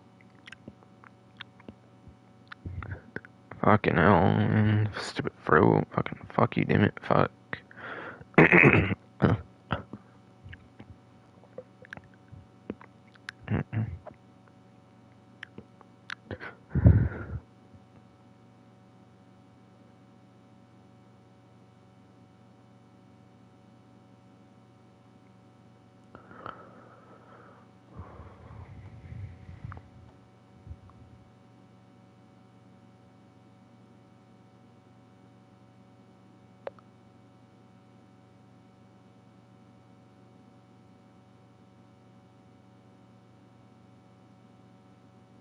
But yeah. When does Battle Eye need to be running? Battle Eye only needs to be active during online play sessions. So when you play GTA Online only, basically, it seems. And then it's apparently dependent on the platform how to do it, sounds like. Like the Rockstar Games Launcher, Epic, and in Steam. Apparently allows you to change the setting or launch option to disable the Battle Eye anti-cheat for the story mode portion only. For story mode only, of course. Yes, indeed.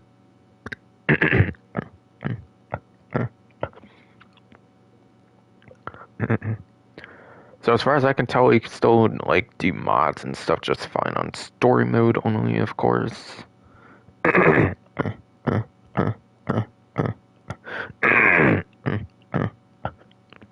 yes. obviously it's good that it's only forced for online and not story mode, so obviously that's good. Obviously it's good not having story mode be affected by it. You heard from Ma lately? She was in the ER last night with a bruised coccyx. Now she won't use her bouncy ball.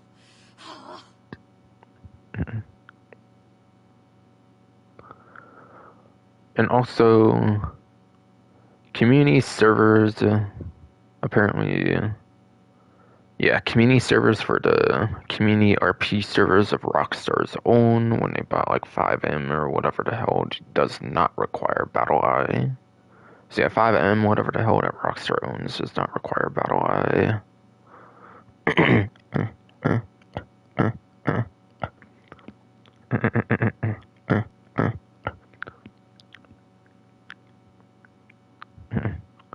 But yeah. Yes.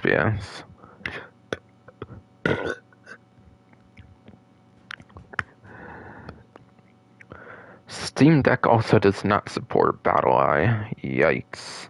And they still went through with it. You know, Ma says the X family always had bounties in their blood. But if you go back far enough, who's hunting and who's hiding starts to get real blurry. Yeah. BattleEye is not compatible with Steam Deck, but yet they still went through with it. Like, god fucking damn, bro, what the fuck? Steam Decks became pretty popular, for fuck's sakes, and they're still gonna go through with that, apparently. What the hell? It's arguably one of the more accessible ways of getting to GTA Online on fucking PC, for example, and then they just went through with that. Like, what the fucking hell? Fucking hell.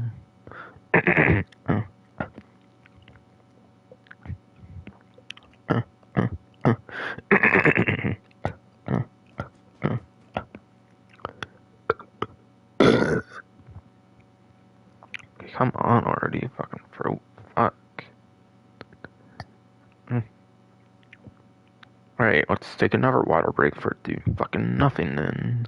Chorus.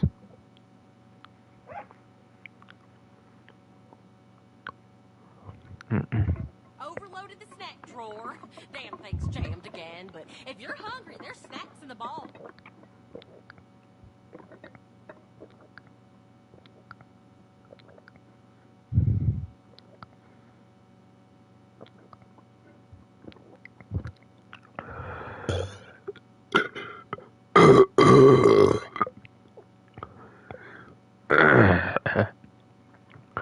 Jesus, fuck.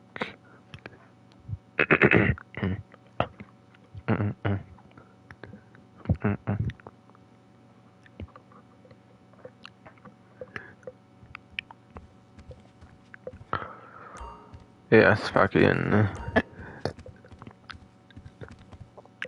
That was actually one of the other major things I wanted to mention in regards to the anti-Rockstar side of things that I'm wanting to discuss that kind of hates against Rockstar or whatever, or is negative towards Rockstar or whatever.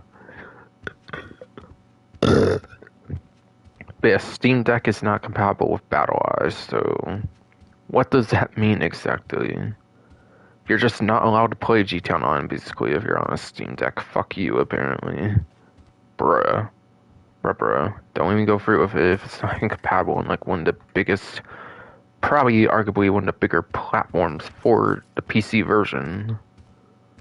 Again, it's like the nice, accessible, like, gateway over to it, basically, which is cool. Which is cool, yes, indeed.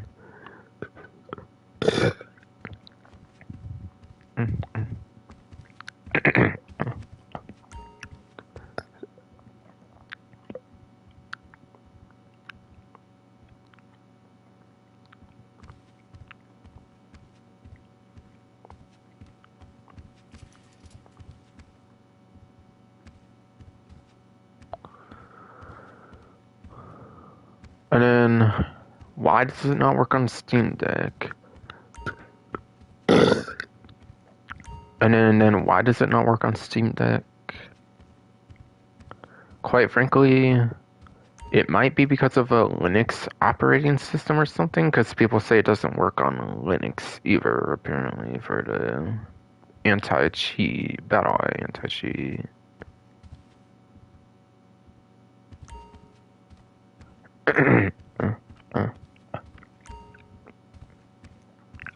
But yeah.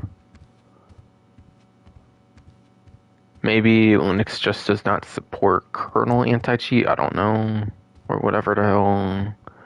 Like I said, I took a fucking Linux class. I know fucking, like, kernel is a pretty big part of Linux, especially as far as I'm aware.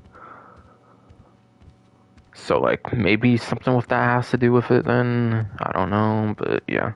Maybe Steam Deck is a Linux operating system or something, I don't know. Probably tied to each other, I'm guessing. I'm guessing yes. But yeah.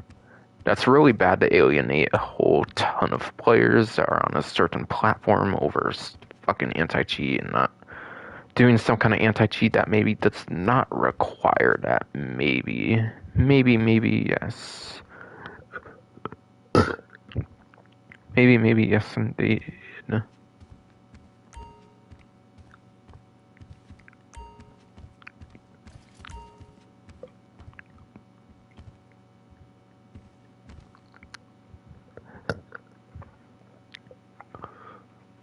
But yeah. I think it's really shitty that they're doing that for sure. Obviously, like the general consensus there, whatever the hell. Yes. But yeah, you should be able to play story mode, no problem, no. But yeah, not GTA Online on Steam Deck and Linux as well, apparently, anymore.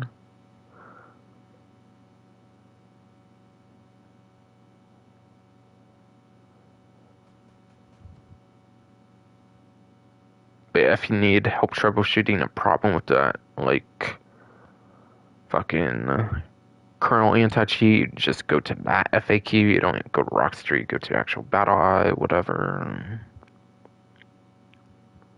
You know, Ma and Murph met on a dating site. She thought he was catfishing because the whole morgue thing was just too good to be true. Sounds like it might be able to cause issues of like graphic mods or something in particular, which does not sound good. You shouldn't be punished for using a graphics mod on like an anti-cheat, something that's just like visual on your end only or something.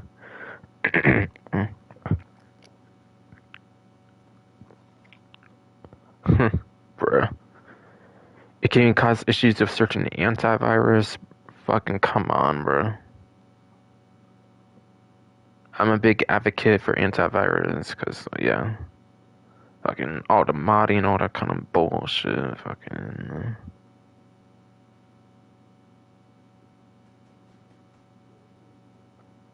All the modding kind of bullshit, whatever.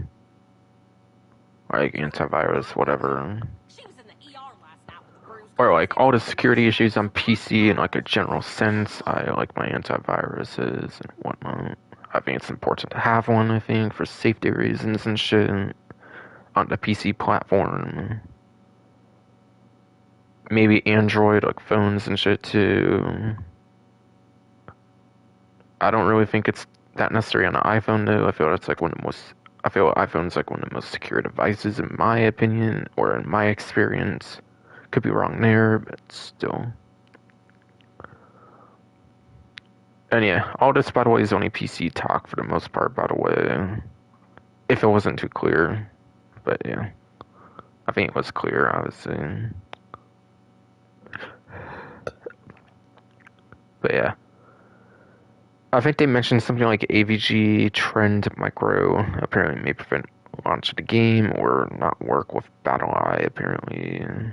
Even when it's added to the exception list or something. You know, Ma said the Eccles family always had bounties in their blood.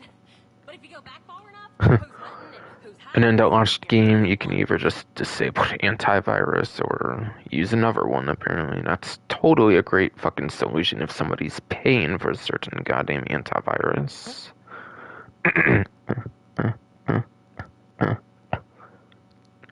Mine's not on that list though, at least, and that's cool. I feel I've never heard of those ones though. I don't know if those are pretty niche antiviruses, but I've sure of shit not heard of those. I feel personally, yes.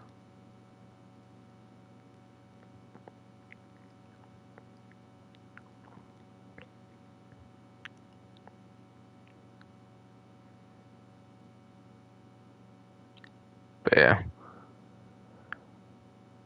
Battle Eye monitors IP address, which I'm not really too sure if that's good or not.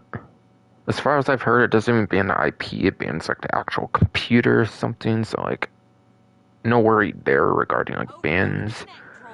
Apparently like the IP address in particular, but like why do you need IP address information if the banning's tied to the hardware itself or to something with the computer and not the IP address? I don't know personally, but okay.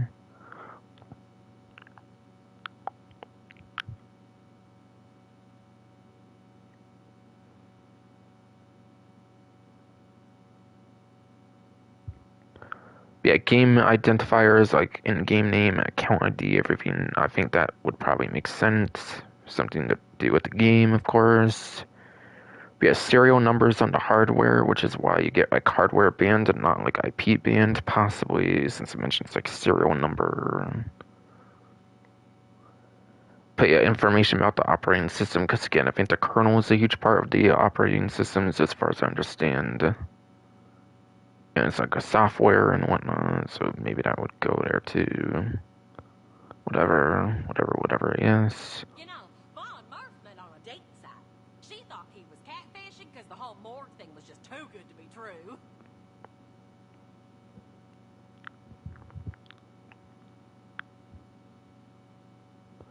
Information about game-related and operating system-related files and memory.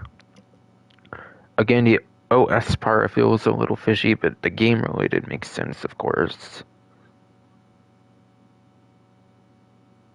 Information about running processes, drivers, and other executable code. I don't really know what to say there, honestly. I don't really know what to say there, honestly, yes.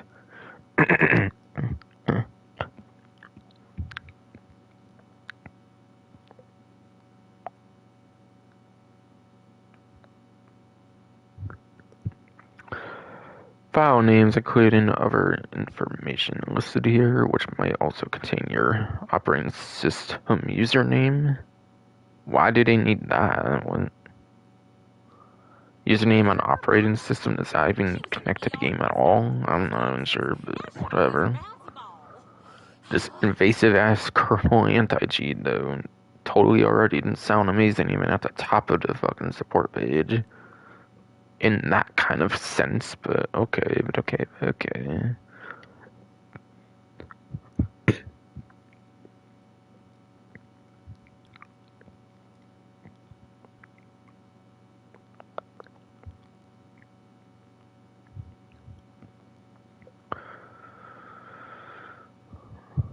And yeah, Battle Eye has privacy policy, fucking.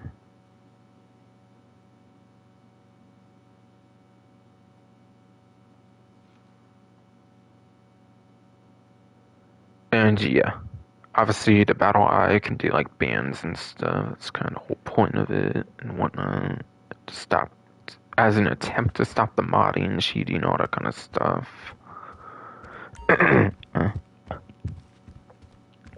But again, people say it's apparently not good. So like, apparently there's still cheaters and modders and stuff, as far as I've heard. And worst of all, impacting the consoles as well, actually.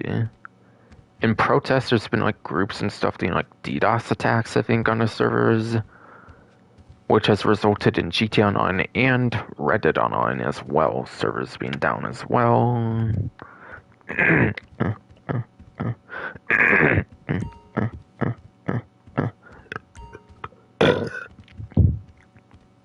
Okay, really, people, do they? Okay, people.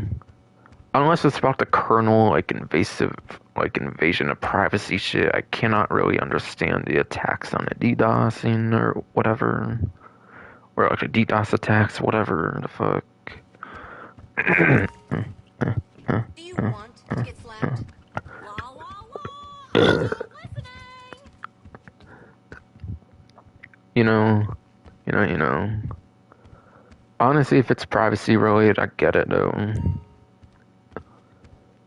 But if it's because you're not allowed to mod the fucking online, you're not really meant to be fucking ruining other players' fucking experiences and shit. So like, if it's because of that, that's fucking bullshit. And if people DDoSing need to fucking quit if it's over fucking mods online and shit.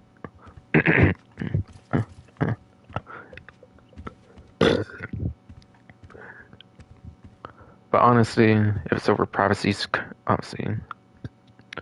obviously if it's over privacy concerns, I think that's a whole nother thing. And honestly, I guess it could be kind of justified in a way, maybe like set Rockstar straight and shit, possibly, albeit they won't care a bit. They're a $1 billion company, and I don't think it's going to change shit, quite frankly. But still.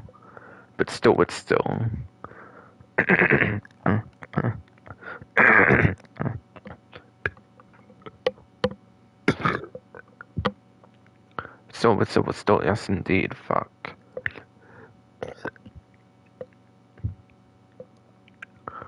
Never knew. Maybe they could change their ways. Never know. Maybe they can change their ways. Maybe they'll change their ways regarding security in the future. But if you go back far enough, who's Both actually have better security and not make it invasive as shit and whatnot.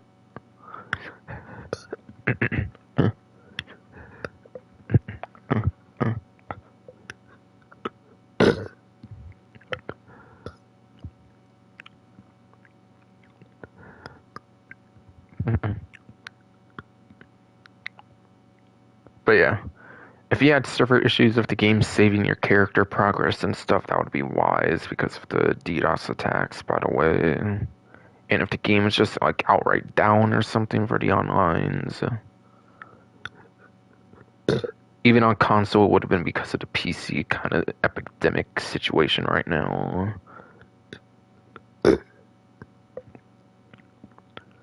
Not Rockstar's fault again, but like DDoSers' faults, basically, is what I'm saying.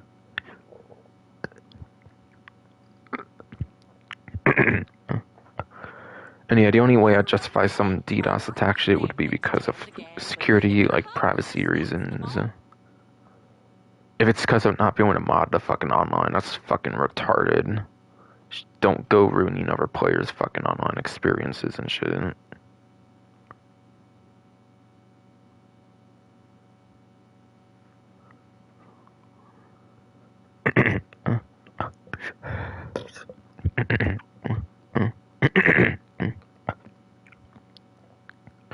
Oh, here's the best part, actually.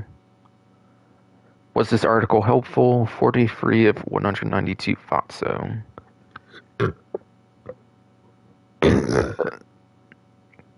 What's this article helpful? 43 of 192 thought so. Yes, indeed. Fuck you, fucking throat. Stop. You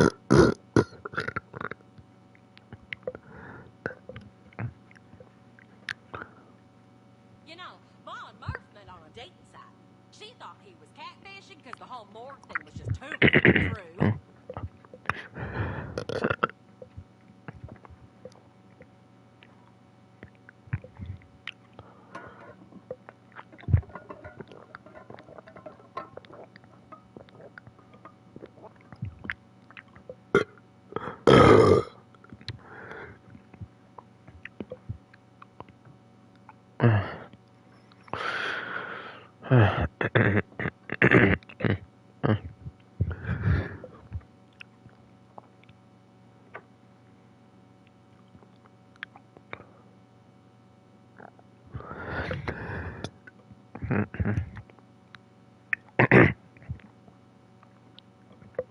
How many times I try to say that and my throat ruins every damn time of it, swear.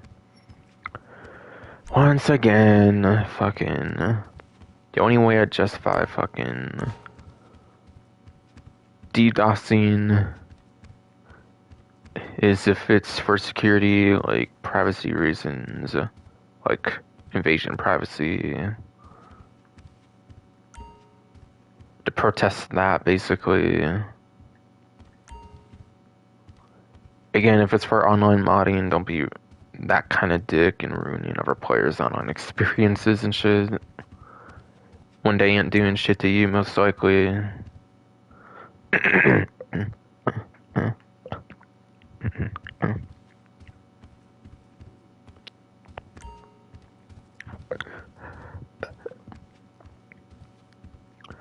Was there anything else at all I wanted to say? Fucking after the console stuff, I feel the console stuff would have been where it would have ended, obviously, because like most of it's PC.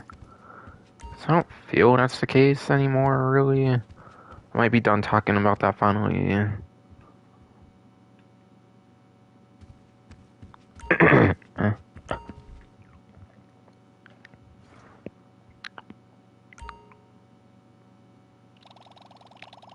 It's been a while in the 9 o'clock hour here. But yeah, again, I think it happened pretty late in the 8 o'clock hour, so like I wouldn't doubt nothing happens at all for the 9 o'clock hour. But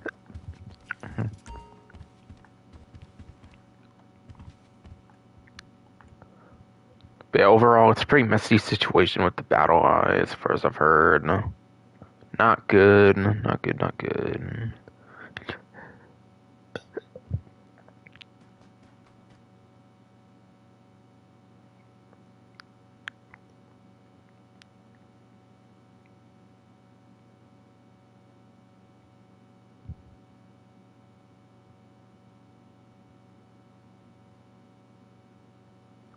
Okay, there's like 8 more vehicle discounts. There's no property discount this time.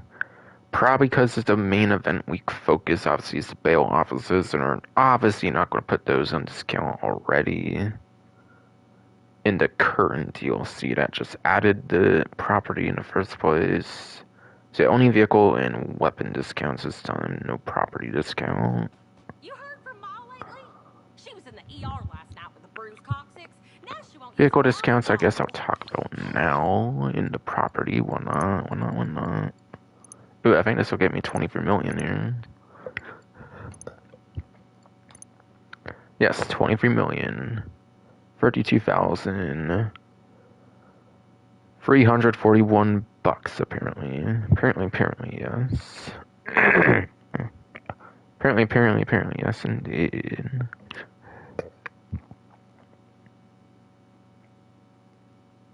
Check my stream again. It's been like so long, probably since I've done that. Alright, yeah, stream's still going good, as expected, but again, never know when bullshit wants to happen.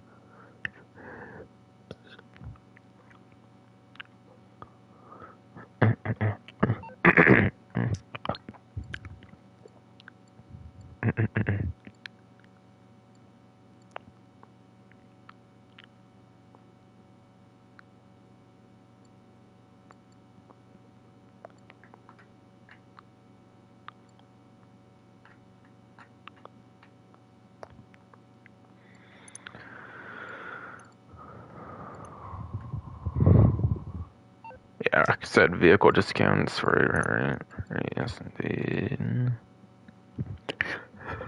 I'm not sure why I backed out there, but okay. Probably because my throat being a bitch, of course, but yes.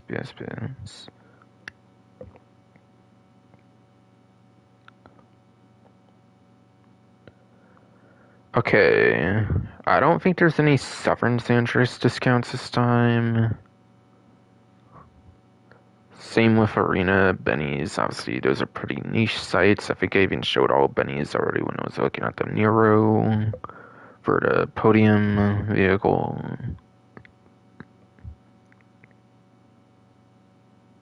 Yeah, there's definitely nothing on Arena either.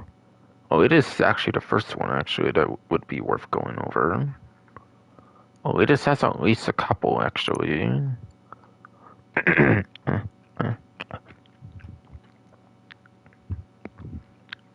But yeah, pretty nice week for some elitist discounts, apparently. Starting off with the regular version of the Kanata. Instead of $1,857,500, it is $1,102,500. I believe this one does have a trade price, so if you don't have the trade price, you will spend more on this even. On a trade price, honestly, I feel this is like a 1 hour investment for the stock vehicle, which is nice. Obviously, to upgrade it and everything, that'll be more like a 2 to 3 hour investment, I would say. Again, that's with a trade price. Without a trade price, you're probably looking at 2 to 3 hours regardless, I would say. Maybe even 3 to 4 if you upgrade and whatnot.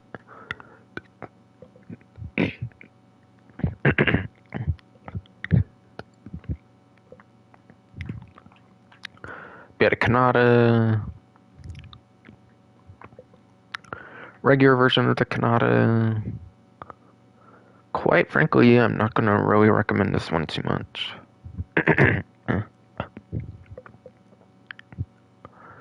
It is a 40% off discount, so it is one of the higher vehicle discounts this time, along with the RE7B. But yeah, it's civilian. There is a weaponized version that's actually also on discount this week, too. I'm gonna have to say, unless you care for the performance of the helicopter for the most part over, like, weaponry, which I don't really feel that's really too viable, I honestly wouldn't get this one. It was useful for, like, a year before the fucking weaponized one came out, I would say.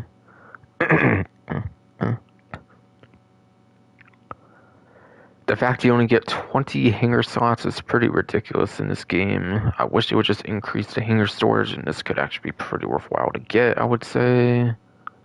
But no, you only get 20 vehicle slots, which isn't even enough for all the customizable, like, aircraft of the game. There's more than 20 of them in the game, but yet you only get 20 storage slots. So you can get 20 customizable fucking hanger slots. Not allowed to store any Pegasus vehicles in a hangar. And then you can't even get all the ones that can be customized in full. Utterly ridiculous, I feel, but yes.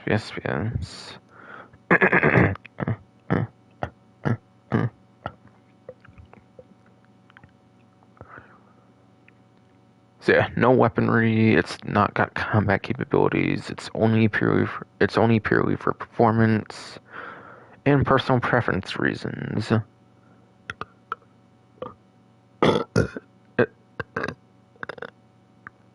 It's only for customization, personal preference kind of reasons, yes.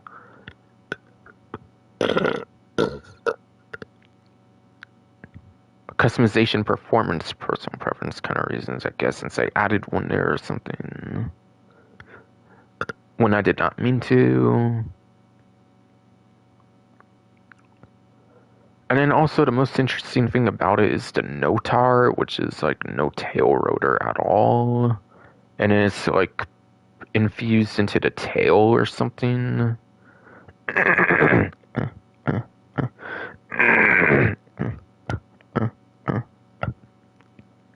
Or something, yes, I'm fucking goddamn fucking deep, fucking bro, fuck you, damn it, fuck.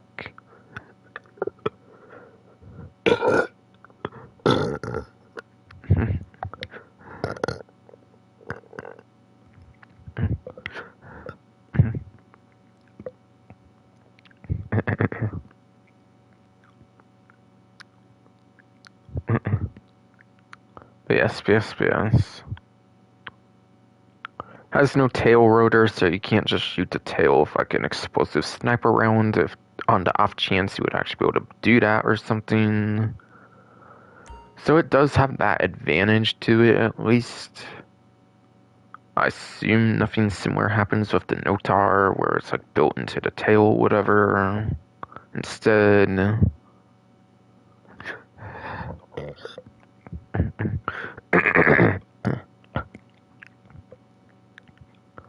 unless you're literally able to break off the tail, which, trust me, would probably be much harder to do than actually breaking a tail rotor.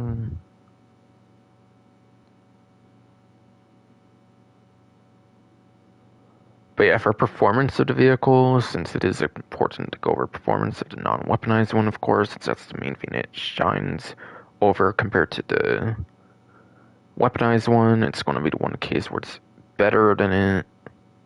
Since yes, they do have different performances.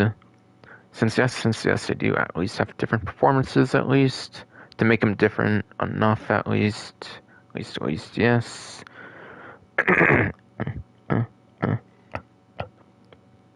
But yeah, yes. Helicopters do not have a tier system at all when it comes to Bruffy 1322's vehicle spreadsheet. For the racing YouTuber I've been talking about on their spreadsheet, no tier. But yeah, first place for a lap time, so it is the best helicopter for a lap time. And it is third place for top speed.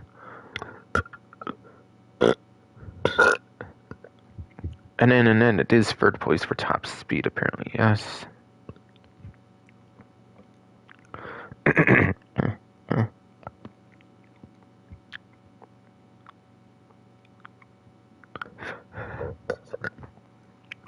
So yeah, while it is the best for a lap time, while it is the best for a lap time, yes indeed. Top speed, I would argue, is actually better on a helicopter in a lap time, though, since it is in the air. The air, honestly, is very much open compared to, like, the roads on the city. So, yeah. Top speed's a lot more important on a helicopter, I would say, compared to lap time. Compared to the usual case, such as, like, a land vehicle, of course, where it's usually lap time. That matters more. So being best at lap time is not really too important, I would say, unless you're doing like a helicopter race. Unless you're doing a helicopter race with like a lot of turns, I wouldn't really say like lap time is that important on a helicopter. Top 3 is still pretty good on top speed, I would say, though. Albeit the Sparrow, you could spawn right next to you, and then the Velatus, I think, is the second best top speed that can also be spawned next to you, so there's not really a reason to use it for, like, top speed cases, either, in that kind of sense. But hey, it's at least at least it's the best for something, at least, if you do want to pick one up. But yeah. I would just pick up the weaponized one instead. That's also on a discount.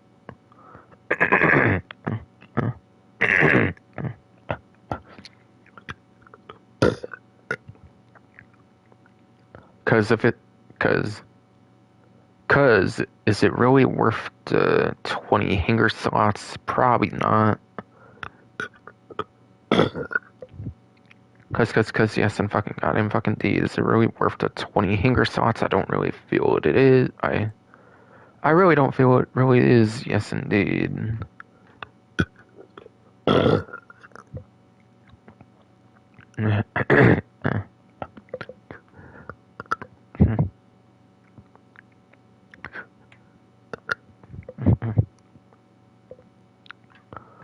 this thing's definitely not worth it. One of 20 hanger slots for the most part, I would say. Again, yes indeed. Talk to us, yes, bro. Fuck you, damn it, fuck. Unless you're just a die-hard racer when it comes to helicopter races, I wouldn't really bother with this one. Onto one that is actually worth the while to get, I would say, is the Sea Breeze.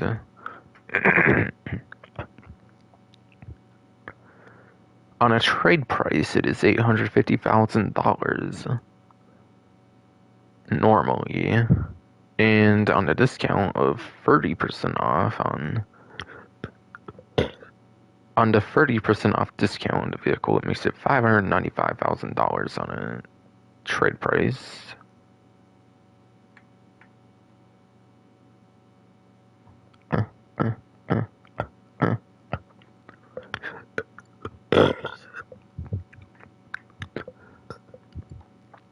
But yes, this fucking one.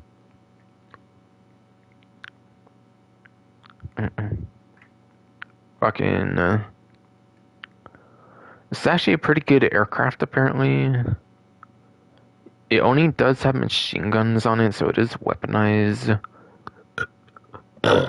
It is at least weaponized, so you can have machine guns on it, make it more useful than the Kanata at least.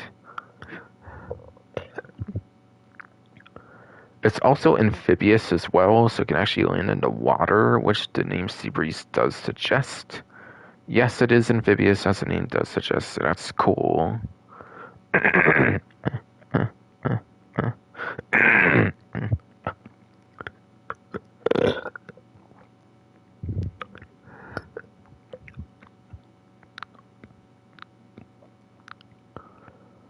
The amphibious capabilities are surprisingly good on this one, too. You would think something like the Sea Sparrow might be better amphibious capabilities than the Seabreeze, but no, the Seabreeze is actually like one of the best amphibious vehicles in the game. Weapon-wise, yes, I would say the Sea Sparrow is pretty much the best amphibious vehicle, like weapon-wise. However, though, when it comes to actual amphibious capabilities, the Sea Sparrow is kind of a joke in that regard. Since if you land it too hard, it will flip over, and it will destroy the rotor on the helicopter.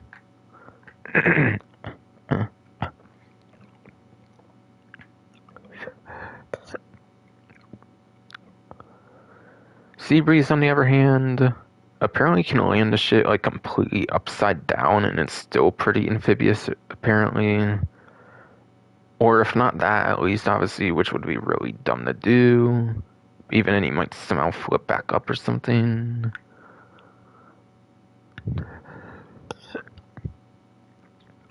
You could at least do hard landings on the Seabreeze. You can at least do hard landings on the Seabreeze, which I think at least for the Tula, which is another amphibious like airplane, you cannot do hard landings with like the Tula, which, yeah, it's a plane, you kind of would expect that because of the propellers. But yeah, you would think the Sea Sparrow would be better amphibious capabilities, but it's not. Aside for the weaponry being the best for an amphibious vehicle, of course.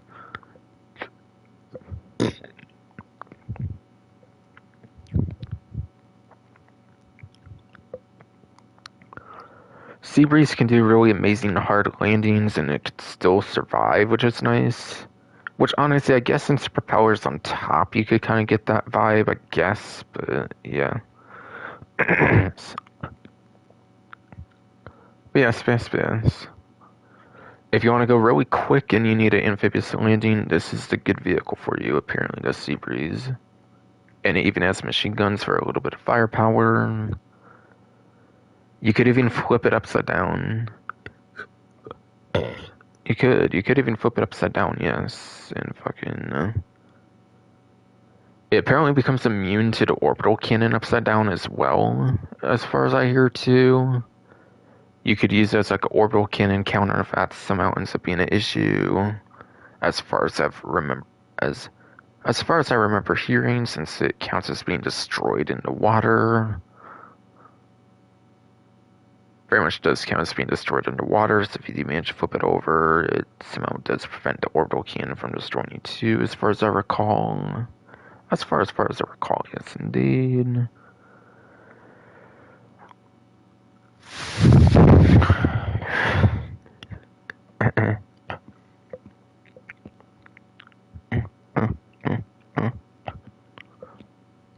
But yeah, Seabreeze is really good. More than you would probably think it would be. For sure.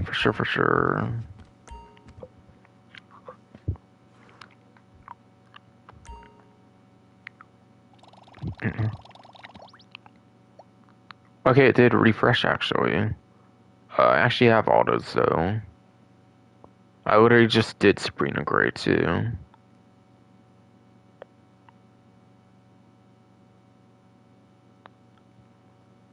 Alright then. Another hour of waiting then. Basically, yes.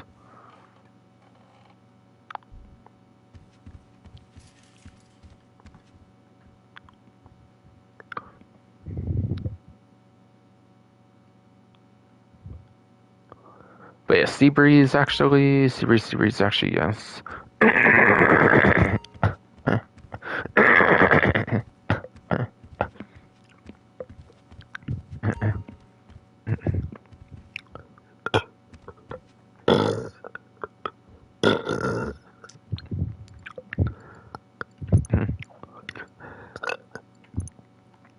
Yes, fucking goddamn fucking deed. Again, with the amphibious capabilities and the naming and everything, as you would expect, the best missions to use this kind of vehicle for is the amphibious missions. Obviously, amphibious missions, again, with the hard landings especially you can do, it's a pretty good one for the amphibious, like, missions. Albeit, I would probably suggest a Sea Sparrow over the Sea Breeze, just because the weaponry is so good on a Sea Sparrow. Is how I would look at it personally. So unless you just really need to go quicker than what a Sea Sparrow could do, I would recommend the Sea Sparrow over the Sea Breeze. I would say if you need to go quick on an amphibious mission, this would be the better one over that, though. So won a couple best amphibious vehicles of the game, easily.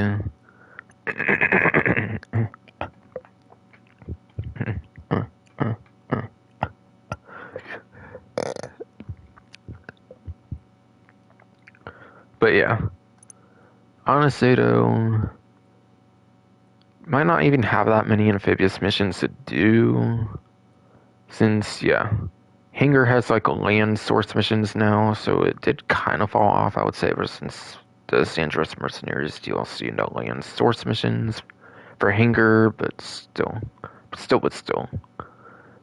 I would say it still can be useful in those amphibious missions for like special cargo and whatnot, to make it pretty worthwhile to use for that alone.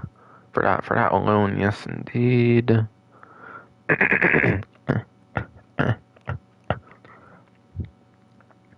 Since I know special cargo has a couple of the like amphibious missions, and those are random, you can't just do like a land source mission instead of like air mission for like Hangar, for example.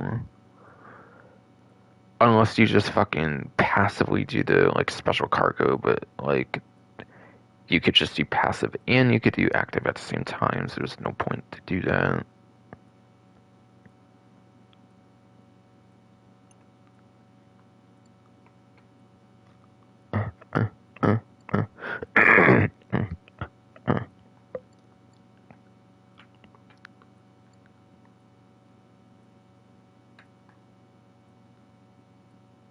And then the last one is the Bezra. For the San Andreas Flight School DLC, this one's in story mode as well, being a 2014 DLC vehicle, or if it was 2015, it would have been early 2015, but I think it was 2014 for sure.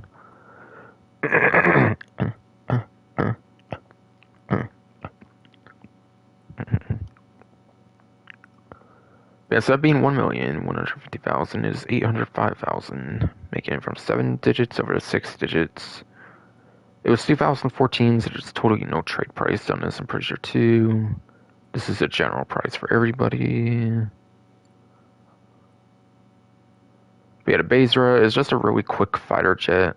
Or not fighter jet, it's just a regular jet, not fighter at all. No weapons on it, no. Just no weapons on it. It's just really quick point A to point B transport.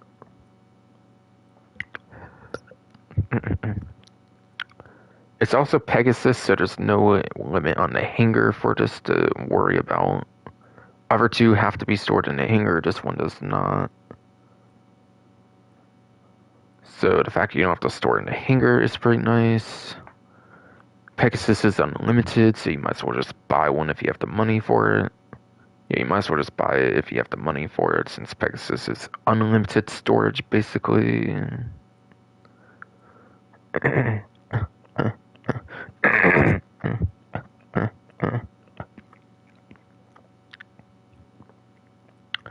So going into performance for the planes class, just like the helicopters, there's no tier rating at all for the planes. There's no tiers for planes as well. So the Bezra gets ninth place for lap time, and it gets 10th place top speed. Again, 9th place lap time, 10th place top speed. Very good transportation still for aircraft. If considering the same top 10 rule that I usually do for land vehicles, that's pretty decent still.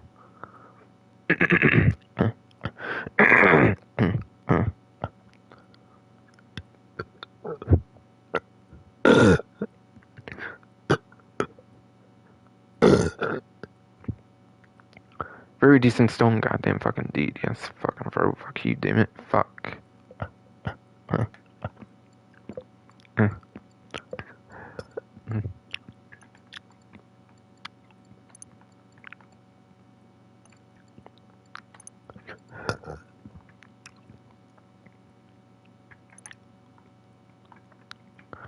Legendary Motorsports should have some stuff.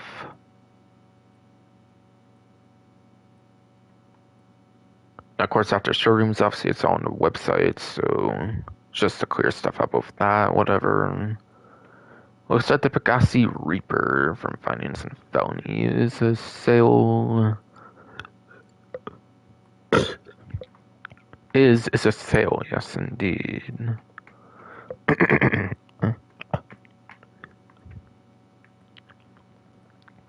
Yeah, Seabreeze and the Baser are like 1 hour grinds, which is pretty decent. 1 hour grinds for the Seabreeze and Baser is pretty decent for sure.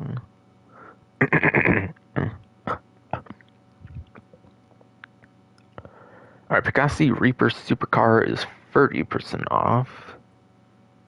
So instead of being like $1,595,000, it's $1,116,500.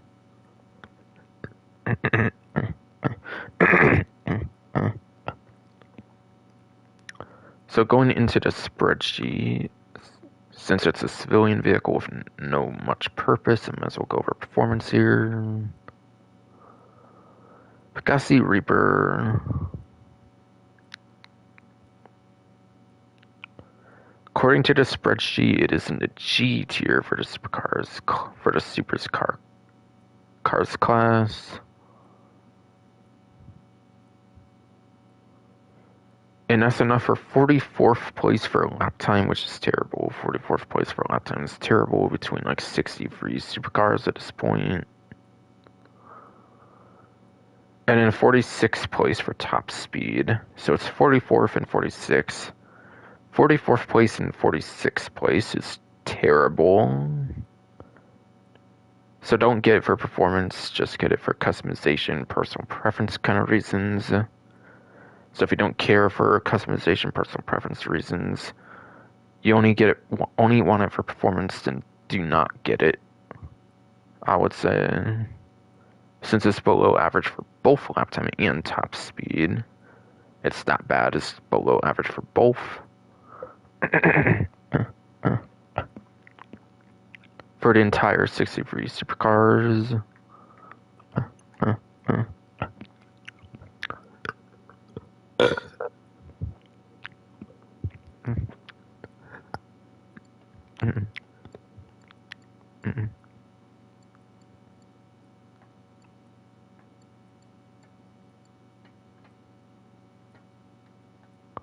And then the Pegasi Osiris here, the Pegasi Osiris here, yes indeed.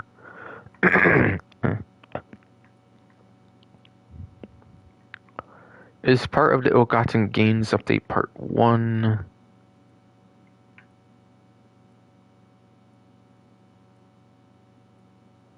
So it is actually in the story mode. It was one of the last couple DLCs to get the vehicles added over to story mode. It's one of the like mid 2015 DLCs, one of the last ones to get the story mode, like into story mode as well.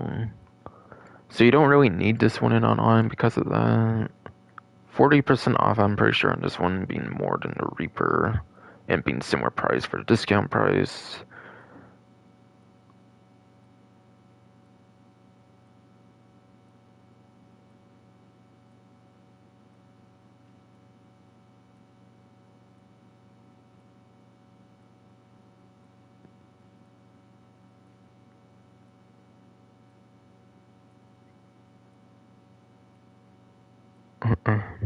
Waiting to see if somebody's in my way or not, by the way.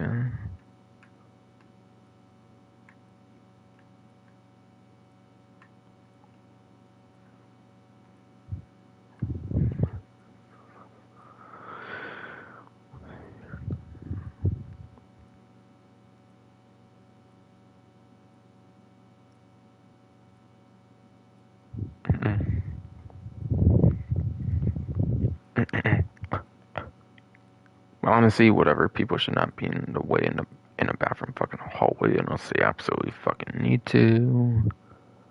Which I doubt that's the case.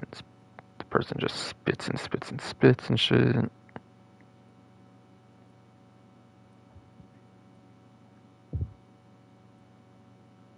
But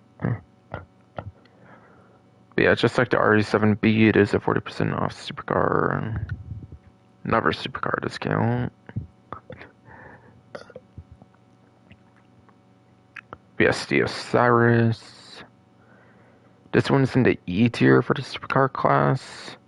For the supers class. So E tier on this one, which is enough for 30th place for lap time and then 45th place for top speed. Top speed is below average, no question. Lap time is just barely hanging on to like above average, so not the greatest, but still better than the Reaper at least.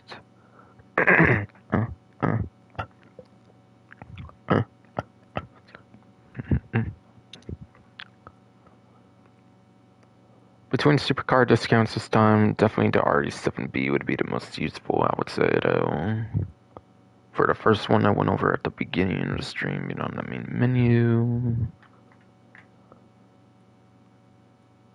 But again, this one's in story mode, you might as well just get it there. Kind of a waste to get it here.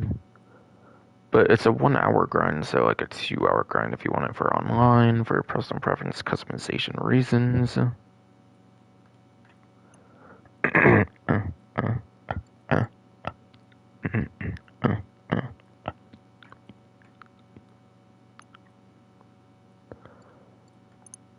Yeah, I believe that was actually it. Might as well check the rest of Tudordo, at least.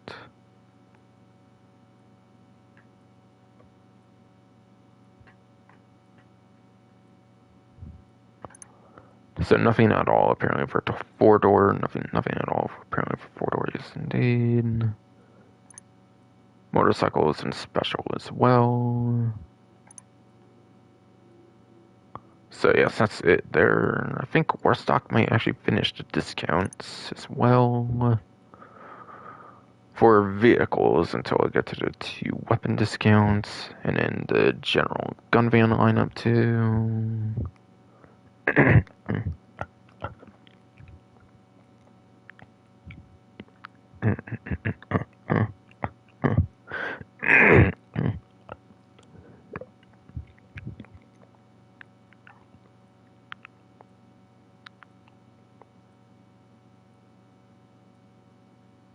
I think there's free discounts here, it looks like, and now I'll finish it for the vehicle discounts.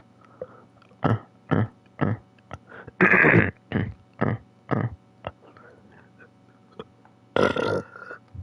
come on, fucking throw, fucking stop, damn it, fuck.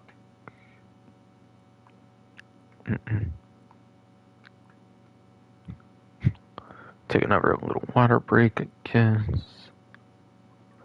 Shitty fucking throw all the time, though.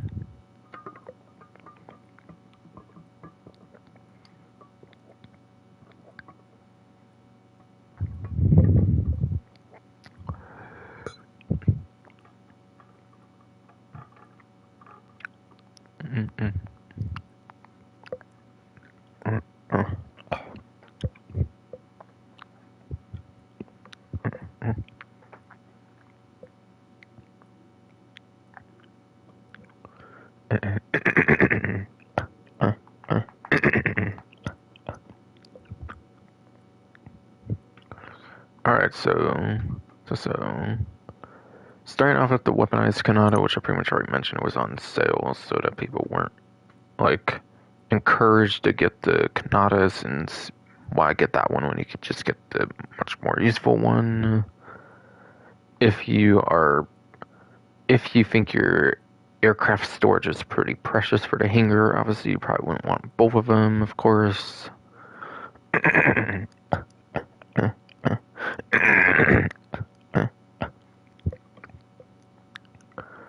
That's why I figured I would already mention it. Yes, I'm fucking goddamn fucking deed. Yes. Yes, yeah.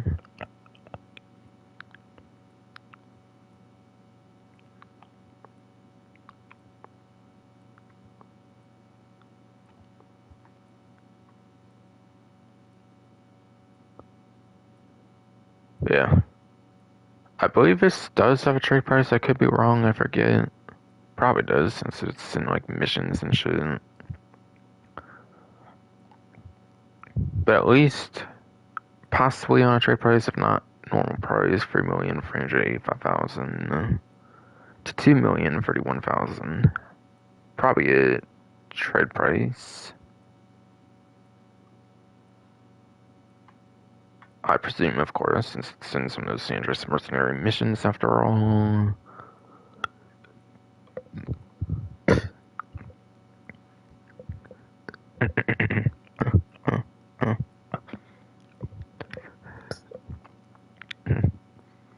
But yeah, it's fucking.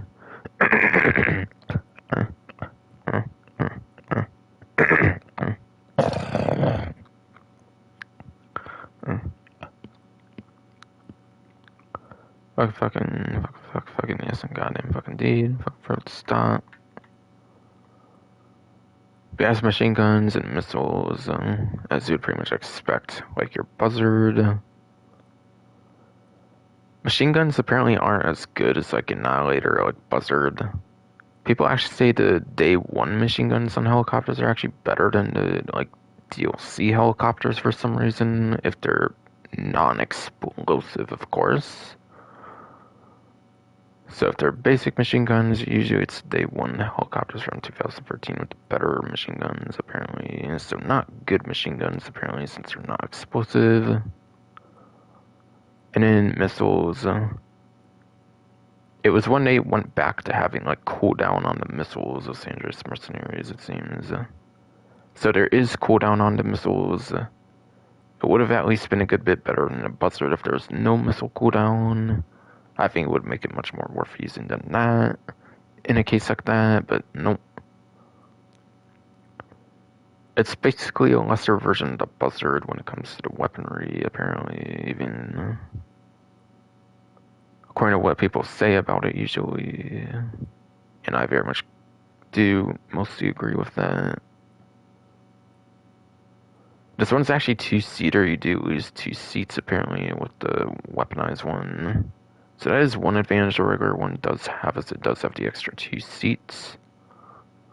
If you do care about that much at all, but, I mean, civilians, so you'd probably rather want the armory on it, I would imagine. Most people would, I feel, anyways.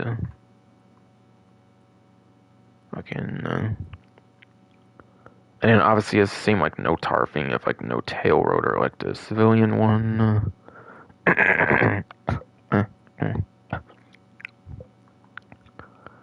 Which honestly that's like the one thing that's the one thing that's going for it is you cannot shoot that tail rotor, like I said. That's pretty much it. Aside for being like actually weaponized and like the regular Kanata.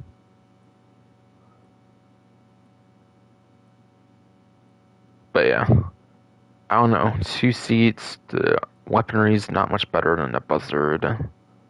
Would you really use this thing over a buzzard? You could spawn next to your fucking feet, I don't know, but it's obviously able to still be useful.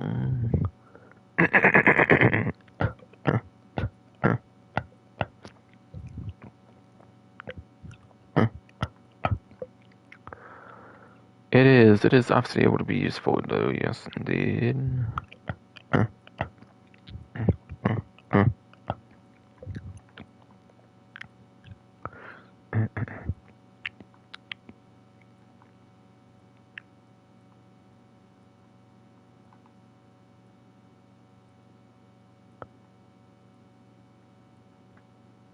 The RCV looks to be next.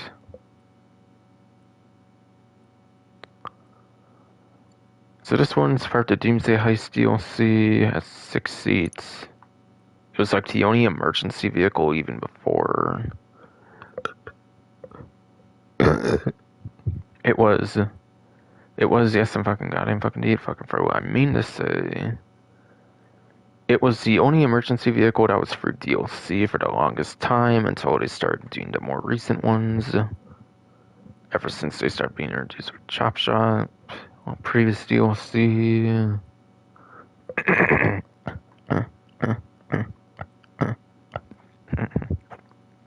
That's fucking goddamn fucking idiot for it to stop.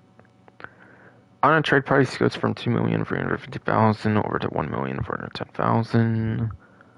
Certainly it's titled like Act 2 of Doomsday Heist or something, since that's like where it appears in the actual Doomsday Heist for a trade price.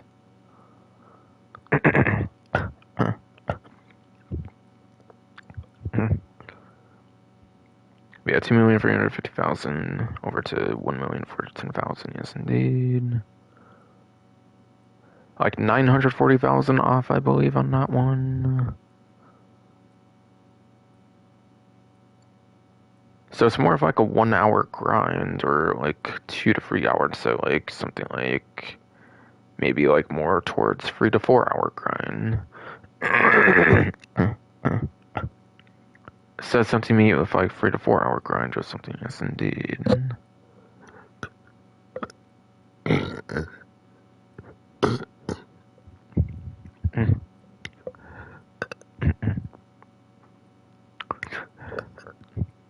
Whereas yeah, like weaponized Kanata is like fucking like for sure 2 to 3 hour grind, I would say.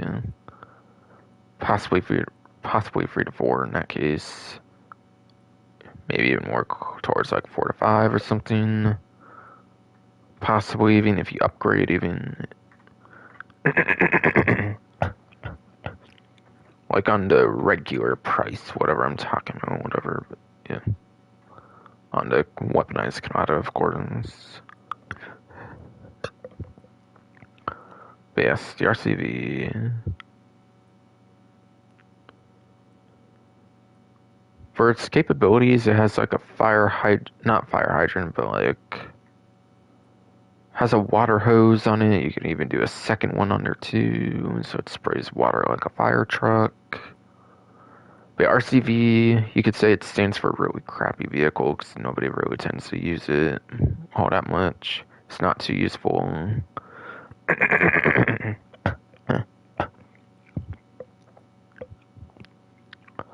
I feel legit there's only one use in the game where I found it to be more useful than really anything else in the game, and that is repo burn rate.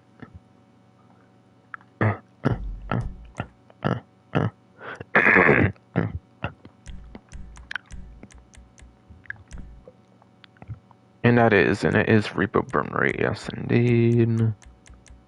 For the Premium Deluxe. Not that, but the repo works, of course. More so, I guess, would be what the column, whatever, basically. Basically, yes.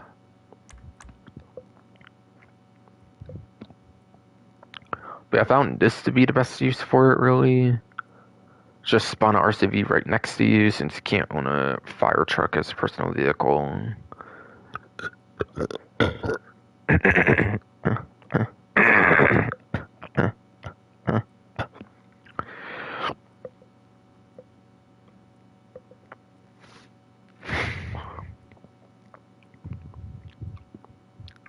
Oh my fucking god, fucking goddamn fucking deed, fucking fro, fuck you, damn it, fuck. Since obviously a fire truck's not a personal vehicle, it's Pegasus, or you have to call it from the emergency services. RCV is actually personal, so you can actually spawn it next to your feet, which actually makes it the quickest option to get into a vehicle to do this. And you can actually do engine upgrades on it too, which you cannot do for the fire truck. Like armor upgrades, all that kind of stuff, which may help on there too. So this is the one purpose I found for the RCV. No, they did not add the ability to do the like dispatch missions, unfortunately, with the RCV as far as I've heard. I think that would be nice if they actually added for dispatch missions, actually make it something to actually make the RCV more useful. It would be nice to be able to do dispatch missions with that too.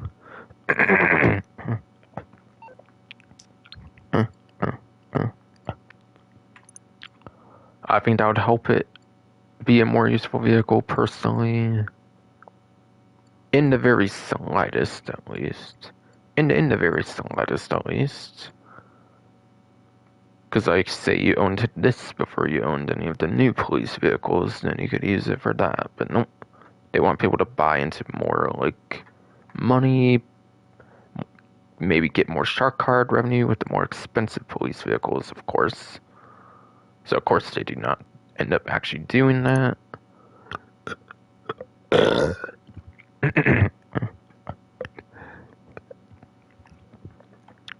So of course they end up not actually doing that. Yes, indeed.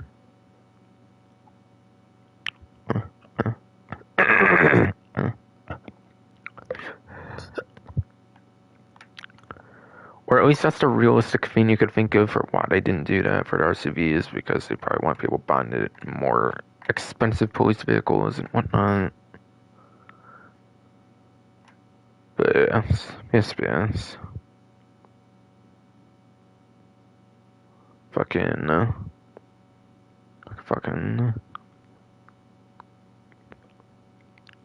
But yeah, not very useful for money making.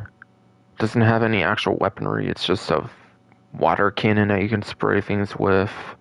Again, it's only useful in the repo work burnery, I would say. I think that's like the one only good use you'll get out of it. Personally, for money.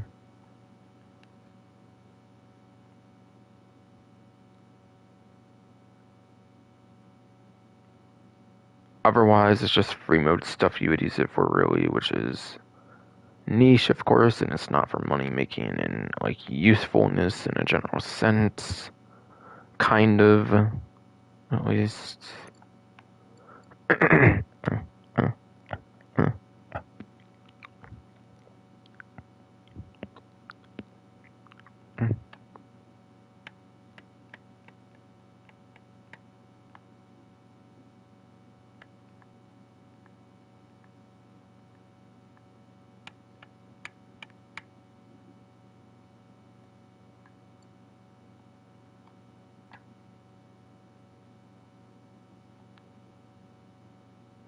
Yeah, that's not.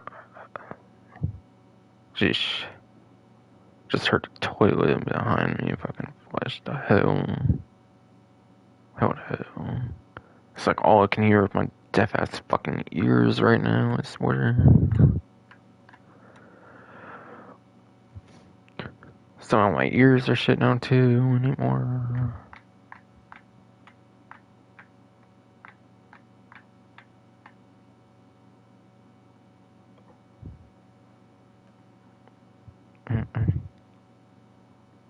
Alright, so I'm gonna wait, I guess, to talk about this last one since somebody's in my way, damn it. Damn it, yes. Damn it, yes, indeed.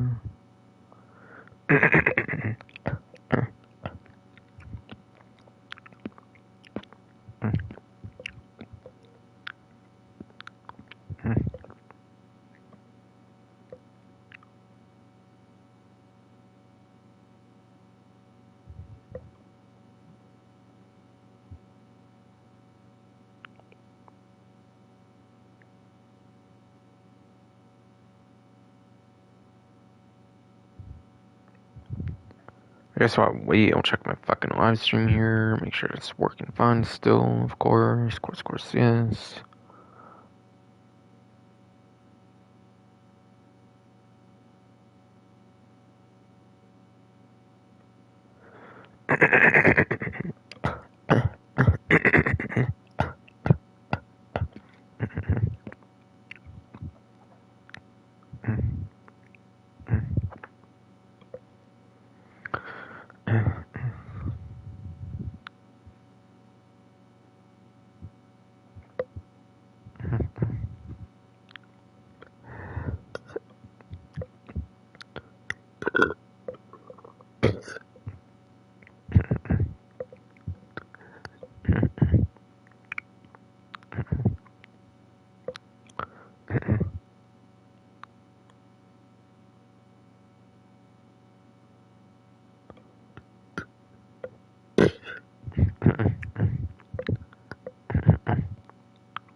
Alright.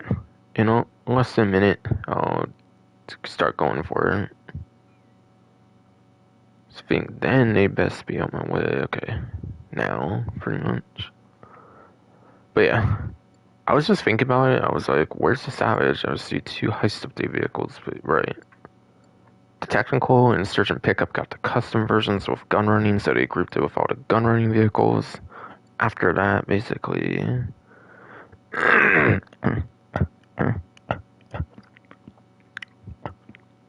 after that, basically, yes, fucking got him, fucking indeed, yes.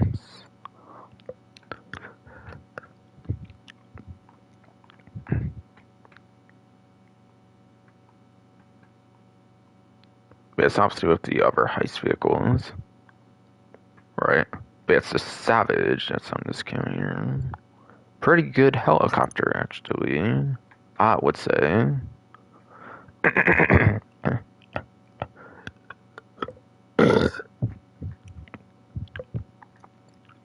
Yeah. It's $1,950,000 on it. Technically a trade price.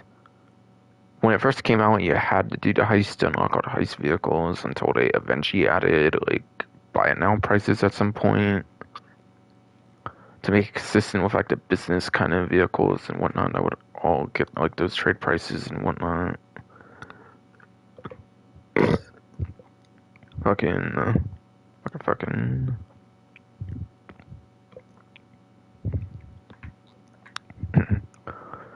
So the Savage instead of being Savage instead of being 1,950,000, it's 1,170,000 again on a trade price, technically speaking. Otherwise, it would normally be over 2 million as a buy it now instead of a trade price, and it would probably be like 2, maybe even like 3 to 4 hour grind at most, I would say. On a trade price at a like price point of 1,170,000, that is like a 1 to 2 hour grind, I would say there. 2 at most, I would fail more. Like 1 hour grind would actually be quite well, since it is Pegasus and you don't really need to modify it at all because of that. So it's an optional vehicle to store at a hangar. You can just spawn it at Pegasus. It doesn't have to be stored in a hangar, which is nice, unlike the weaponized Kanata and then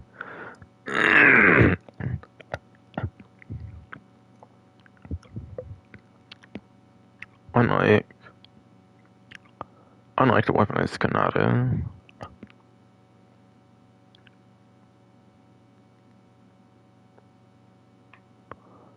And then the fucking regular Kanata and then the Sea Breeze for earlier for discounts. Yes, this one here has an explosive cannon. It's even the old school it's even the old school explosive cannon too, which is really good. It's the only vehicle that actually kept the old school explosive cannon after they nerfed the jet cannons, which is pretty cool. And that's because it's a slow helicopter, so it's a lot more balanced. I'm sure that's why. So if you want the old school explosive cannon still, yeah. For online in free mode, then the Savage is really your only option now, which is pretty unique. So I would say it increases the utility of the Savage then, if it actually makes it more useful, since it has an exclusive, since it does have an exclusive weapon of the certain explosive cannon it has now. I think it does increase the usefulness of the Savage for that reason.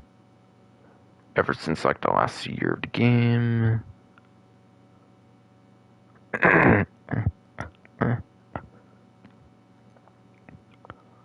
It also has missiles as well, and I think it was also the first vehicle of the game to have unlimited on the missiles too.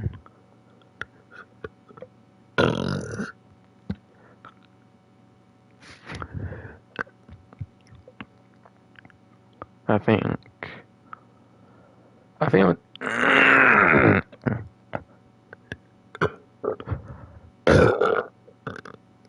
ah, my fucking god, let me speak already, fucking dumbass throat.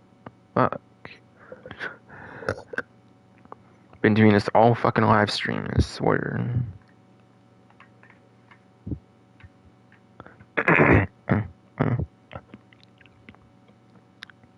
Fucking. But yeah, also it has missiles, of course. I believe it's the first vehicle in the game to have no cooldown on the missiles, giving it basically unlimited spam on the missiles too.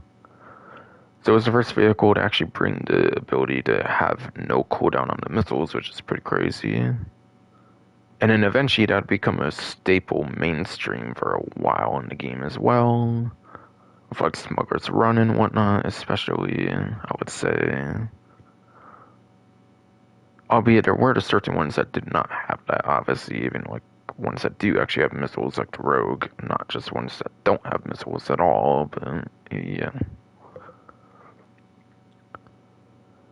This was a pretty revolutionary vehicle at the time, especially. I still find it to be pretty revolutionary to this day.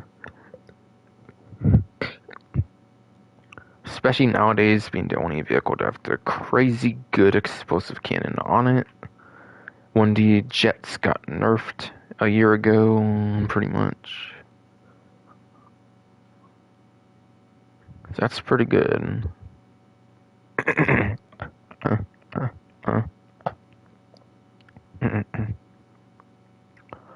It is also a four-seater too. So pilot, the co-pilot, obviously, and then the two sides. Co-pilot can actually use the missiles, I believe. Like in other vehicles, like the Buzzard, I think it's already a feature there. And yeah, side seats, obviously, like per usual, you get to use like snipers and like RPGs and stuff out of it, which is pretty fun. Which is pretty fun, yes. But yeah, it's a really damn crazy good helicopter. It's not a force to be reckoned with. Honestly, if I had to choose one discount as like the top tier discount, I think you would have to go to the Savage, to be honest. Just the immense firepower with the explosive cannon and everything makes it a super good grinding vehicle in the game. Yeah, weaponized Kanata, I would say, would probably be one of the better, grinding vehicles of the game, just because it's a helicopter and it can actually go point A to point B travel pretty well. And then the point A to point B is not overkill as hell like it is on traditional like airplanes, to where you can't use them for much. Unless it's like a VTOL fighter jet, which is not any on discount right now. Or VTOL, like anything really, but yes, indeed.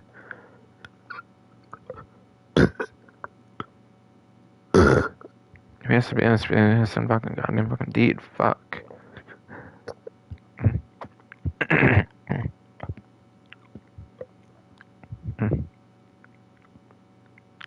God fucking fro. Take another water break, that would do absolutely fucking nothing, basically.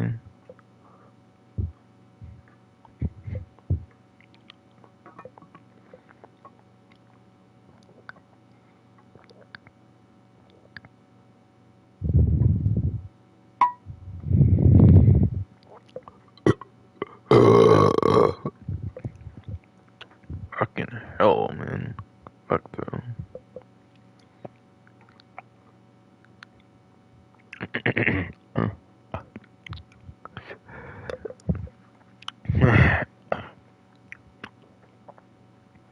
Yes. Yeah,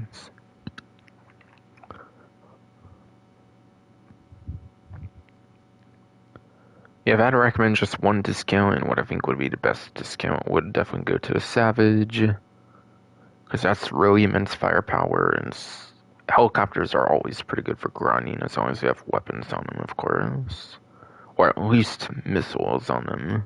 not just machine guns, I would say. I think it needs to have missiles too, to make it a good grinding helicopter.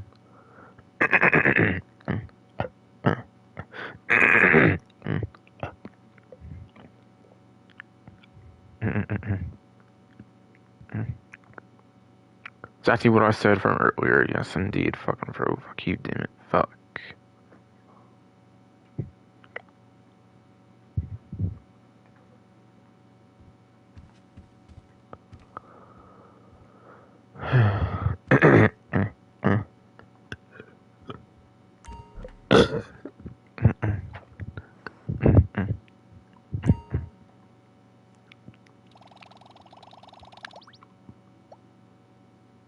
Same characters, okay, as expected. I knew it wasn't like an hour later since I last checked, so I figured that would be the case. So I figured that would be You the made me case, yes sick. indeed. Could you not? Take care now.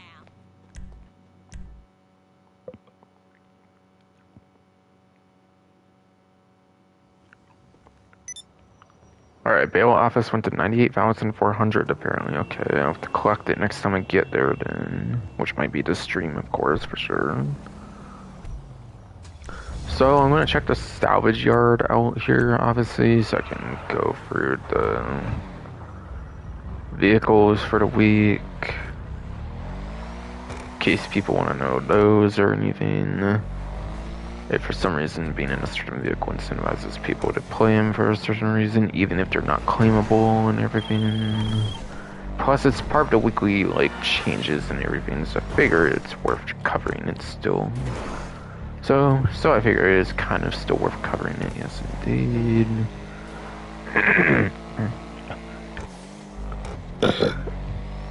Since I've technically go over all the weekly changes, pretty much.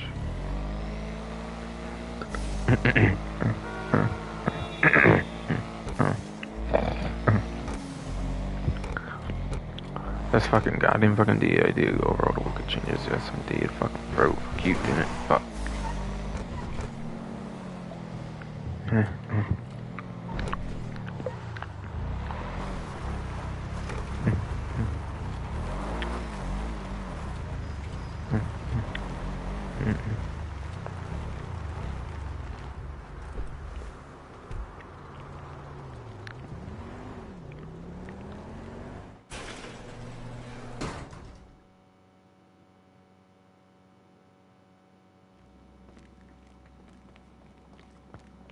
Wait, I didn't unregister that whole time I see you? Okay, whatever, honestly, whatever, honestly, yes. Not a big deal. Not a big deal, admittedly, yes, indeed.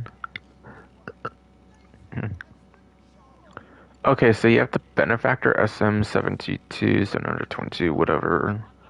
Vehicle for the Criminal Enterprises DLC.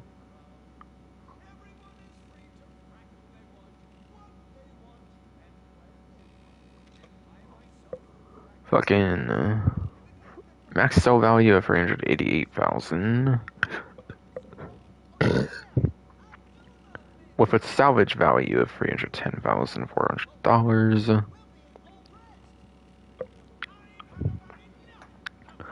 Obey Tailgater S, which is a tuner subclass vehicle. One of those like 15, like 17, like 19. Wait, no, like 17, like 18, 19 tuner subclass vehicles, technically speaking.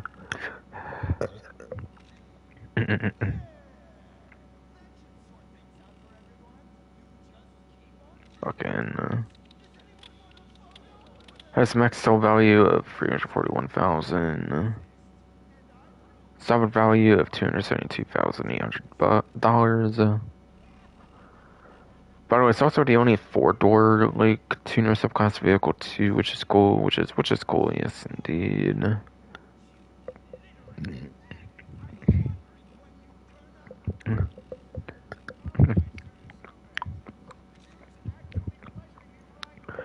And last but not least, I think is Goyer sports car, I believe, from the Damascene Resort Heist DLC.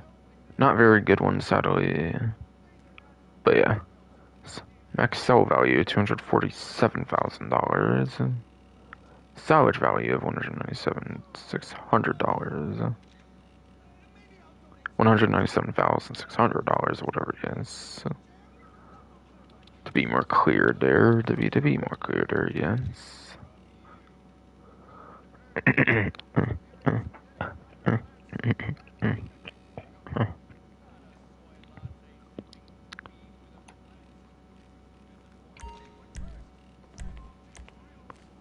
Yeah, no claimable vehicles since it was not on a news wire. Pretty much on a news wire these days, you only get it if there's a claimable vehicle, but still, like I said, it's a weekly changing things. I do still cover them.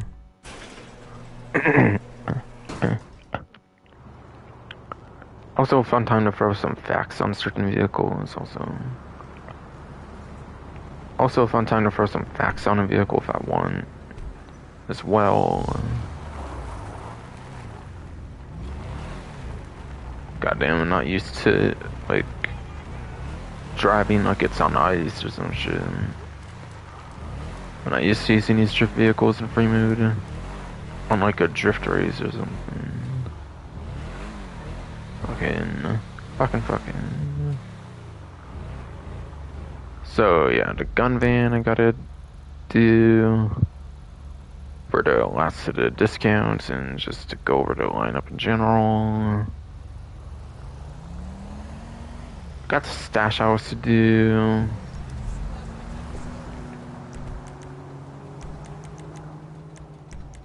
Probably do the ride year again, actually.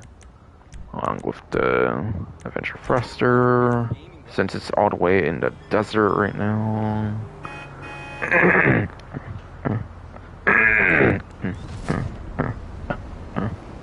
It's all the way in the fucking desert and goddamn fucking deed, though. Yes.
I fast asked something regarding a gun van for a moment, but no, just a stash house. But no, just a stash house. I see, yes, indeed.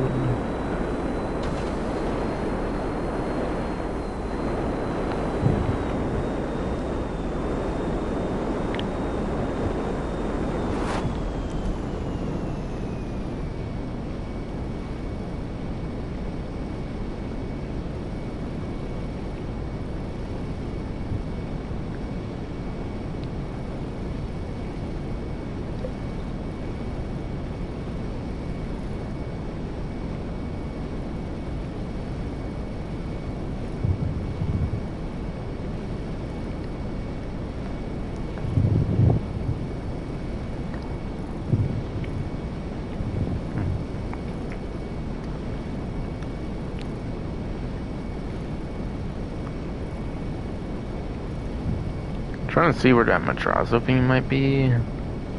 Or whatever the fuck, if I end up coming across it or anything. I don't really go out the way for them, but yes. Yes, yes.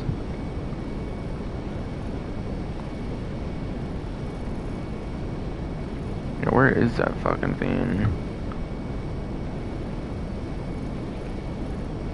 Shit, though.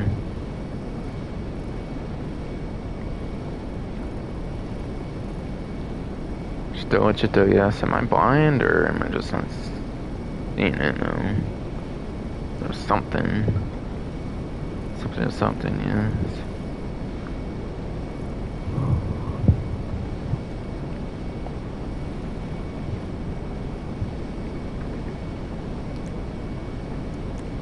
Okay, I had to cheat there, so okay, whatever. Yeah, I'm pretty much not going over there easily. Except I might be going over there actually during the like time trial, but yeah, I don't really think you can do the ops during that, so like, and yeah, I'll be doing it while the time trial runs only, so like, that's not really gonna matter.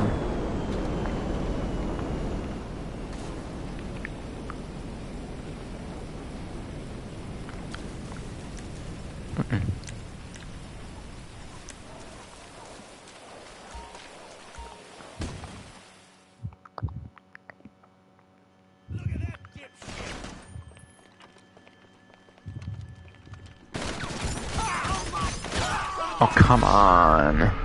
Yeah, I hate some of the layouts on these sometimes. Sometimes you get ones with no ability to shoot beneath your staircase you're on and everything. Sometimes the layouts can be kind of a bitch and whatnot. Sometimes your character won't even cover properly, believe it or fucking not, on these walls. That's why I pretty much get to die there, of course. Of course, yes.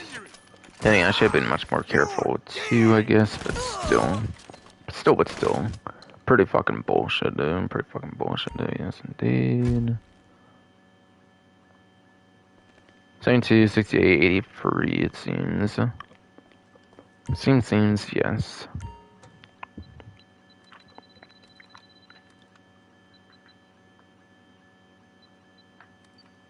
Yeah, that way. Obviously, same way as before, right? Ooh, landed on that right with the analog, I'm pretty sure. That's cool. Not quite there, though, but whatever. Whatever, yes.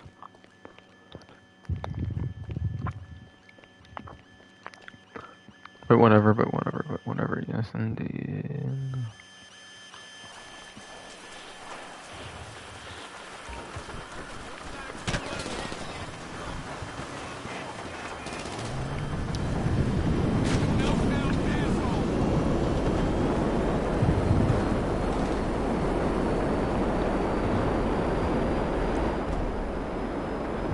Alright, got cocaine apparently. Best of the biker businesses, I'll take it. Best. Very much the best of the biker businesses, I'll take that happily.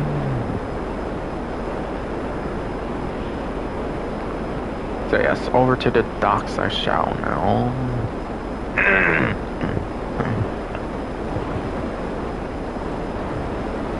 Over to the docks I shall now, yes indeed.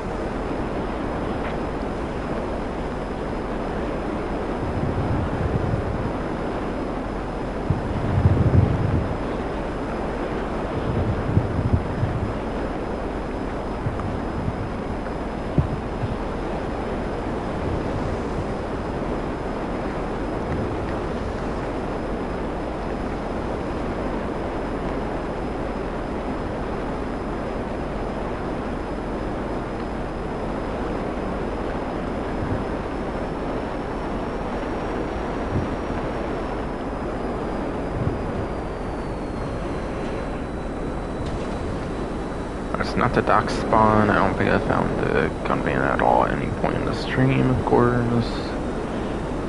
So I'll just go over it on hand with my weapon wielding.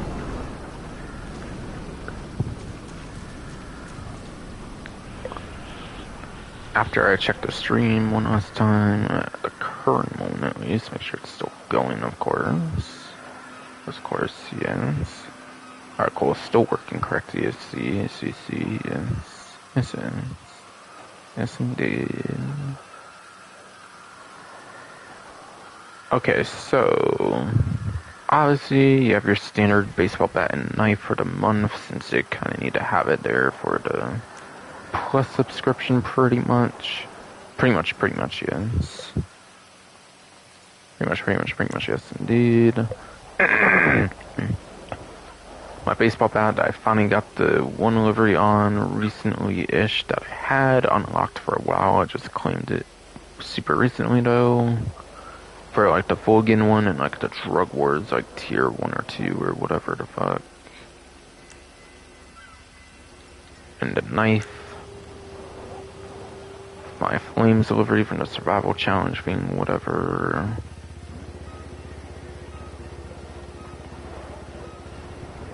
So yeah, those are there, obviously, mostly for the plus subscription right now, because of the weekly thing, whatever, and, like, the new released delivery things, basically, that they did.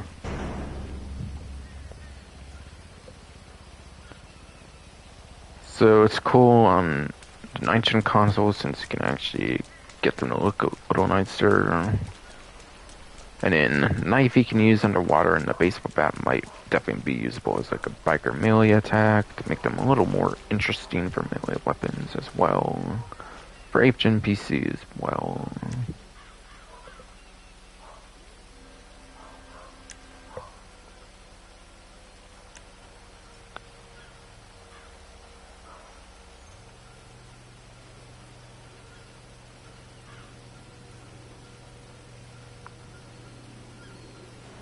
Fucking,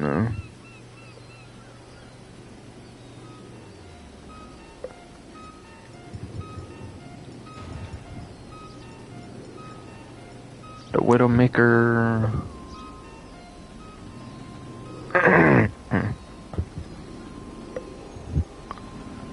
It is basically the minigun, obviously, but it's like a laser version. Main disadvantage to it for sure would definitely be the red tracers, like at night especially. Makes it easier to be spotted with it, certainly. Besides for that, it's mostly just a cosmetic thingy. If it will, honestly, it's the most useless of the new like Arena War DLC weapons at the time. Of course, between this, Holy Hellbringer and then Up and Atomizer, this is easily the worst one, just being a reskin, like practically entirely. Skip the next two since they are the discounts.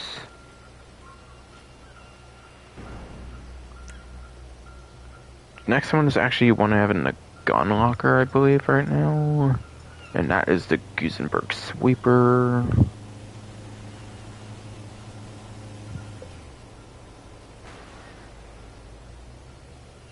That's a Gusenberg Sweeper, yes indeed.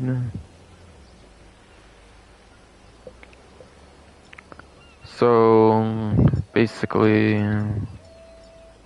I'm not sure this counts as LMG, so I guess I'll use MG as an example kind of for now. We had a Gusenberg Sweeper.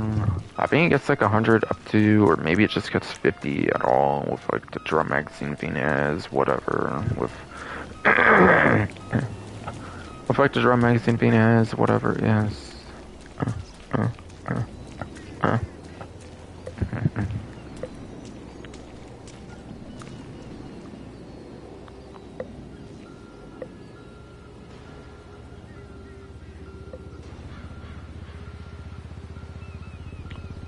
The Gusenberg Sweeper. If it's like LMG, like the Combat MG and stuff, you might as well just use the Combat MG, since Combat MG is considered one of the best weapons of the game.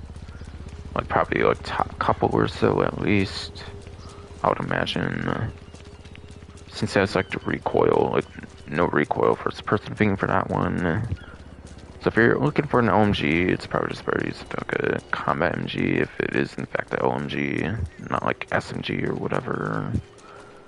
Otherwise, it could probably be pretty alright to decent, I would say. For like at least close to mid-range or whatever. Long range though, not necessarily, obviously. Which, yeah, you might as well just use an assault rifle. That's pretty much good at all ranges, I feel. In that kind of case. It's more for the, like, festivity of, like, the Valentine's Day celebration for whatever. It's more for the festivities of it, really, I would say. Really, I would say yes, indeed.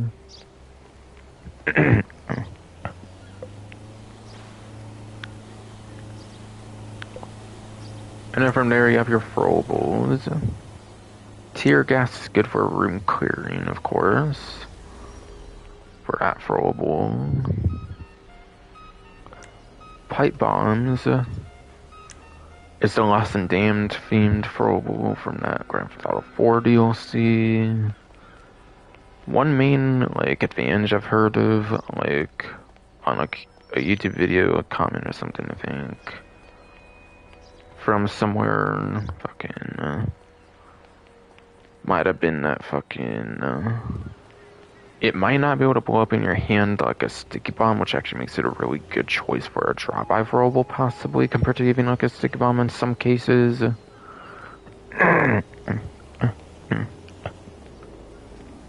that could be something that's really good for the pipe bomb.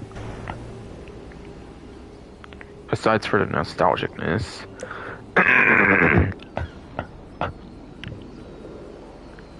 Size for a retro nostalgicness, yes, fucking goddamn, fucking indeed, fucking bro, fuck you, damn it, fuck.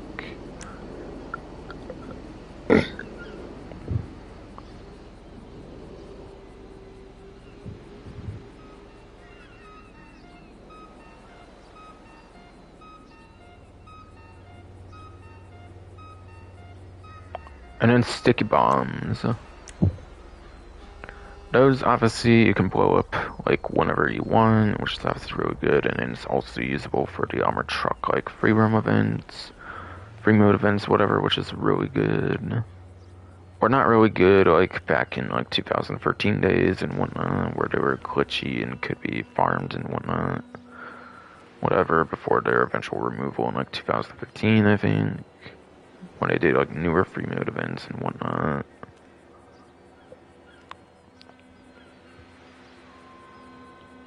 Yes, pretty cool stuff there, of course. And obviously you have your armor as well. Like per usual.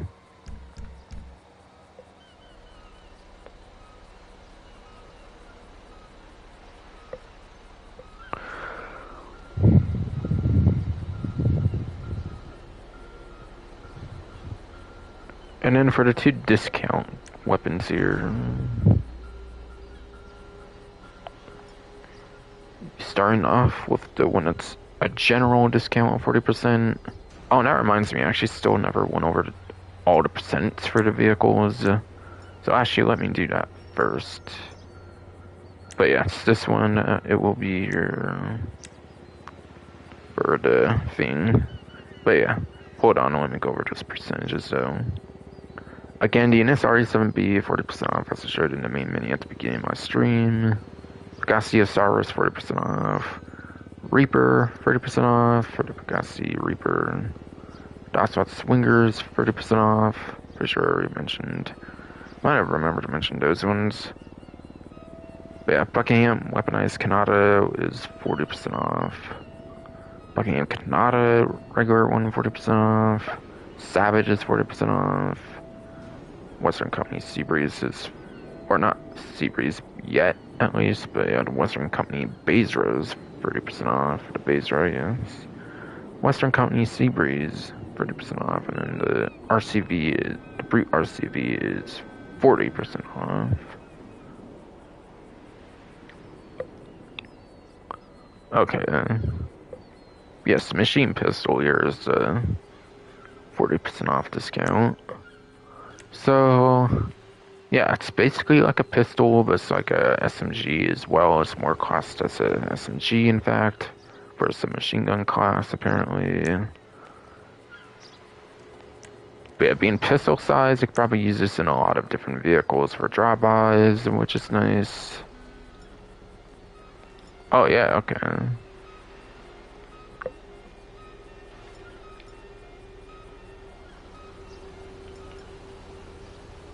Yeah, this does have a good bit of like damage increase compared to like the micro SMG. However, honestly, I feel like tackle SMG is pretty tied with it now, and that has 60. So like, according to the in-game stats, which I know is not always the most accurate, but still, I'm not necessarily doing the most in-depth weapon testing like on certain YouTube videos, obviously, that are dedicated to that kind of thing. Obviously, these are event week things. That just go over the event details. I'm not going to be the most informed on every little bit of the game per se, but yeah. Damage seems pretty alright at the time of its release, but nowadays, Sanders Mercenaries, Attack SMG, honestly, probably just purely outclassed for the most part. I mean, I just need that drum magazine to hit Verdi. Mind you, too, just like the micros. Unlike the micro SMG, that just needs a like extended clip. You get double that with the Attack SMG, so eh. And capacity, not the greatest, of course. Besides for that, it only gets a suppressor, apparently. It's not got much in terms of accessories. Has like some of the least accessories of a weapon in a class, kind of, in a sense. The only one that's kind of tied with it is like the MG, it seems. And aside for that, it's kind of just the only Hellbringer. It's like nothing much at all. Albeit the... If I had a Gutenberg Sweeper, it might be in a similar spot too, to be fair, but still, if I had it out, like, on my character, not in the gun locker.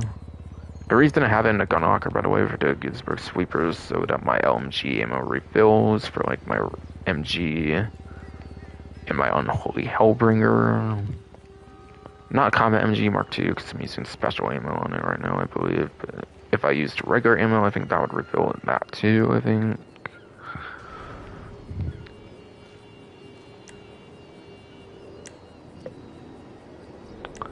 We have fire rate. Also seems pretty much dethroned by the tackle SMG at this point. Yeah. No real reason to use it there then, either.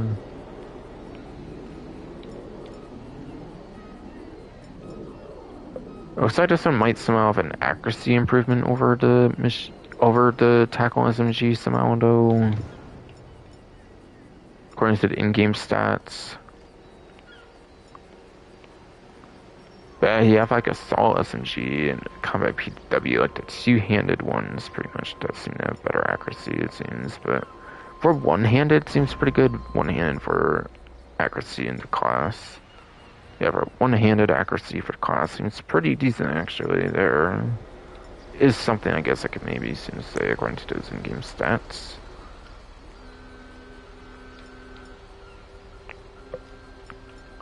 Yeah, I think range on both of those are probably the same.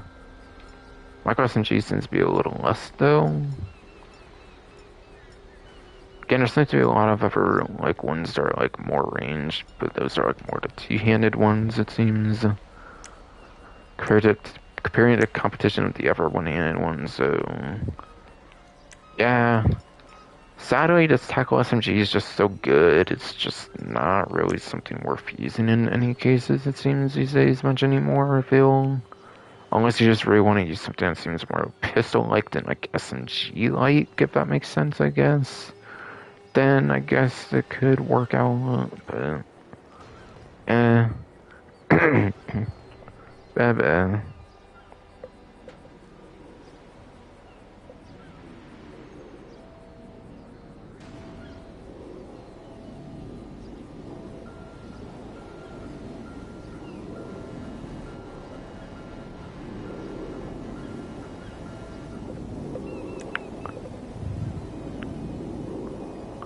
And then last but not least will be an easy one to last. Last but not least, will be an easy one to cover.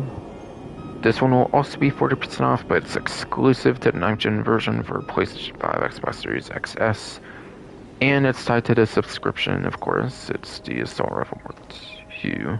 Or not the Mark II, it's the regular Mark 1 version. Since you don't get Mark II directly at a gun van, you have to still upgrade it for like whatever Mark 1s show up. Yeah, Mark 1 Assault Rifle, 40% off for Plus members. It's got Mark II upgrade to it, obviously, so that's obviously good. I obviously recommend any that have a Mark II upgrade, since obviously this can give you those special ammo types, to give some more variety to your play styles and whatnot.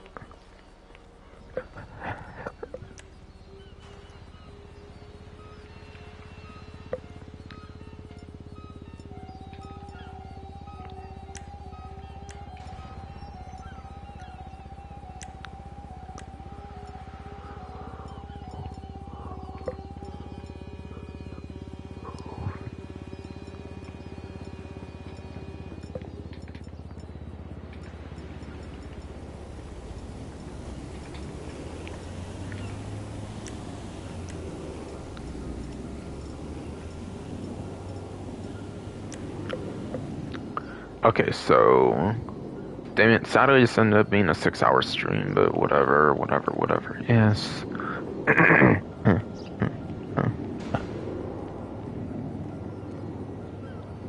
Oh well.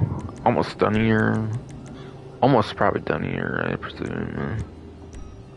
I'll do another check on the bail bounty thing, I guess, here. Call the mechanic first. Get my Urmach Niobe. You need something? One of your rides? My Urmach Niobe, whatever the hell. Yes, indeed. I'll get there as soon as I can.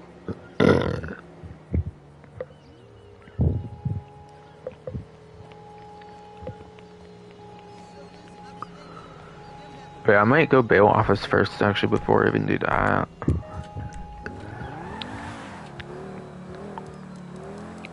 Albeit, I would kind of defeat the purpose of despawning the F-160 Raiju. I mean, technically not. I would have had to respawn it anyways for my location, I guess. I mean, I don't know. Actually, I probably could have taken it to the bail office, yeah. And then, yeah, have it at least for the first use. And have it right at the property at least for the first use. Yes. Yes, indeed.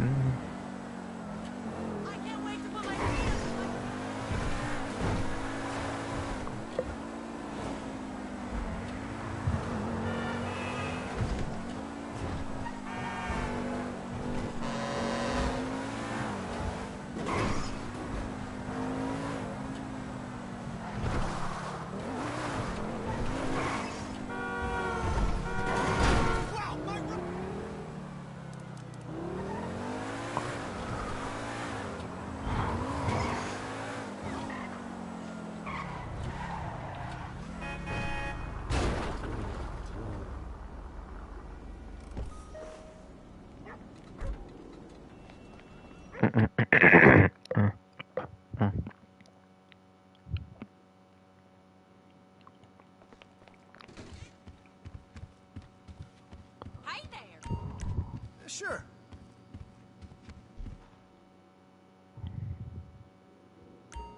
Sure. You all good there?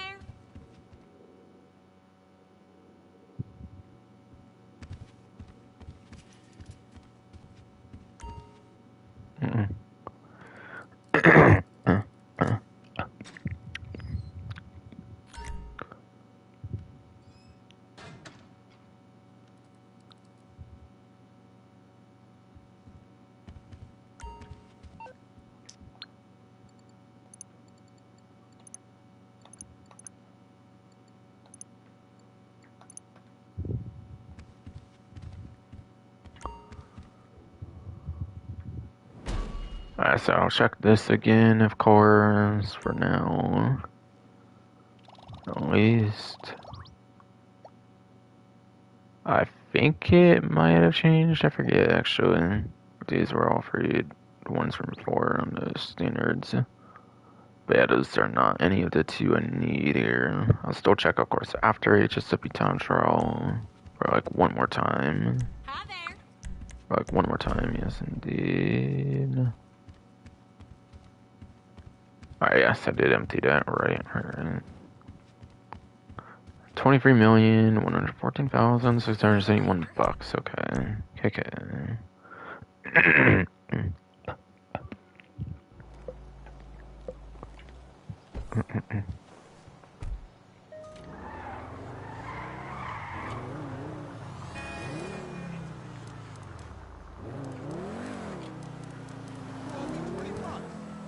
Like I was, I don't know, just obsessive wanting to fucking have it go for 2 times or something. I don't know, on the headlights.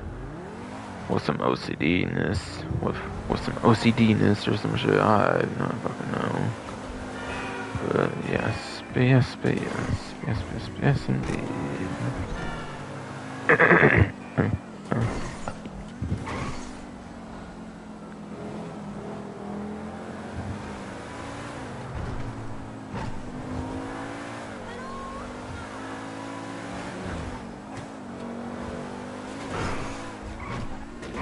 Oh, fucking come on. Let's go, let's go, let's go. Oh, come on.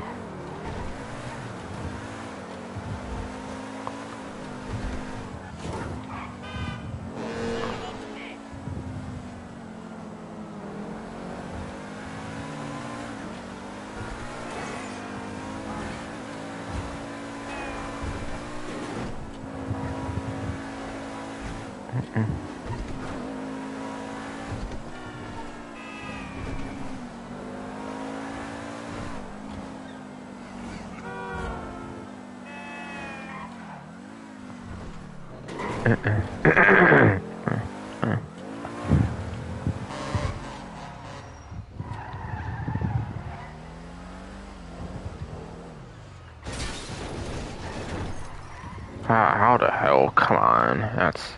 Okay, really? Got thrown off, like, earlier. Whatever the fuck.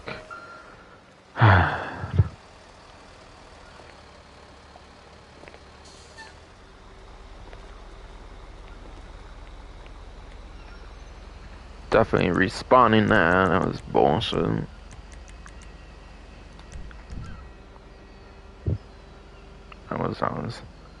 That was definitely fucking bullshit, not gonna lie, man.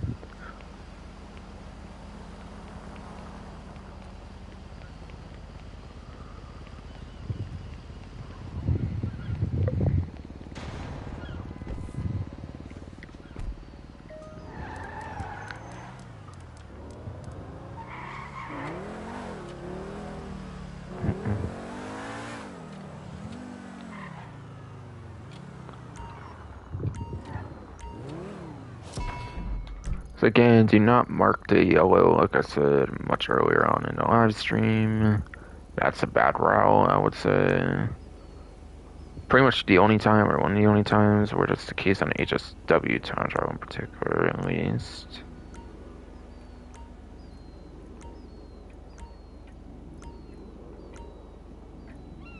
I'm trying to be like super particular, like the earliest point that happens, I don't fucking know there, but whatever. But whatever, yes.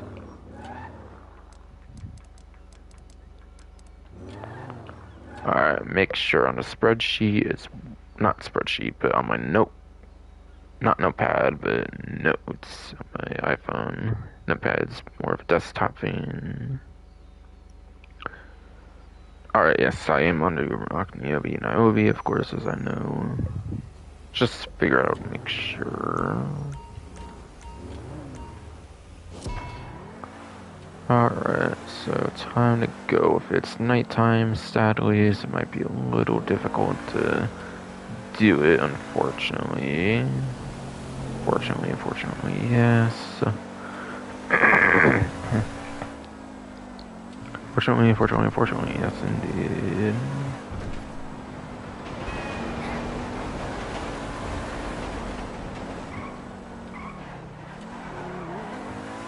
I don't know, this vehicle is like really fucking good, so if I could somehow swerve through all the bullshit and everything at nighttime and everything, then I might very much just be fine.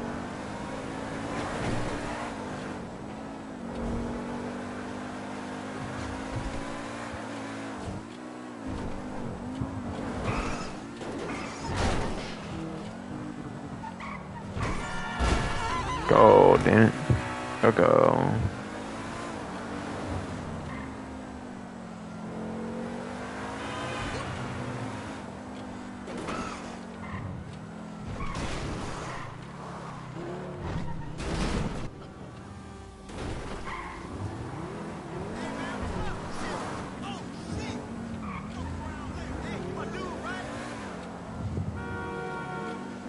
But if I usually go like downward more so, but still the shortcut for the park is actually pretty useful there if I recall. So like that's actually a pretty good way to go though.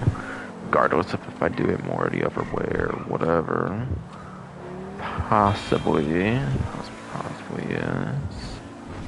Yeah, like doing that one jump as well, obviously before that even for a shortcut too.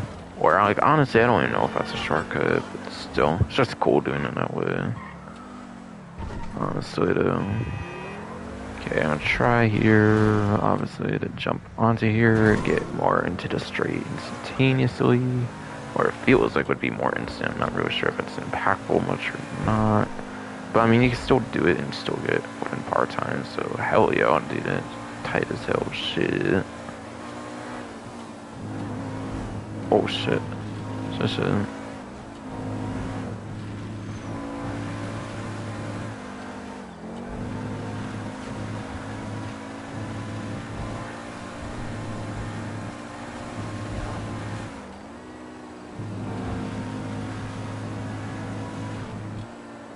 Aw man, Dawson's low early. Why did it have to happen during this of all time? Is it really? Why can't it happen like so much earlier or something? Or the battery warning thing, whatever. Oh yeah, that welcome tab is pretty fun. Yeah, that welcome tab is pretty fun. Speaking of PlayStation's like new welcome tab, they're actually doing a state of play today on Tuesday, 3 p.m. PST, I think. Yeah, I think they do that as the main time they provide since I think they are headquartered at California nowadays. Liberal ass California nowadays, of course. Of course, yes. The blue company, the blue leftist shithole company, I guess. For the big free of gaming, I guess. But yes.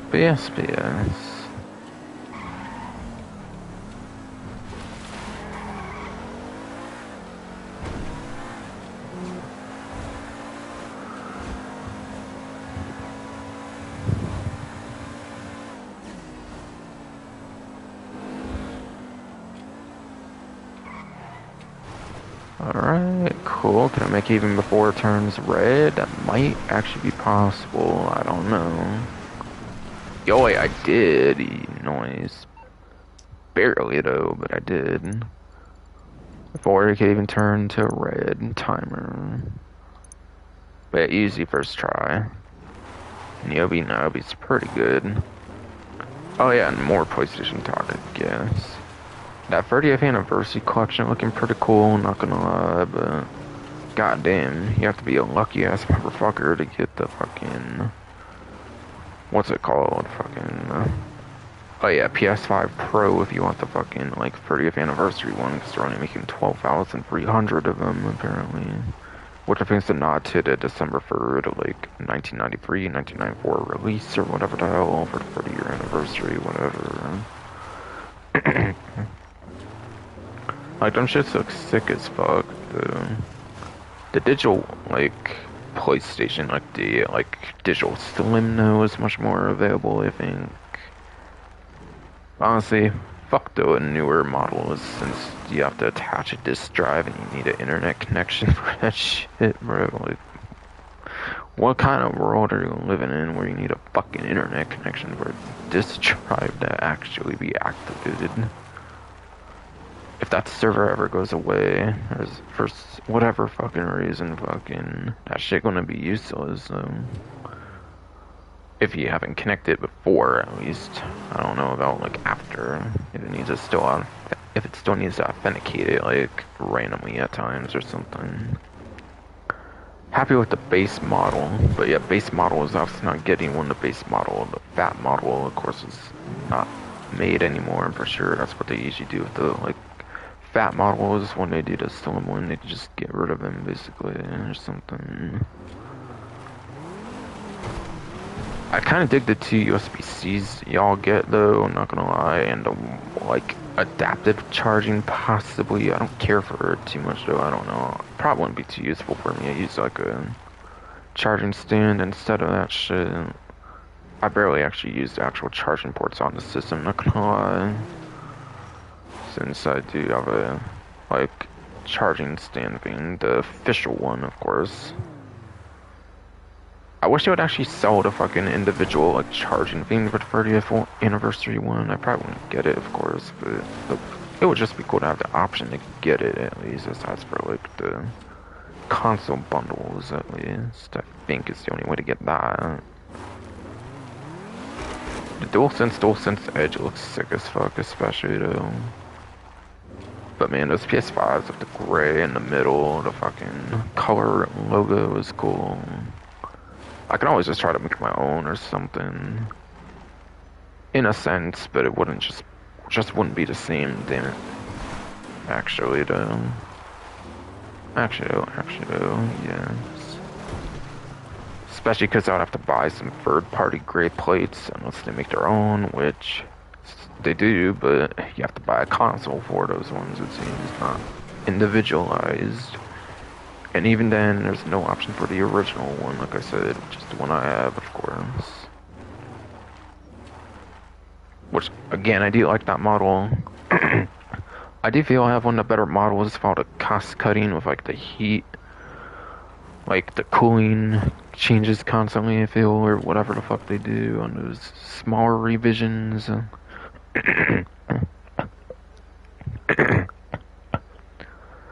I think I got mine like right when the fucking stand didn't need like a screwdriver anymore, which is cool. And could be done by hand.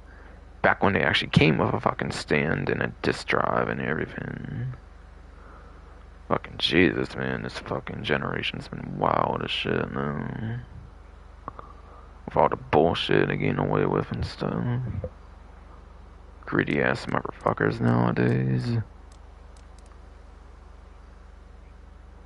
Fucking left-wing shit bags and everything. left-wing shit bags and everything, yes indeed.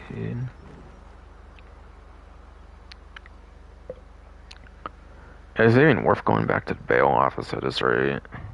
Honestly, streams as long as it is anyways, I might as well. So I'll do that. If it's the same stuff, obviously, or like no new target to go for, I'll pretty much end the stream when I get there, though.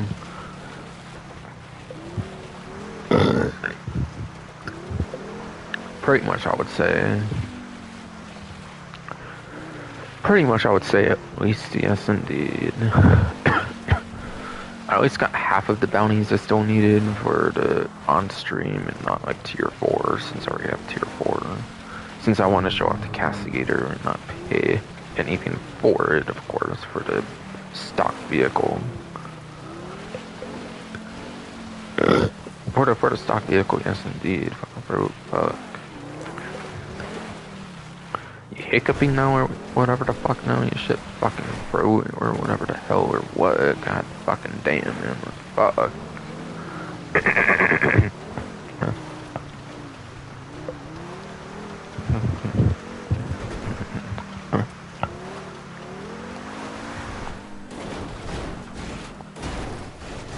Damn it, come on.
That's right, 2 times now, right?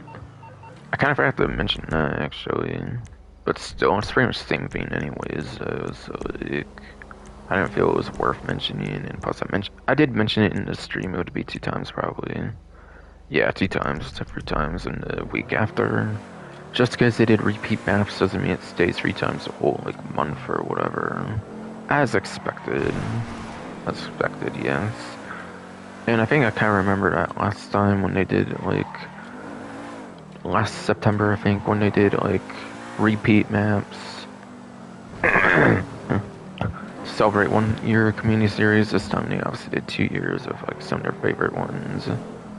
God, I wish they would do like single player based ones or something for like fucking September, but nah, banana, you get the fucking. Oh, here's our favorite maps for the whole year. Fucking. Why don't y'all just put random ones on fucking amounts and shit? Without having to sacrifice a whole like month worth of new maps or something to feature. Like the content's already fucking there, bro. Just feature stuff that's already been in the fucking game.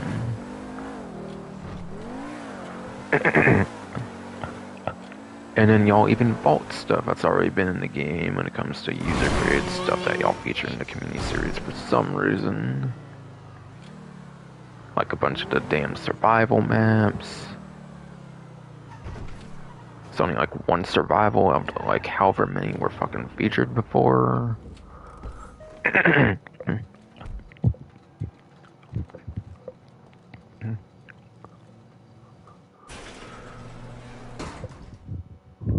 Yeah, I don't care if it's for holiday stuff, just feature all the stuff like all the time or whatever. Oh, I'm not here, my bad. Yeah, I was on autopilot and shit, I think, when I was ranting and raving about Cockstar. And then also fucking, what else? Fucking, I forget actually, I feel. Autopilot and, yeah, whatever. I'm about to go for the front, damn it. Damn it, yes. Damn it, yes indeed.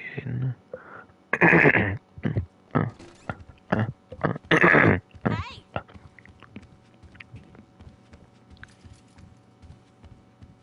Alright, something. Okay, cool. Cool.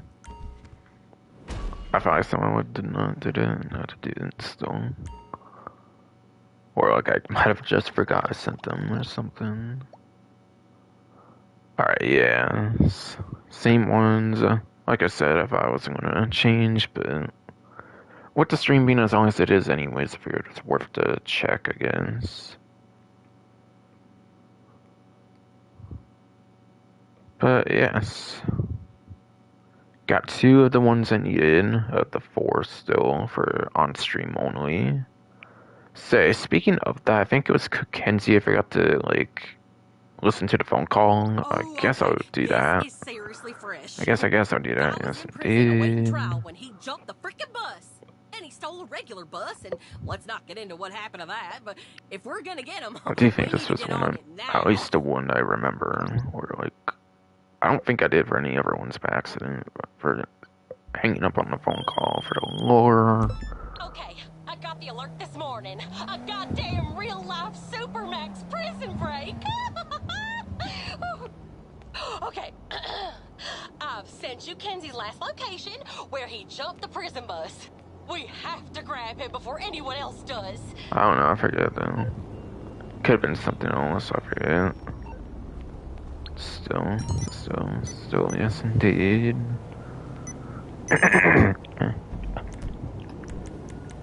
So sure, I guess I'll end in the hangar then. So sure, I guess I can end in the hangar then. Yes indeed. Since I did it like that. I was going to end there, what would have been much more appropriate, but I could have sworn Kenzie, I might have skipped that phone call, whatever, by accident, or like hung up on it. I think it was that one at least. I think any other one I probably listened to on stream, but yeah. I've just been so used to skipping those, obviously due to speedrunning it for tier 4, so if I did skip any other one, then that's kind of why. So yeah, 2 more bounties left for on-stream coverage, and that's Riley Rose, and then Bridget Foster, whatever the hell. So that's finally gonna be it for a stream. No. That's finally gonna be it for this stream here, though, for sure. Why my character looks like a whole fucking total fucking doofus right now with this alpine outfit thing, whatever the fuck. Fucking next stream. I actually probably will do another GTA on stream. I'd have said like after this one or something for Bully, possibly, but maybe another one even. Cause it's 24th,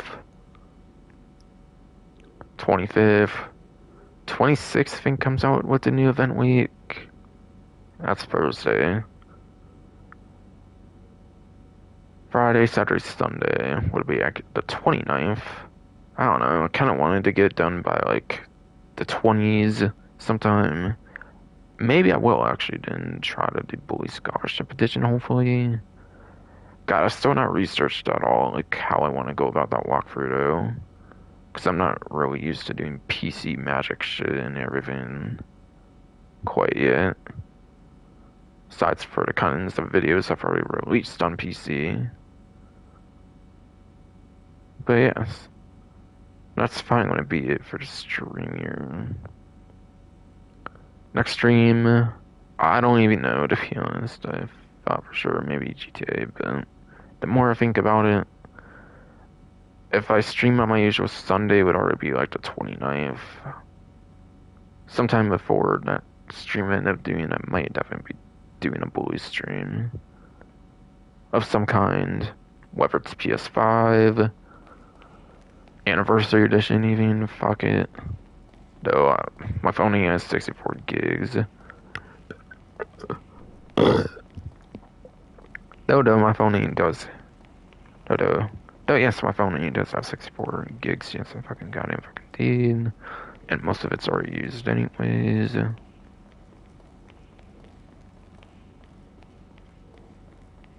I do kinda hell want a new fucking phone though.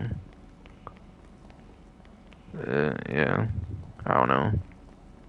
If I do get a new one, I might do I might do Anniversary Edition maybe if I do, if I just want to cut corners or something. And not want to figure out the PC magic I want to try and do. For some of the stuff I still need to figure out or whatever.